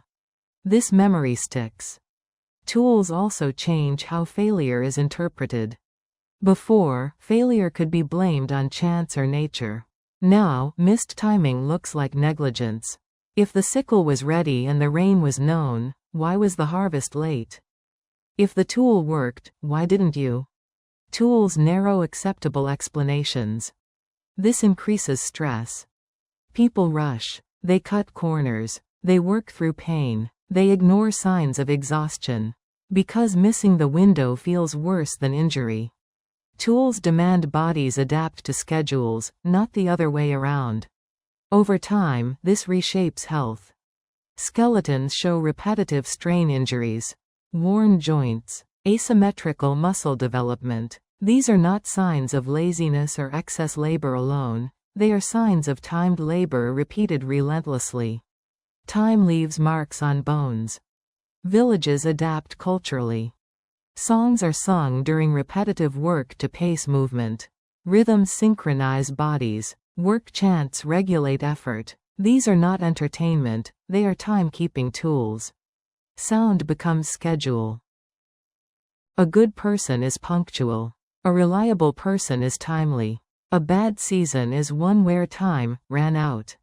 These metaphors appear because tools made them meaningful. As tasks became more complex, tools required maintenance time. Sharpening, repairing, replacing, all competed with productive work. Villages learned to allocate time not just for output but for preservation. Maintenance became invisible labor.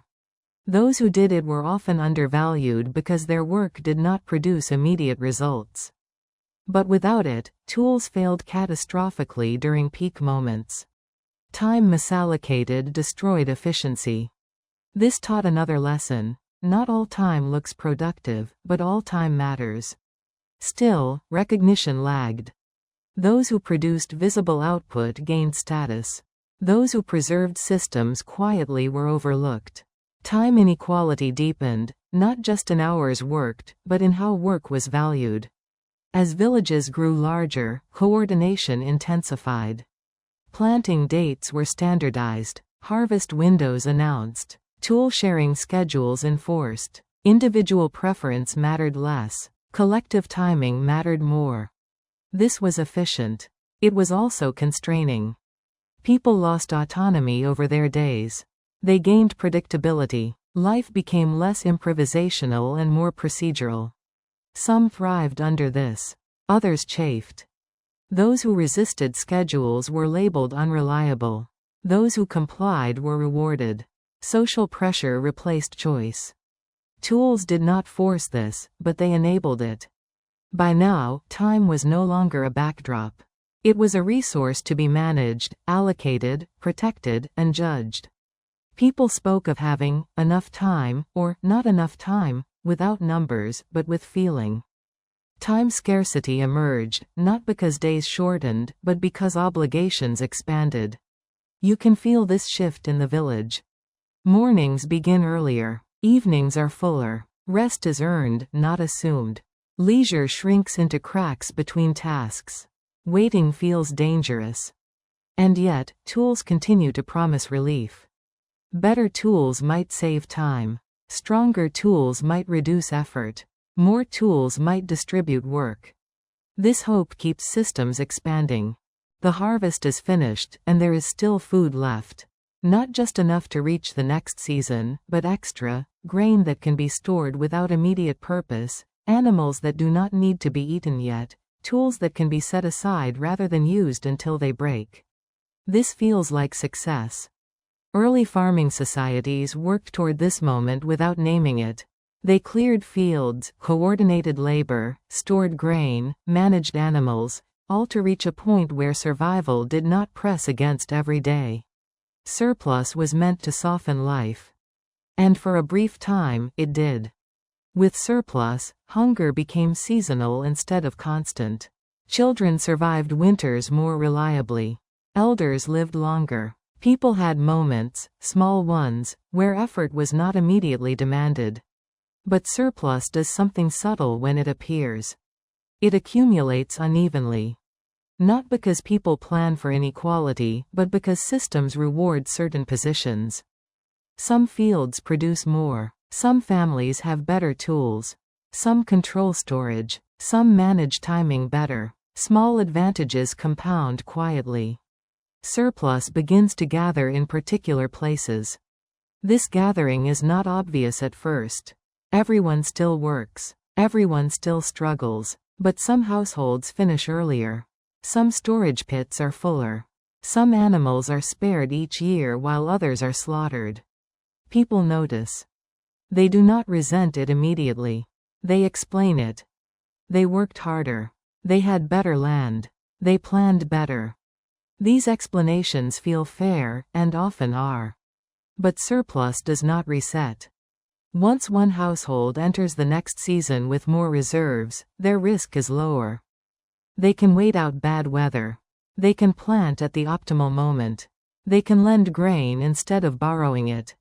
Surplus becomes protection. Those without surplus face tighter choices. They eat seed grain. They sell animals. They work for others in exchange for food. Their future narrows while others widens. This divergence is slow. No single moment creates inequality. It emerges through repetition, year after year of slightly different outcomes that stack in one direction. Surplus stretches time. It allows some people to think beyond the immediate season. They plan improvements. They invest in better tools. They clear more land. They marry strategically. They position their children advantageously. Others think only about getting through. This difference in planning horizon is crucial. Surplus gives people options. Lack of surplus removes them. As surplus grows, it changes relationships. Sharing still exists, but it becomes selective. Help is given with expectation of return. Loans appear, even if not named. Grain lent today must be repaid after harvest. Failure to repay creates obligation. Obligation is sticky. It does not disappear when hunger passes. It lingers. It ties people together unevenly. Those with surplus gain influence not by force, but by timing. I will help you now. You will help me later. Later is always uncertain. Power accumulates in that uncertainty. Surplus also changes visibility. In lean times, everyone looks similar. In surplus times, difference shows. Better shelters, healthier animals, more durable tools. These are not luxuries, they are signs of resilience. Resilience becomes status. People listen more to those who appear secure. Their advice carries weight. Their preferences shape decisions. Leadership emerges from perceived stability rather than wisdom alone. Surplus looks like competence. This perception matters even when it is misleading. Someone with surplus may simply have been lucky, on good land, spared by weather. But luck, once repeated, is read as skill. Skill justifies authority.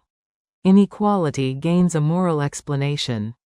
Surplus also allows withdrawal. Those with reserves can step back from labor briefly. They can focus on coordination, negotiation, or ritual.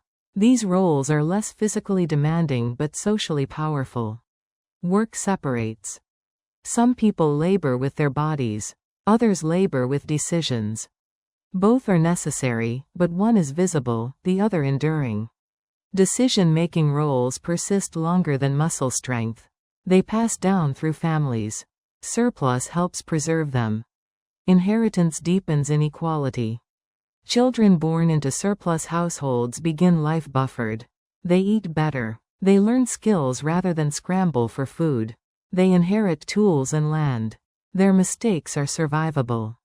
Children born without surplus grow up constrained. Their labor is needed early. Their errors cost more. Their future is narrower before it begins. Surplus shapes bodies before it shapes ideas. Archaeological remains show this clearly. Differences in height, health, and longevity appear within the same village. These are not cultural differences, they are material ones. Surplus writes itself into bone. Villages respond in mixed ways. Some attempt redistribution, shared storage, ritual feasting, obligations to give during festivals. These practices soften inequality temporarily. They maintain cohesion. But they do not eliminate divergence. Those who give from surplus often gain prestige. Giving becomes a display of capacity. The act of sharing reinforces hierarchy rather than dissolving it. I can afford to give. Surplus also enables specialization. Some people stop farming full-time. They become toolmakers, traders, ritual specialists, coordinators. Their survival depends on surplus generated by others. This arrangement increases efficiency and dependence. Specialists rely on continued surplus. Producers rely on specialists for tools and organization. The system becomes interlocked. Interlocked systems amplify inequality when stress arrives. In bad years, surplus shrinks. Those who depend on it fall quickly. Those who control it tighten access. Tension rises.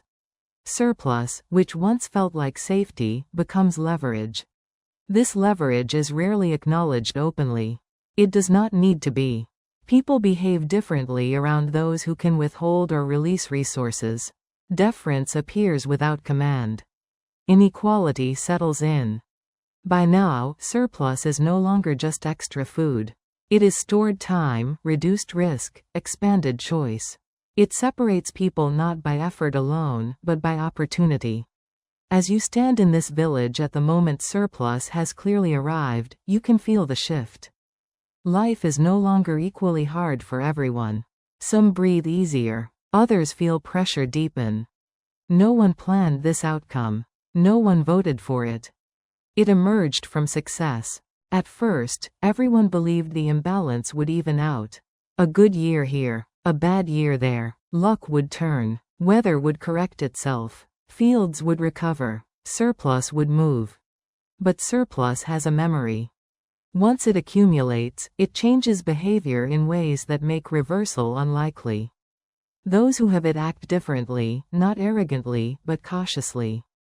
They protect what they have because they now know how fragile life without it can be.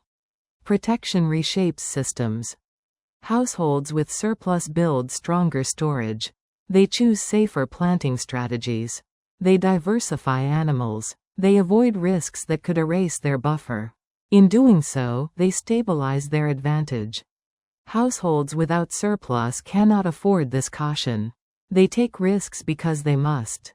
They plant marginal land. They borrow seed. They overwork soil. Sometimes it pays off. Often it does not. Risk falls unevenly. This uneven risk deepens inequality even when effort is equal. Surplus also alters language. People stop talking about hunger as something that happens to us, and start talking about it as something that happens to those people. Scarcity becomes localized socially even when it remains widespread environmentally. This mental shift matters. Once scarcity is seen as someone else's problem, collective urgency fades.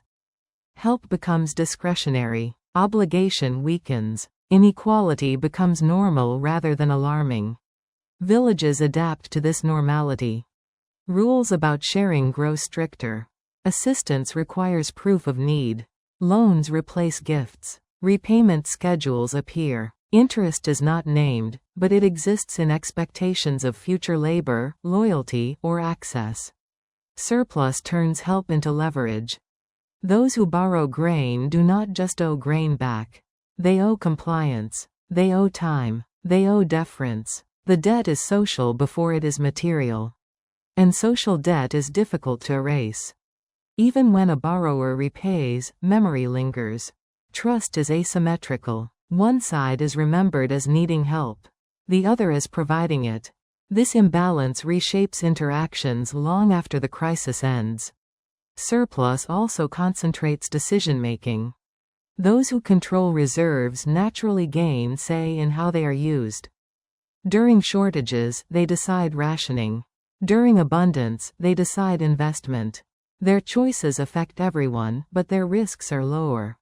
This is not tyranny. It is gravity. People gravitate toward those who can stabilize uncertainty. Stability looks like wisdom. Wisdom looks like authority. Over time, surplus holders begin coordinating more than just food. They organize labor. They manage disputes. They sponsor rituals. Their influence expands because they can afford to think beyond immediate survival. Surplus buys time, and time buys power. This power often feels earned. It emerges from competence, planning, and luck combined. It is reinforced by visible outcomes: healthier families, better tools, fuller stores. Villages rarely question this hierarchy because it seems practical. Why listen to someone who struggles to feed themselves when someone else consistently succeeds? This logic is persuasive and dangerous. It treats outcomes as proof of merit while ignoring starting conditions. It turns structural advantage into moral authority. Surplus reshapes morality quietly. Hard work is praised, but only when it produces results. Failure is explained as poor choices even when choices were constrained. Responsibility shifts from systems to individuals. Inequality gains a narrative. This narrative justifies itself across generations. Children born into surplus households are taught planning, restraint, and coordination. Children born into scarcity learn endurance, improvisation, and obedience. Both are adaptations, but one is rewarded more. Over time, these adaptations look like character differences. They are reliable. They are careless. These judgments harden social boundaries.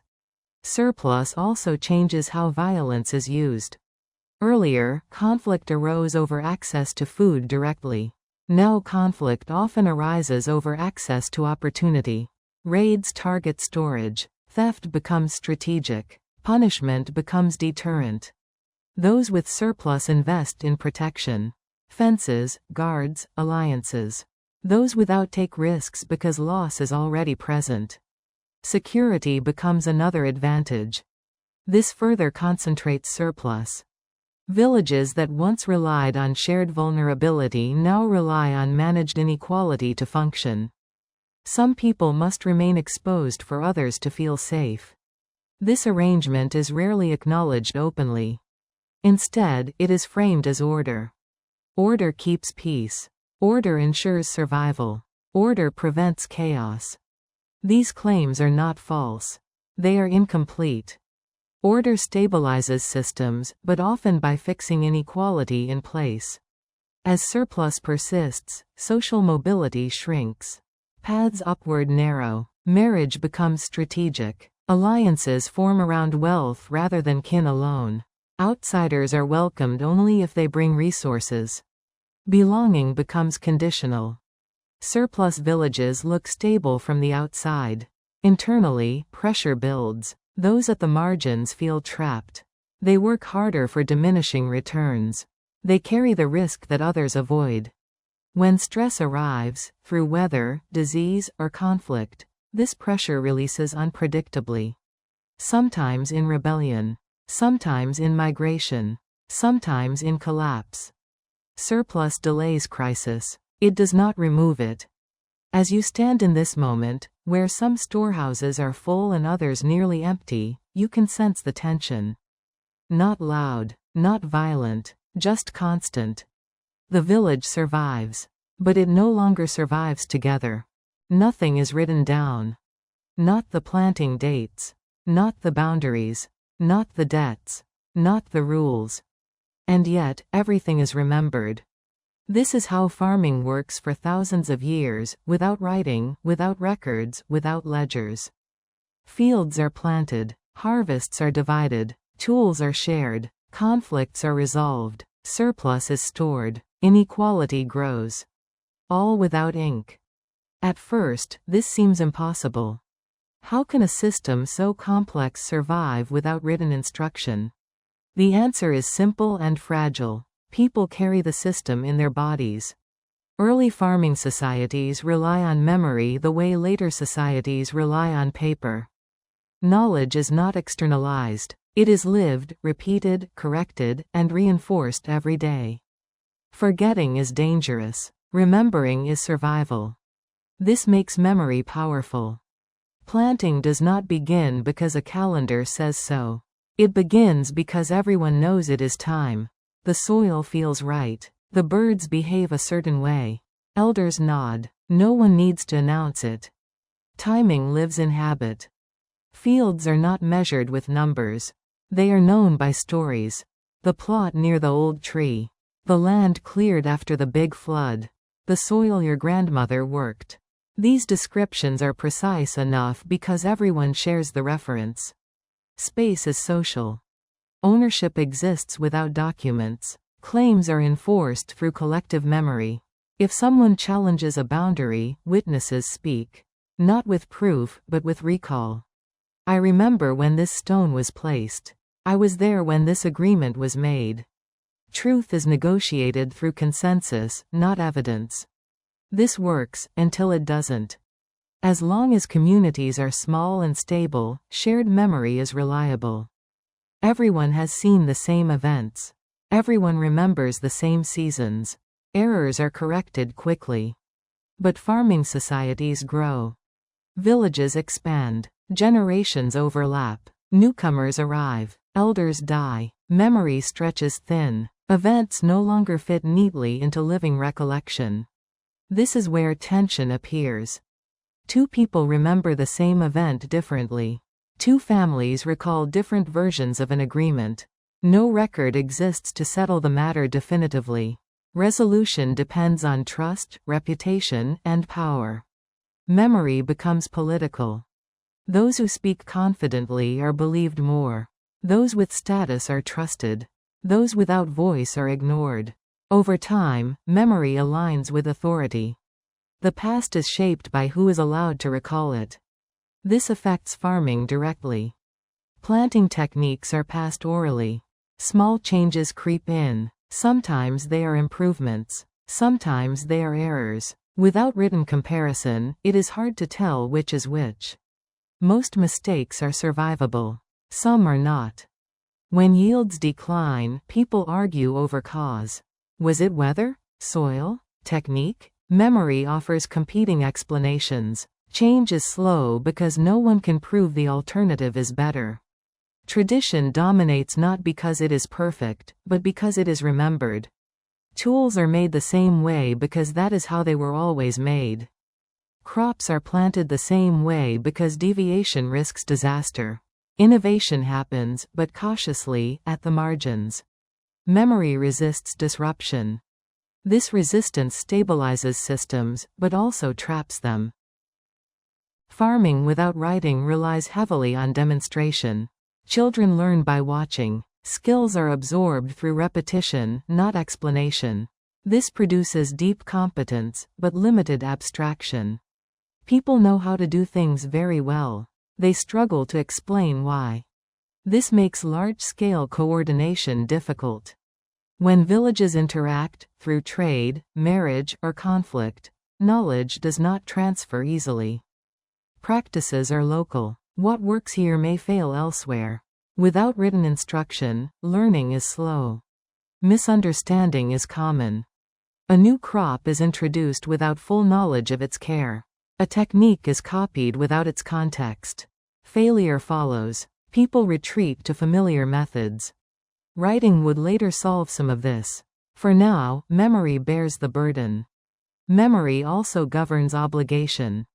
Debts are remembered, not recorded. Who borrowed grain last winter? Who failed to repay fully? Who helped during sickness? These memories shape future help, or refusal. Debt without writing is personal. It binds people through shame, gratitude, and reputation. It can be forgiven easily, or never forgiven at all. There is no ledger to close the account.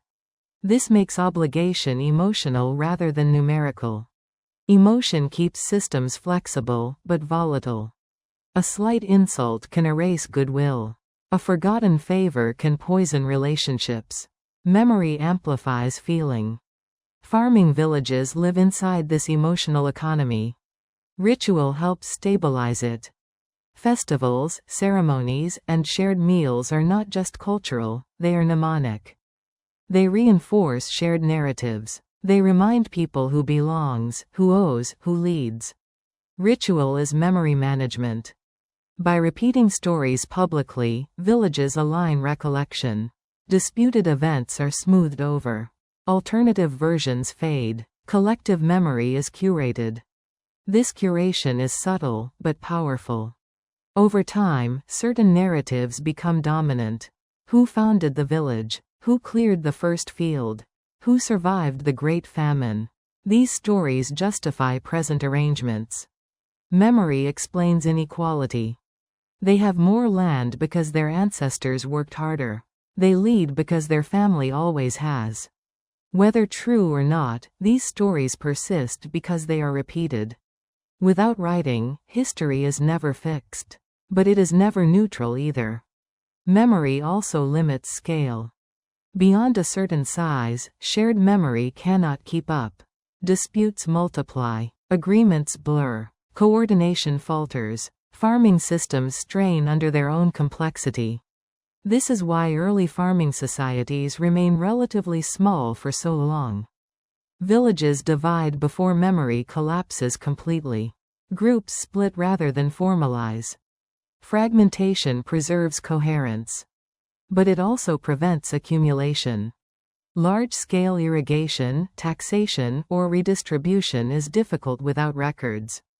Surplus exists, but managing it beyond local scale is risky.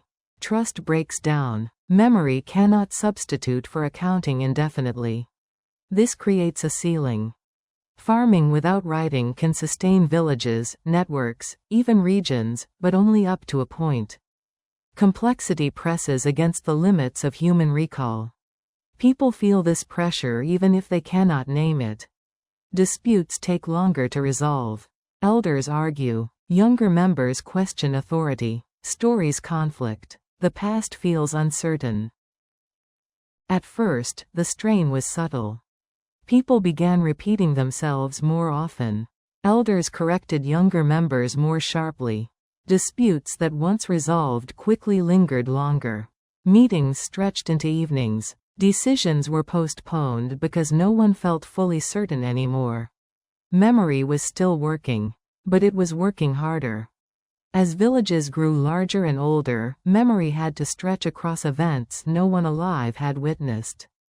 Stories were passed second-hand, then third-hand. Details blurred. Emphasis shifted. What mattered was not accuracy, but usefulness. Memory became selective. Certain events were remembered clearly: famine years, boundary disputes, acts of generosity or betrayal. Others faded quietly: failed experiments, abandoned practices, forgotten agreements. This selectivity shaped farming. Techniques that worked well enough stayed. Techniques that failed were forgotten quickly, sometimes before their lessons were understood. Without written comparison, it was difficult to learn systematically from error. Mistakes repeated.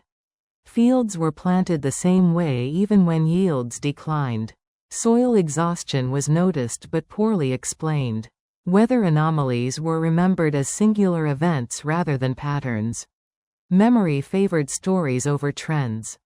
This made adaptation reactive rather than proactive. People responded after failure, not before. Farming systems remained conservative not because they lacked imagination, but because memory rewarded caution. When everyone remembers how badly something went once, no one wants to try it again, even if conditions have changed. Fear fossilized practice. Memory also concentrated authority. As disputes grew more complex, not everyone's recollection carried equal weight. Certain voices became trusted more than others, usually elders, lineage heads, or those with surplus. Their version of events became the village's version. This was not necessarily dishonest. It was efficient. Too many versions create paralysis. Villages preferred coherence over precision. Agreement mattered more than truth. So memory aligned with power. Those who benefited from existing arrangements remembered them as fair. Those disadvantaged remembered differently, but their memories carried less force. Over time, alternative narratives faded. Inequality hardened quietly. Farming without writing relied on continuity of people as much as continuity of land. When key individuals died, those who remembered agreements, techniques, or boundaries, knowledge was lost abruptly. Succession became dangerous. A new elder might remember differently. A younger generation might reinterpret stories. Old disputes resurfaced. Fields were reclaimed. Debts were denied. Villages experienced memory shocks. These moments often coincided with crisis, drought, disease, migration. Stress amplified confusion. Without records, rebuilding trust was slow. Sometimes, villages split. Families left to avoid unresolved disputes. New settlements formed nearby, carrying similar practices but different memories. Fragmentation reduced conflict, but also reduced cooperation. This pattern repeated across landscapes. Farming societies multiplied by division rather than expansion. Cultural similarity spread, but local coherence was preserved by staying small. This is why early agricultural worlds are patchworks of small communities rather than unified systems. Memory cannot govern scale. As trade increased, memory limits became more visible. Exchanges between villages relied on trust and reputation. A deal made once had to be remembered accurately for years. Misremembering led to conflict. Trade remained cautious. Large-scale redistribution was rare. Surplus stayed local because managing it beyond memory was risky. People preferred inequality they understood to fairness they could not enforce. Memory favored proximity. Ritual took on heavier responsibility. Public ceremonies reinforced shared narratives. Debts were acknowledged aloud. Boundaries were walked ceremonially. Agreements were renewed regularly. These rituals were not symbolic. They were functional. They refreshed memory. By repeating stories and actions, villages prevented drift. But repetition also froze interpretation. Change became difficult because rituals preserved the past in a fixed form. Innovation had to disguise itself as tradition to survive. New practices were introduced quietly, framed as old ones rediscovered. People avoided announcing novelty because novelty challenged memory authority. "Someone always did it this way" was safer than "let's try something new." This slowed progress, but protected cohesion. Children growing up in this system learned deeply contextual knowledge. They knew how this field behaved, how this soil responded, how these neighbors reacted. Their expertise was narrow but profound. But it did not travel well. When people migrated, because of soil exhaustion, conflict, or weather, their farming knowledge often failed. Memory tied to place lost relevance. New landscapes required new learning. This made migration costly. People preferred to endure hardship rather than abandon memory. Staying meant understanding. Leaving meant starting over with partial knowledge. Farming without writing trapped people in familiarity. As generations passed, the system grew heavier. Memory held more than it could easily carry: land rights, surplus obligations, planting knowledge, social hierarchy, ritual timing. Errors accumulated. Not catastrophic errors, but small mismatches that made systems less efficient, less fair, less adaptable. People felt the strain but could not isolate the cause. It felt like life was getting harder, even when tools improved. This frustration did not produce revolution. It produced longing. Longing for certainty. Longing for fixed reference. Longing for something outside memory that could settle disputes and preserve knowledge accurately. No one named this longing yet. But it was there. As you watch this village struggle gently with its own remembering, elders debating, youths questioning, rituals repeating, you sense that memory alone is nearing its limit. It has carried farming far. It has enabled survival, inequality, identity, and continuity. But now it strains under its own success. There is no moment when people stop and say, "This way of living is too expensive." Farming does not present a bill. It presents results: food on some days, hunger on others, and asks you to keep going. The cost accumulates quietly. It appears first in bodies. Early farmers worked harder than their foraging ancestors, not less. This surprises many people, but bones do not lie. Skeletons from early farming villages show more wear, more repetitive injury, more signs of chronic stress. Backs compress. Knees grind down. Teeth are worn unevenly from constant grinding of grain. Pain becomes normal. Not acute pain, the kind that demands attention, but dull, persistent discomfort that people stop mentioning. You wake with it. You work with it. You sleep despite it. This pain is the first quiet cost. It is paid daily and rarely acknowledged, because everyone feels it. When suffering is shared, it becomes background. Farming also narrows diets. Foragers ate widely: plants, animals, seasons, variation. Farmers eat staples. Grain dominates. Calories increase, but nutrients decline. Hunger becomes less frequent, but malnutrition more common. People feel full, but weaker. Children survive infancy more often, but grow shorter. Adults live long enough to feel age deeply. Illness lingers. Recovery slows. Bodies endure, but do not thrive. This trade-off is subtle. More people live, but fewer feel well. The quiet cost is also paid in time.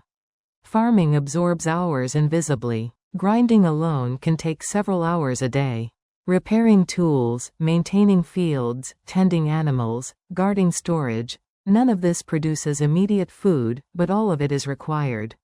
Free time shrinks into gaps. Rest becomes functional rather than restorative. You rest to work again, not because you are finished. Leisure, when it exists, is brief and often communal: songs during labor, rituals during planting or harvest. Joy is scheduled. This scheduling makes joy fragile. When pressure increases, during bad weather or scarcity, joy is the first thing to disappear. Work remains. Hunger remains. Only relief is postponed. The quiet cost also appears in relationships. Living closely together intensifies everything. Cooperation deepens, but so does tension. Small grievances accumulate because there is no distance to dissolve them. Arguments repeat. Resentment settles into routine. People learn to suppress conflict rather than resolve it. This suppression keeps villages intact, but emotionally tight. People become careful with words. Honest frustration is dangerous. Silence becomes safer. Silence is another cost. Farming also changes how people experience loss. In mobile societies, loss was followed by movement. A failed area was left behind. In farming villages, loss stays. Fields fail, but you remain beside them. Graves fill near homes. Memory piles up. Grief becomes layered. People carry past hunger into present work. They plant with anxiety. They store with fear. They teach children caution early. Optimism becomes risky. Caution feels responsible. Over time, this emotional tone shapes culture. Stories warn rather than inspire. Traditions emphasize endurance rather than joy. Success is framed as survival, not flourishing. This is not misery. It is seriousness. The quiet cost is also paid by the land. Soil compacts. Diversity thins. Forests retreat. Animals are pushed into controlled spaces. Landscapes lose flexibility. These changes do not feel catastrophic while they happen. They feel efficient. Fields are clearer. Paths are straighter. Outputs are predictable. But resilience drains away slowly. When shocks arrive, recovery is harder. The land carries scars long after people adapt. Farming societies often do not recognize this as damage. They see it as normal use. They compare to worse alternatives, hunger, chaos, uncertainty, and choose the familiar cost. The quiet cost is preferred because it is known. Perhaps the heaviest cost is psychological. Farming creates the expectation that effort should guarantee survival. When it does not, because of weather, disease, or soil failure, people feel betrayed. They worked hard. They followed rules. They waited. Failure feels personal. This internalization of risk is new. Earlier societies blamed nature directly. Farming encourages self-blame when systems fail. Someone must have done something wrong. This belief fuels control, punishment, and rigidity. It makes adaptation harder because admitting systemic failure threatens identity. Better to work harder. Better to endure. Endurance becomes virtue, even when it causes harm. And yet, people continue. Because farming does work, just enough. It feeds more people than came before. It supports villages, culture, memory, and continuity. It allows children to grow up in one place. It creates history that stays put. These gains are real. The quiet cost does not negate them. It accompanies them. As you stand inside this moment, after villages, tools, surplus, inequality, memory strain, you can feel the weight of it all. Life is organized, predictable, structured. But it is also heavy. People do not ask whether this is the best way to live. They ask how to make it through the next season. Questions about happiness feel distant. Questions about survival feel urgent. And that is how the quiet cost remains quiet. It is not shouted. It is not recorded. It is absorbed. Generation after generation learns to live inside it without naming it. They began to see it as character. Hardness became virtue. Fatigue became proof. Endurance became identity. In farming societies, especially those that had survived repeated stress, bad weather, soil exhaustion, hunger, people learned to admire those who could keep going without complaint. Not because complaint was forbidden, but because it felt useless. Complaining did not bring rain. It did not restore soil. It did not refill storage pits. Endurance did. So endurance was praised. Stories changed tone. Elders spoke less about abundance and more about survival. Children were taught early that life required effort and restraint. Comfort was framed as temporary. Security was framed as fragile. This did not make people miserable. It made them serious. Seriousness shaped behavior. People accepted long hours as normal. Pain as expected. Fear as reasonable. They did not see themselves as suffering uniquely, they saw themselves as living properly. This reframing mattered. When hardship is seen as meaningful, it is easier to tolerate. When exhaustion is moralized, it becomes something to aspire to rather than question. People stop asking whether the cost is necessary and focus on whether they are paying it correctly. This is how systems protect themselves. Farming societies did not collapse under the quiet cost because they adapted psychologically. They adjusted expectations downward. They taught children that survival was not supposed to feel easy. They praised restraint over joy, patience over curiosity. Curiosity became risky. Trying new methods meant risking failure.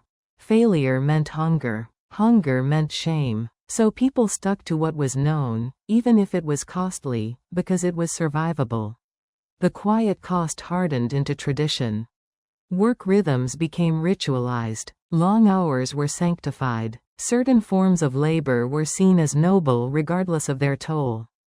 Suffering became a shared language. "I know how hard this is," meant, "I belong here." Those who struggled visibly were not always helped. They were sometimes judged. Struggle was expected. Those who could not endure were seen as weak, unlucky, or morally lacking. This was not cruelty. It was adaptation. When systems demand endurance, societies learn to value it. This value shaped social hierarchy. Those who endured visibly, who worked longest, who sacrificed most, gained respect. But those who endured invisibly, through chronic pain, malnutrition, emotional strain, were overlooked. Some forms of suffering counted more than others. Leadership often fell to those who could perform endurance publicly. Quiet collapse inside households went unnoticed. The cost was distributed unevenly but recognized selectively. Over time, this skewed attention mattered. Problems that were loud, conflict, theft, rebellion, were addressed. Problems that were quiet, exhaustion, depletion, emotional withdrawal, accumulated unchecked.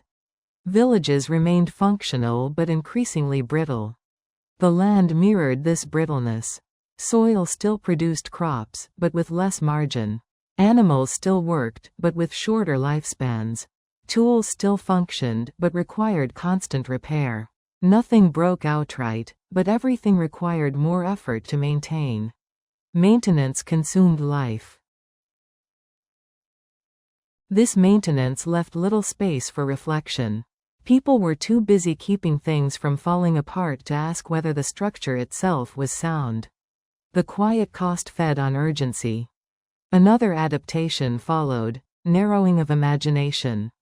People stopped imagining radically different ways of living. The memory of hardship made alternatives feel naive.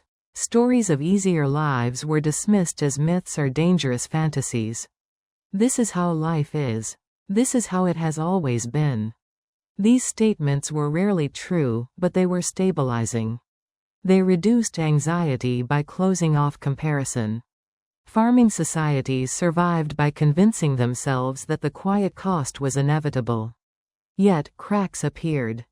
Not everywhere at once. Not dramatically. But in small signs. People left more often, especially the young. Some villages thinned gradually as households slipped away during hard years and never returned. These departures were rarely mourned publicly. Leaving was framed as failure or weakness. But it relieved pressure on those who stayed. Migration became a safety valve. Those who left carried farming with them, but sometimes lighter versions. Mixed subsistence. Smaller plots. Less storage. More flexibility. These groups often survived quietly without attracting attention. History forgot them. Those who stayed accumulated more cost, and more continuity. As generations passed, the quiet cost became normalized so deeply that it was no longer recognized as something incurred by a specific way of life. It was simply life. This normalization is powerful. It prevents rebellion. It prevents reform. It preserves systems long past their optimal point. People do not fight what they see as natural. Only when stress spikes suddenly, through extreme weather, disease, invasion, does the quiet cost become visible again. When endurance fails all at once, people are shocked. How could this happen? The answer is always the same: it was happening slowly all along. As you watch this stage of farming history, nothing appears dramatic. Fields are worked, children grow, elders advise, life continues. But underneath that continuity is accumulation. Of strain, of wear, of accepted loss. The quiet cost does not demand attention. It waits. And that brings us to the unresolved question that hangs at this point in the story, soft, heavy, and still unanswered.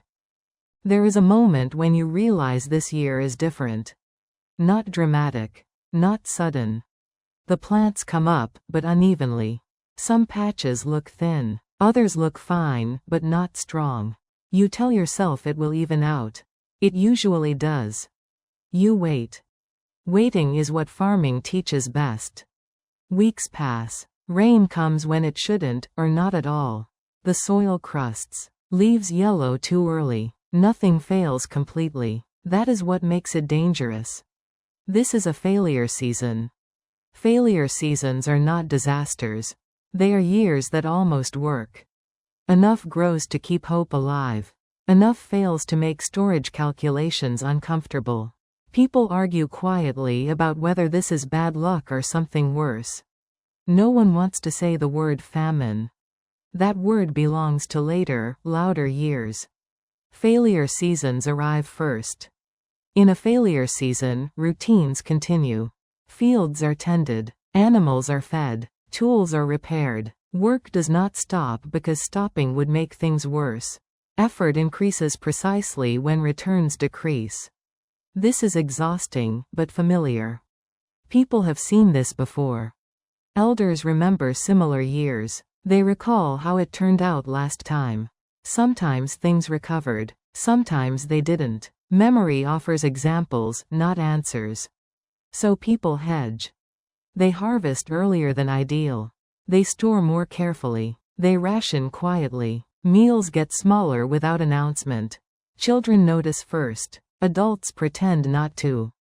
Failure seasons change tone. Conversations shorten. Laughter becomes rare during work. Songs fade earlier in the day. No one panics, but no one relaxes either. Everything feels provisional. Storage becomes the center of attention.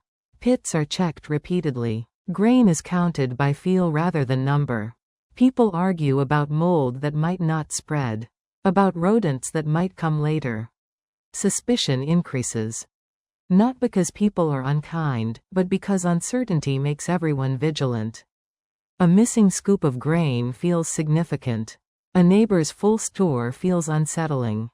Failure seasons sharpen comparison. Those with surplus breathe easier. Those without feel exposed. Inequality becomes visible in moments that used to pass unnoticed.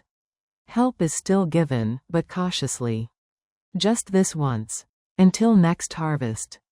Everyone speaks in conditions now. Loans multiply. Obligations deepen. Promises stretch into an uncertain future. No one knows whether repayment will be possible. Failure seasons turn time elastic. The future feels closer and farther at once. Closer because danger seems near. Farther because recovery keeps being postponed.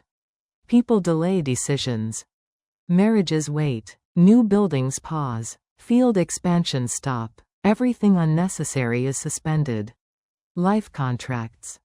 Failure seasons also affect animals.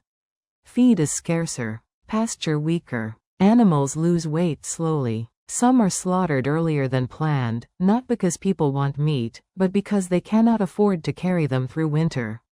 This choice feels wrong and necessary at the same time. Every slaughter is a calculation against the future. Tools wear faster during failure seasons because they are used more intensively. Repairs are rushed. Improvisation replaces care. Small breaks are ignored until they become large ones. Maintenance suffers. The system holds, but barely. This is why failure seasons matter more than catastrophes. Catastrophes force change. Failure seasons encourage endurance. People tell themselves this year is survivable, that next year will be better, that this is not the moment to panic.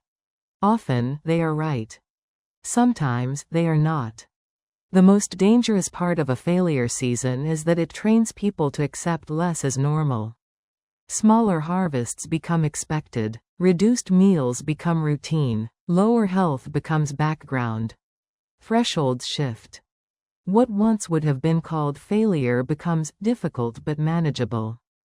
People recalibrate expectations downward without realizing it.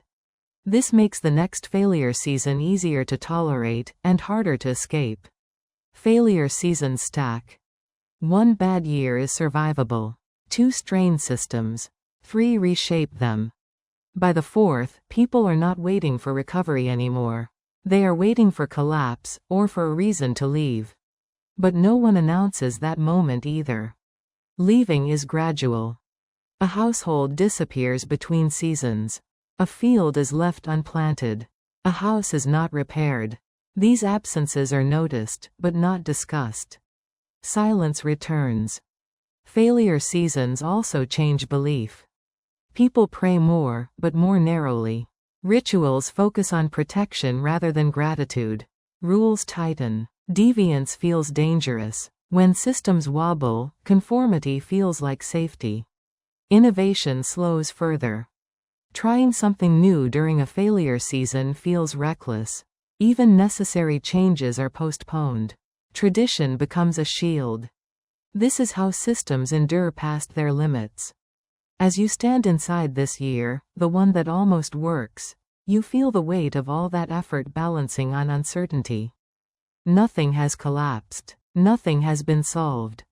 Everyone is waiting. The year ended. People survived. Storage did not empty completely.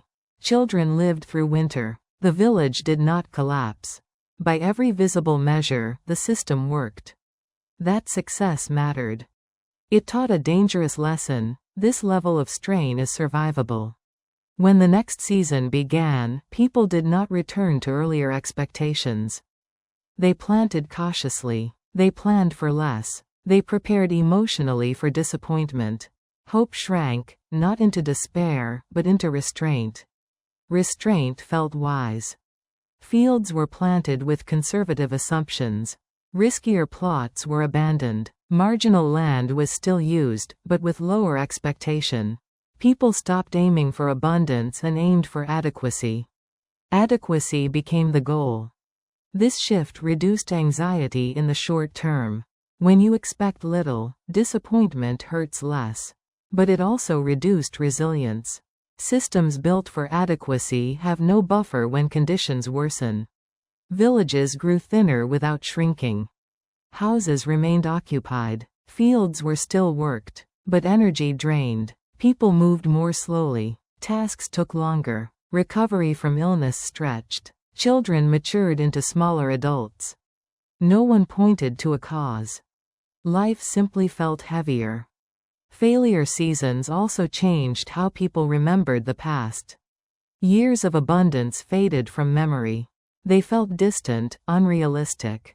Stories about good harvests sounded exaggerated, even suspicious. Elders who remembered easier times were quietly discounted. That was different land. That was before things changed. The past was reinterpreted to fit the present. This reinterpretation protected morale. If abundance was never normal, then loss was not failure. It was continuity. Memory adapted to protect endurance.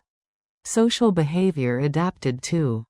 Sharing narrowed further, not because people became cruel, but because generosity felt dangerous. Helping one household too much could endanger another. Neutrality replaced compassion. People helped only when necessary, and only when visible. Invisible suffering increased. Those who struggled quietly received less support than those whose hardship disrupted the village. Loud problems were addressed. Quiet ones were absorbed privately. Failure seasons rewarded silence. Leadership changed tone. Those who promised improvement lost credibility. Those who promised survival gained it. Leaders stopped talking about growth and focused on order. Hold together. Don't make things worse. These became guiding principles. Villages became conservative not by ideology but by exhaustion. At the same time, inequality hardened further. Households with reserves survived failure seasons with less damage. Their animals lived longer. Their tools stayed intact. Their children stayed healthier. They emerged from each difficult year slightly ahead.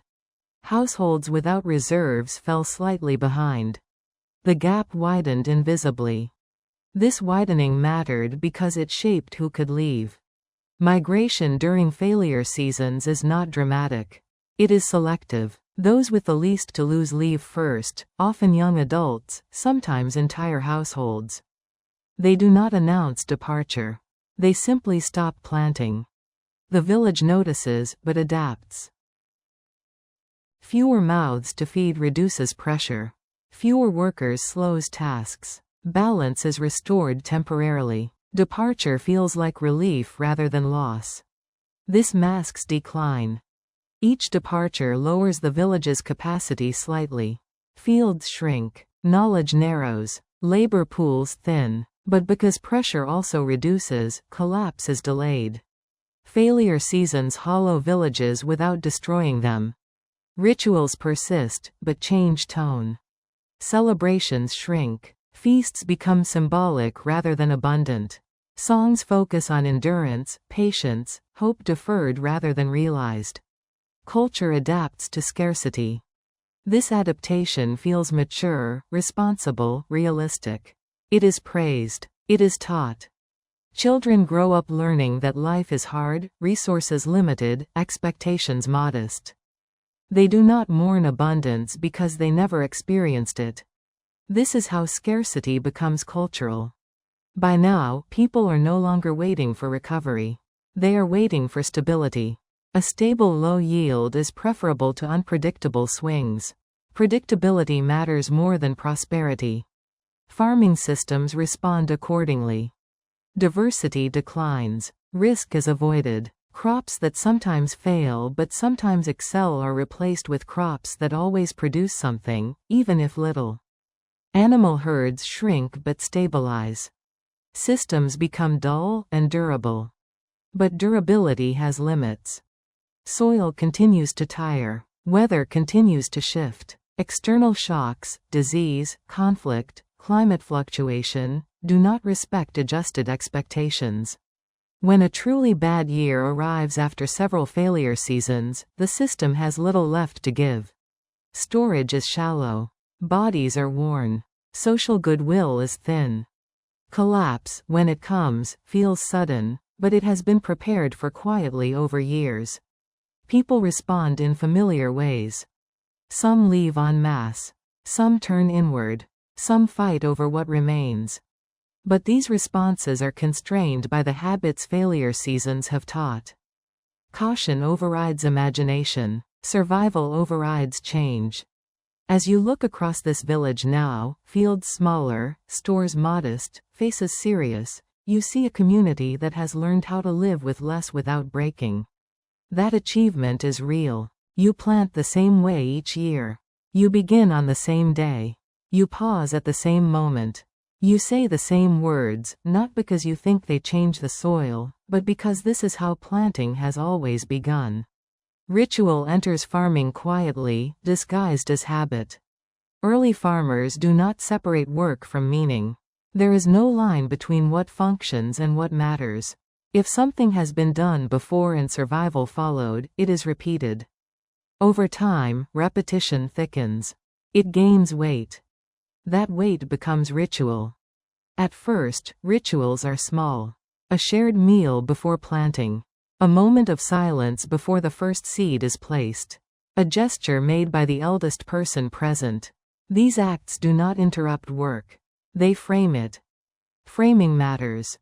Farming is full of uncertainty. You prepare the soil, choose seed, watch the sky, and then you wait. No amount of effort guarantees success.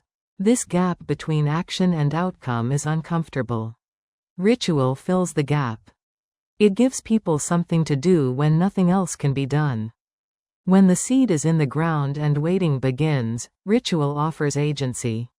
You cannot control the rain, but you can perform the rite correctly. This sense of correctness is calming. Early crop rituals focus on timing. Planting begins only after a sign is observed: bird movement, soil temperature, a particular star's position, an elder's judgment. These signs are practical observations, but ritual formalizes them. Formalization creates authority. Once planting has a ritual start, deviating feels dangerous. Even if conditions look good, planting early violates order.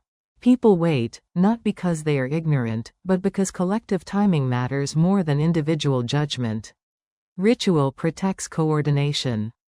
Harvest rituals emerge next. The first sheaf is treated carefully. Not eaten immediately. Sometimes offered back to the land, sometimes stored separately, sometimes shared publicly. This is not superstition, it is signaling. It says, we are not desperate yet. Harvest rituals slow consumption. They prevent panic. They enforce restraint. In lean years, this matters more than abundance. Ritual becomes regulation. As farming systems grow more complex, rituals multiply. There are rites for planting, weeding, harvesting, storage sealing, animal breeding, first rains, last frosts. Each one marks a transition. Transitions are stressful. Rituals soften them.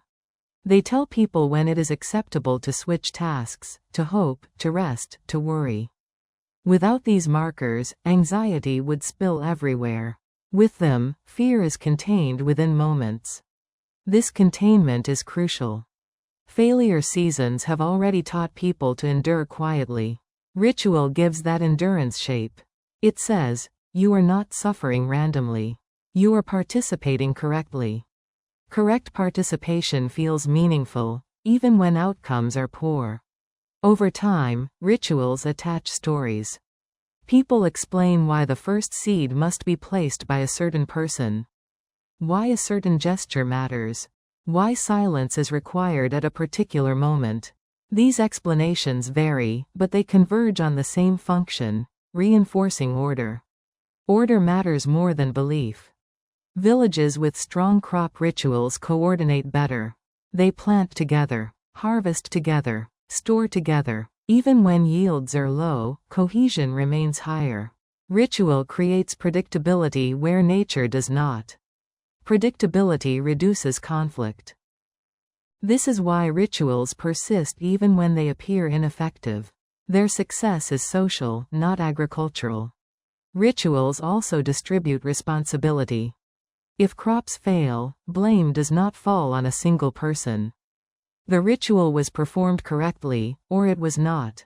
Failure becomes collective, not individual. This protects social bonds. It also protects leaders. Elders and ritual specialists gain authority not because they control outcomes, but because they control interpretation.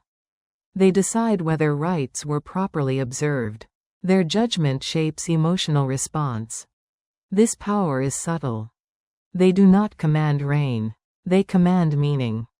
Rituals also structure time. Agricultural years become sequences of sacred moments rather than continuous labor. These moments anchor memory. People remember years by rituals performed, not just by yields. The year we waited longer before planting. The year the harvest rite was quiet. Memory becomes ceremonial. Children learn farming through ritual before they understand technique. They learn when to pause, when to speak, when to act. These cues embed discipline deeply. Ritual teaches obedience gently. Not obedience to people, but to process. This makes systems resilient. Even when people doubt outcomes, they trust procedure. That trust holds communities together during uncertainty. But ritual has limits. As conditions change, weather shifts, soil degrades, rituals remain the same. This stability comforts people, but can prevent adaptation. When outcomes worsen, rituals intensify rather than change. People add steps. They repeat gestures. They become stricter. Intensity replaces innovation. Ritual absorbs anxiety that might otherwise drive experimentation. This is its strength, and its danger. As you stand beside a field at the moment a planting ritual begins, everything feels solemn but controlled. Hands move deliberately. Words are spoken softly. No one rushes. The soil receives seed the same way it always has. And beneath that calm, beneath the shared gestures and quiet confidence, lies an unresolved tension that grows with every uncertain year. When harvests were good, rituals were credited quietly. When harvests were poor, rituals were examined carefully. Someone must have made a mistake. Someone must have rushed. Someone must have skipped a step. Ritual turned uncertainty into accountability. This felt reassuring. Failure no longer came from nowhere. It had a reason, even if that reason could not be tested. People preferred an imperfect explanation to none at all. So attention shifted. Instead of asking whether soil was exhausted, people asked whether the rite had been performed correctly. Instead of questioning crop choice, they questioned timing gestures. Instead of adapting technique, they intensified observance. Ritual absorbed anxiety that might have driven change. This absorption was not irrational. Farming still depended heavily on forces beyond control. Rituals did not pretend otherwise. They simply offered structure in a world that refused to guarantee outcomes. Structure felt like safety. As rituals deepened, roles specialized. Certain people became recognized as better at remembering sequences, words, gestures. They were not priests in the later sense. They were custodians of correctness. Their job was not to innovate, but to preserve form. Preservation became power. When these people spoke, others listened, not because they were wiser about crops, but because they were trusted to keep meaning intact.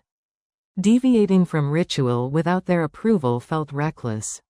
This created stability. It also created dependency. Villages began postponing decisions until ritual leaders were consulted. Planting waited. Harvest waited. Even emergency measures were delayed if they conflicted with ceremonial order. Time bent around ritual. In years of stress, rituals multiplied. Extra offerings. Additional pauses, repeated gestures, silence extended, work slowed, not because people could afford delay, but because ritual demanded it. This had mixed effects.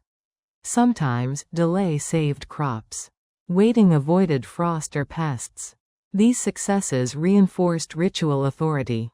Other times, delay caused loss. But these failures were reinterpreted. The ritual must not have been complete enough. More ritual followed.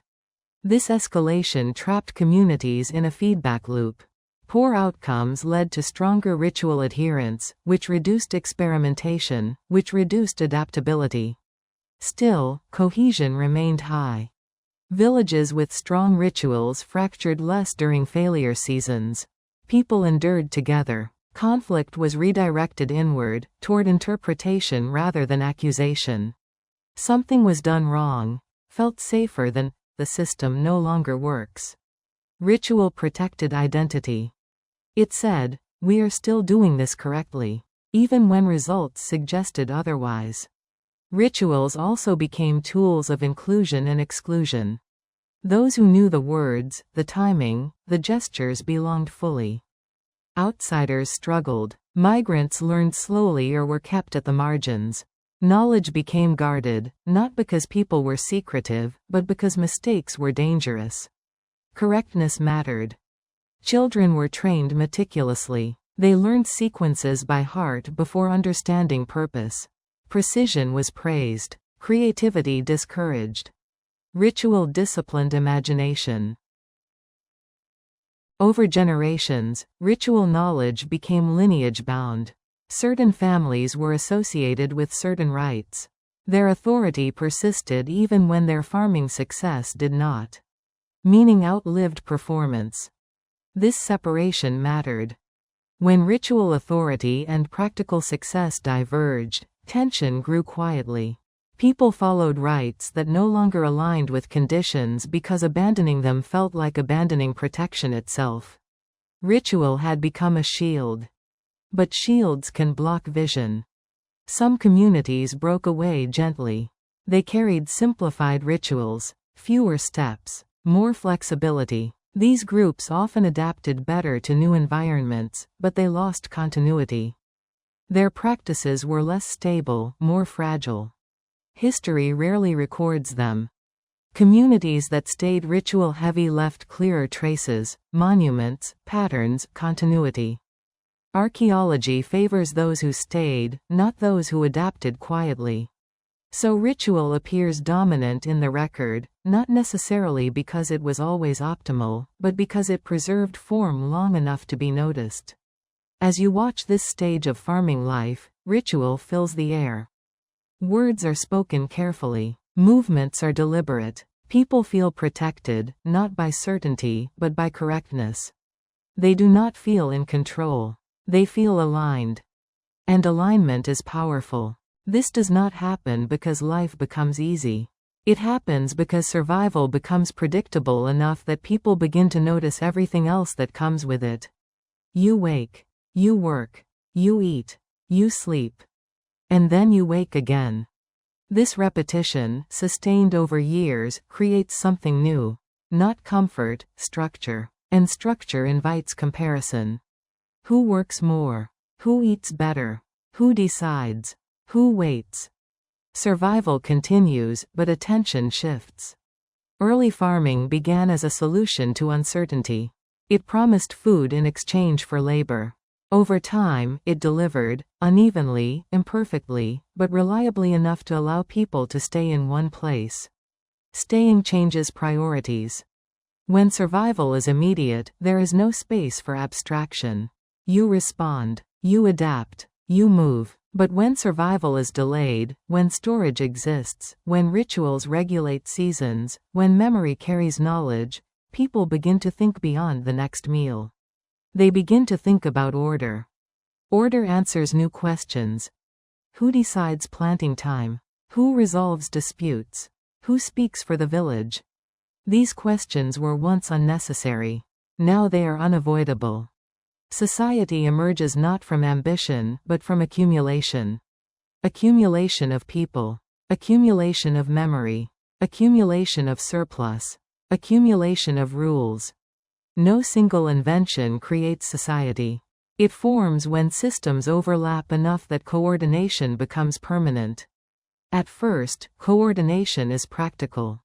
Someone organizes work parties. Someone mediates disagreements. Someone remembers who owes what. These roles are temporary, informal, and flexible. But repetition stabilizes them. If the same person always mediates, they become a mediator. If the same family always stores surplus, they become stewards. If the same elders always interpret ritual, they become authorities.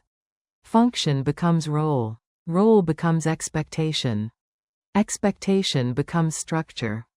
This is the quiet birth of society. Not laws. Not governments. Patterns. Once patterns stabilize, people begin to orient themselves around them. Children grow up knowing who leads rituals, who controls storage, who settles disputes. They do not question these arrangements because they have never seen alternatives. Normality forms early. This normality is powerful. It shapes behavior before belief. People act according to roles long before they articulate why those roles exist. Society operates beneath awareness. As farming systems mature, society deepens. Marriage becomes regulated. Inheritance formalizes. Land passes along recognized lines. Status becomes visible and persistent. Inequality stops being temporary and becomes structural. People are no longer just surviving together. They are positioned. Position determines access, to land, to surplus, to protection, to voice. These positions are rarely chosen. They are inherited, reinforced, remembered. Society turns survival into a system. This system is not designed for fairness. It is designed for continuity.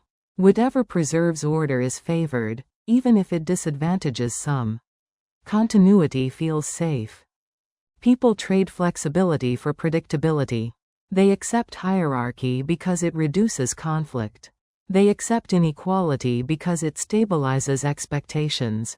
They accept endurance because questioning systems feels dangerous. Survival becomes moralized. Good people work hard.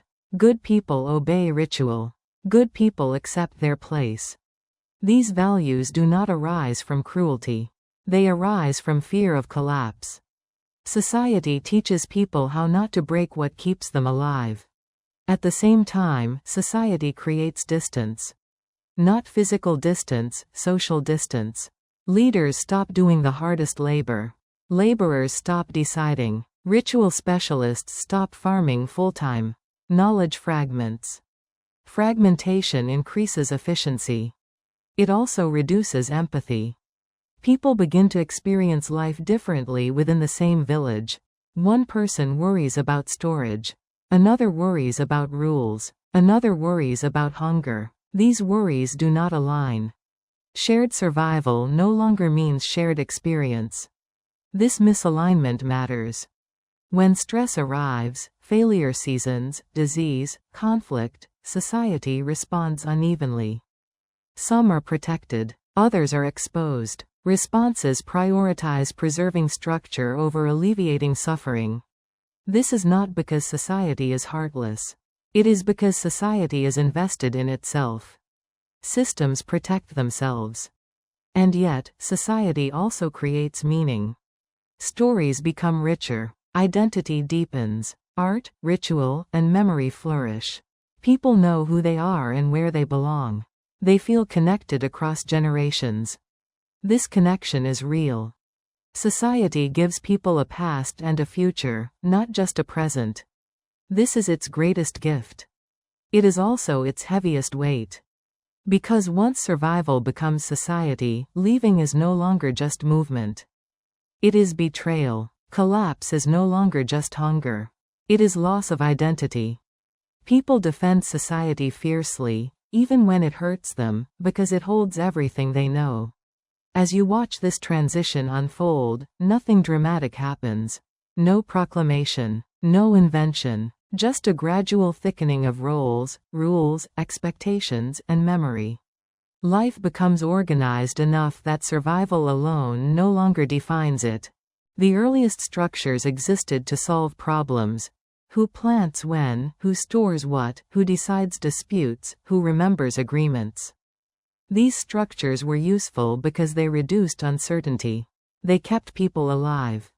But once structures are learned, they do not disappear easily. Children grow into them. Habits reinforce them. Memory defends them. Soon, the structure is no longer questioned in terms of usefulness. It is defended in terms of tradition. This is how we do things. This is how it has always been. Whether or not that is true becomes irrelevant. Society begins to outlive need. Roles that once solved problems become fixed identities. The mediator becomes a permanent authority. The steward becomes a controller. The ritual keeper becomes unquestionable. What began as service turns into position. Position seeks preservation. People in these roles do not wake up intending to dominate. They simply learn that stability depends on them. And when stability depends on you, change feels dangerous. So change slows. This slowing is subtle. No one forbids adaptation outright. Instead, every change requires approval. Discussion lengthens. Ritual must be consulted. Memory must be respected. Innovation is delayed, not rejected. Delayed long enough, it often dies quietly. Society becomes cautious by default. At the same time, inequality becomes normalized. Earlier, differences were explained by luck or circumstance. Now they are explained by structure. Land belongs to certain families because it always has. Authority belongs to certain people because it always has. History is used as justification. The past becomes a tool. Those who benefit from structure remember the past as orderly and wise. Those who suffer remember it as necessary. Both memories support continuation. Questioning structure feels like questioning ancestors. This emotional weight matters. People endure not just for survival, but for respect, for the dead, for the future, for the idea of continuity. Breaking with structure feels like erasing meaning. So people stay. Even when systems strain. Even when costs rise. Even when alternatives exist. Society offers identity in exchange for obedience. This exchange is rarely explicit. It is learned gradually. Children are praised for fitting in. Punished for deviation. Difference becomes risky. Belonging becomes conditional. As societies grow larger and interact more, these structures begin to conflict. Different villages have different rules, rituals, hierarchies. Trade requires negotiation between systems. Conflict arises not just over resources, but over legitimacy. Who has the right to decide? Whose ritual is correct? Society now extends beyond survival into power. Power is not yet formal. There are no states, no written laws. But influence matters. Alliances form. Prestige spreads. Some societies dominate others through coordination rather than force. Organized survival beats isolated resilience. This success reinforces structure further. If this system keeps us strong, why change it? That logic is persuasive, even when strength comes at a quiet cost. Meanwhile, the individual's relationship to survival changes. Earlier, survival was personal and collective at once. Now it is mediated by structure. You survive because the system works, or because it allows you to. This creates dependence. People lose skills they no longer need. Knowledge becomes specialized. Few know everything. Everyone knows their part. This efficiency is powerful. It is also fragile. If a role fails, many suffer. If authority misjudges, consequences spread. Responsibility concentrates. So does blame. When systems falter, people do not know how to respond individually. They wait for instruction. They look to structure for answers, even when structure is the source of failure. This waiting delays response. Society protects itself by slowing reaction. Sometimes this prevents panic. Sometimes it prevents escape. Migration still occurs, but now it is framed as desertion. Those who leave are seen as unreliable. Their absence weakens cohesion. Stories warn against them. Leaving becomes moral failure. Those who stay carry heavier loads because fewer people remain to share them. Endurance increases. So does pride in endurance. Society tightens. And yet, new possibilities appear. With society comes shared identity beyond kin. People cooperate with strangers under shared rules. Large projects become possible. Long-term planning emerges. Art, myth, and collective memory flourish. Society allows people to build things that outlast them. This is not small. The same structures that constrain also enable. They preserve knowledge. They anchor meaning. They create continuity across generations. Society is not a mistake. It is a trade. A trade between flexibility and permanence. Between adaptation and identity. Between survival today and memory tomorrow. As you watch this stage unfold, you see people living lives that feel complete. They know who they are. They know their place. They know what is expected. They survive, not just physically, but socially.